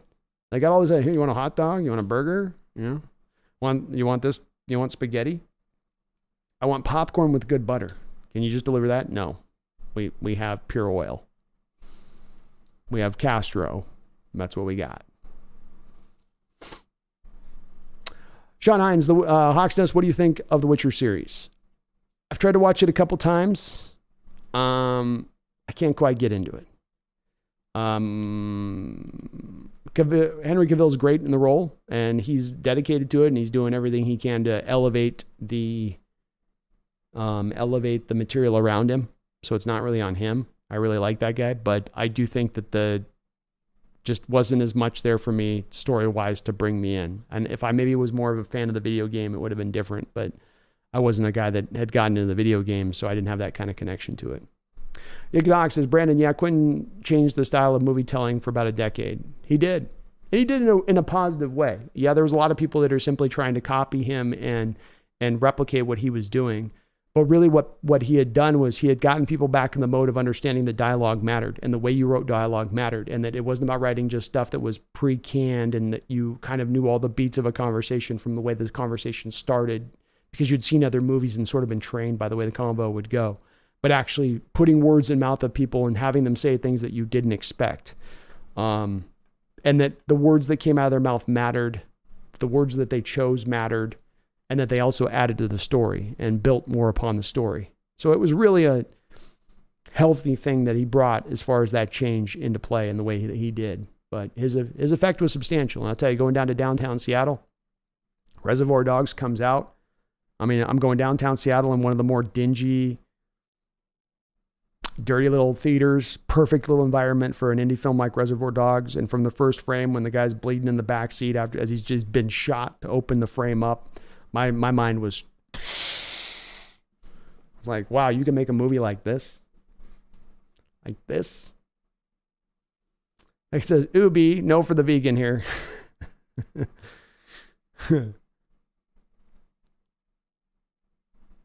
Megan only watched the Hellraiser for the first 5. Well, every franchise is going to fall off about number 6 or 7. If they get through 5, that's a good run. Daniel says, I'm all about all-you-can-eat Brazilian steakhouse like Fogo de Chao. Another place I'm going to have to check out. That's got to be a West Side place, huh? George Miller, Megan, thank you. Sorry. You know how it gets with me trying to get the names pulled out after 4 hours on the stream. Everybody comes, that guy with the thing on the deal.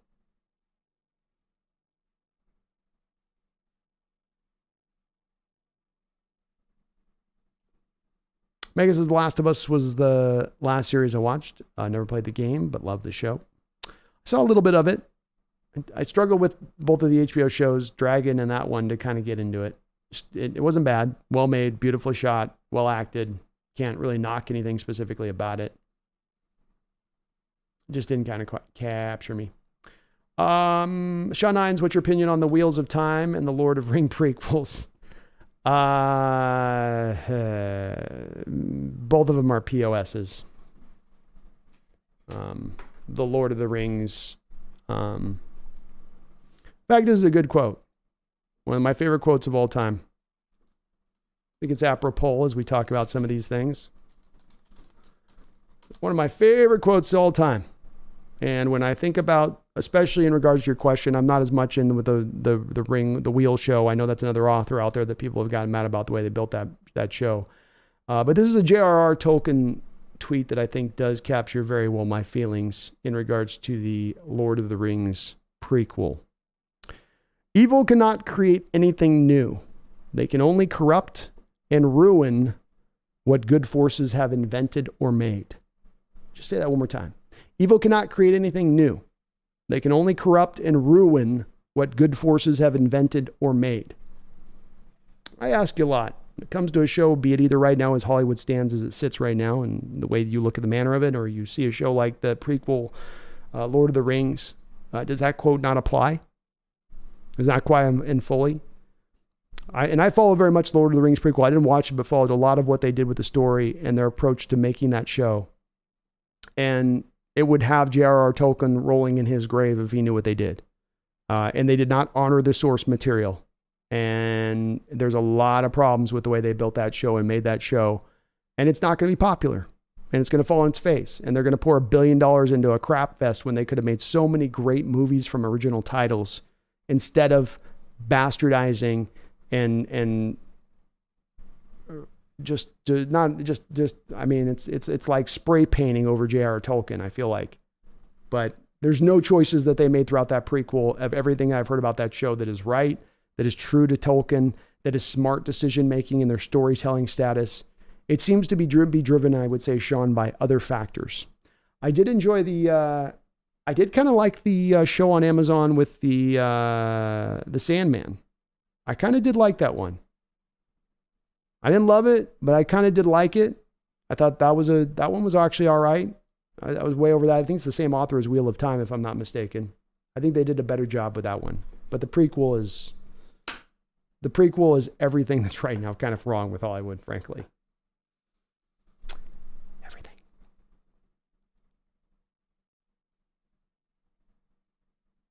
Jeremy says, if the Mariners could land Goldschmidt, I'd be all in as long as we don't have to give up Miller.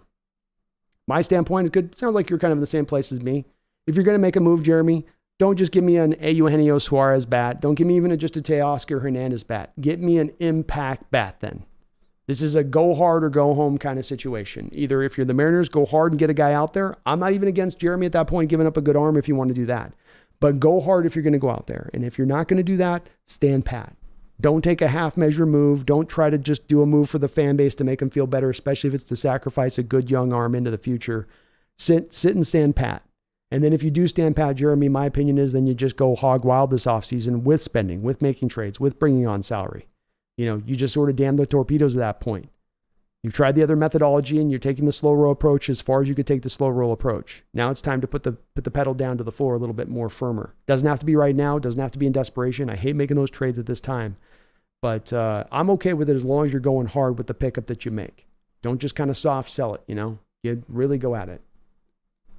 Herbicide says, I'm out. Got to go work. Go Hawks. Go Hawks, Herbicide. Thank you for stepping in there, hanging in here. No red meat for me, says Megan. I understand, Megan. Very smart choice. Megan says, I agreed, B. I love LTR, but I don't love the prequels. You can see when things are made with love and care and admiration of the source material. And you can see when somebody is basically pillaging. And this is a pillaging situation. I mean, you juxtapose the prequels with the shots of Peter Jackson and some of those shots he would capture of, just the faraway shots of a horse riding. And it was straight out of the books, the way the book described it, or the way you would feel it out of the old cartoon anyway, and the way they captured it. It was there was something of it that was like panels out of a graphic novel, almost a little bit like it. But nowhere near the same care, staging, understanding of the story. I can't believe they've done it, to be honest with you. With the amount of money that they spent on it, you would think that it would work a little bit more to trying to appeal to some of the base audience. Like, no, we're going to bring everybody in from the outside. Neil Gaiman. Yes, that's the one, Megan. That's the one.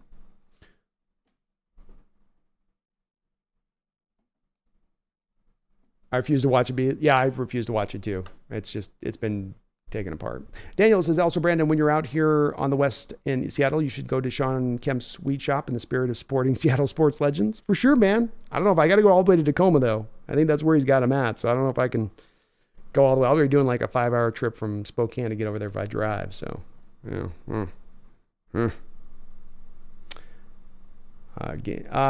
as one who's been Hobbit as well, be the prequels don't get close. Nope. Not even in the vicinity. Sean Hawksnest, when are France, Gilbert, and Kirby up for free agency? I think France is up pretty soon. If not, then I think after this season, even potentially with him.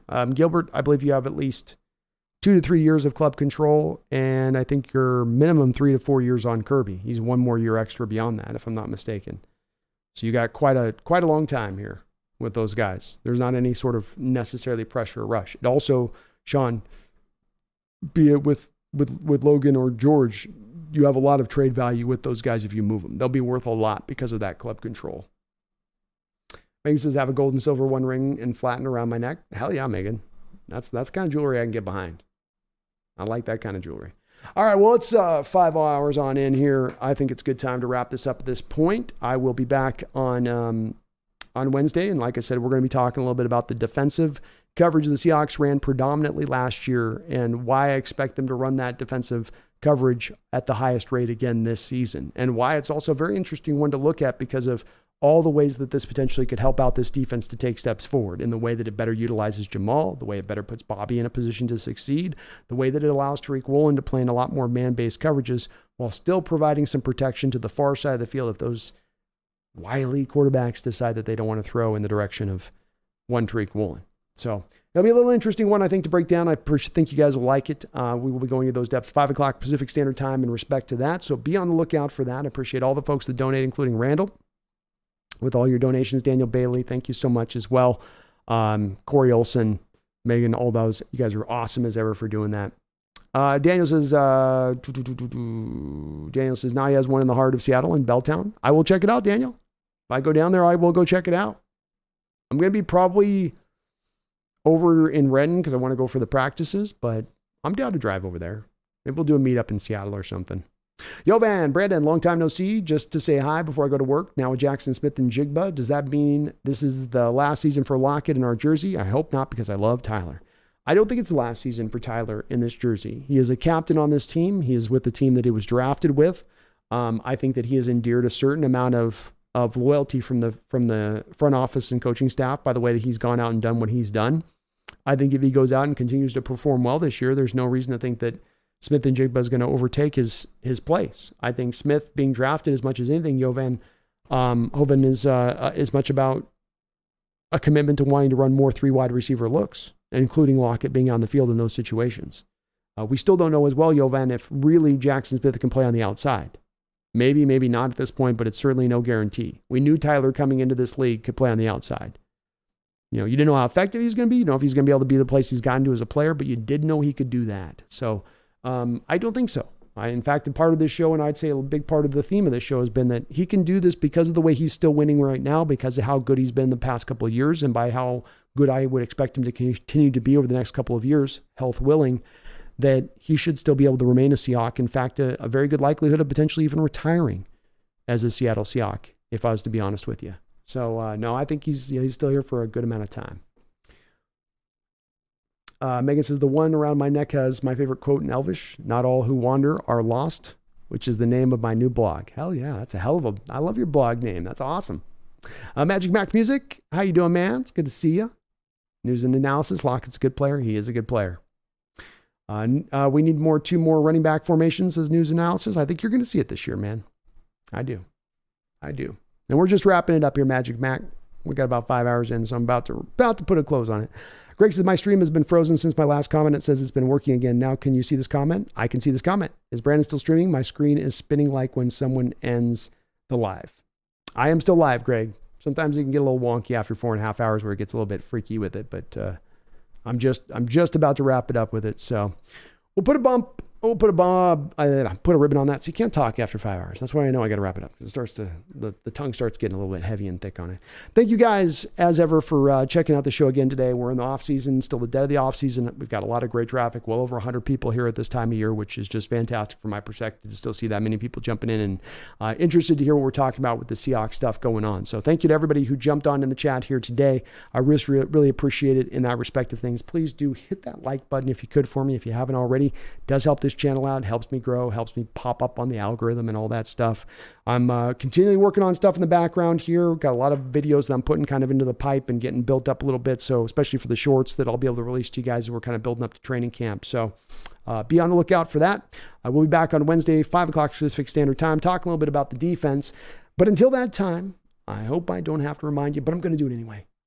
Because I always got to remind you. I always got to make sure every one of my Seahawk contingent are aware and at the forefront. I built the case through this offseason. I've continued to build the case today. You have yourself the most explosive offense you have created in over 50 years as an NFL franchise. You've got a lot of very interesting parts and pieces on this defense, and you got one hell of a special team, say nothing of a head coach who has showed that he is at his best coaching young talent, young rosters, whether it be in college or in the pros, and he's got just that this upcoming season. The future is bright. The future is uncertain. But our Seattle Seahawks should be competing next year, and you should be ready for it. I hope you're ready for it. I hope you're getting excited. I hope you are really looking at this team with the potential of them being able to really crack through, because you don't want to get left lost in the dust on this one. Jump on this bandwagon now. Get on it early, because this is going to be a team that I think is going to impress a lot of folks across the board, and we're actually going to make some noise in this playoffs the first time in a good 5, 6, 7 years. Some real actual noise. Not just a one and done, not just a get in the back door of the playoffs, but actually get out there and really push to be one of those true contenders. I appreciate you guys watching, but I hope you don't ever forget. We might just find ourselves going to the Super Bowl this year if things break right. You never know. So don't forget. Go Hawks.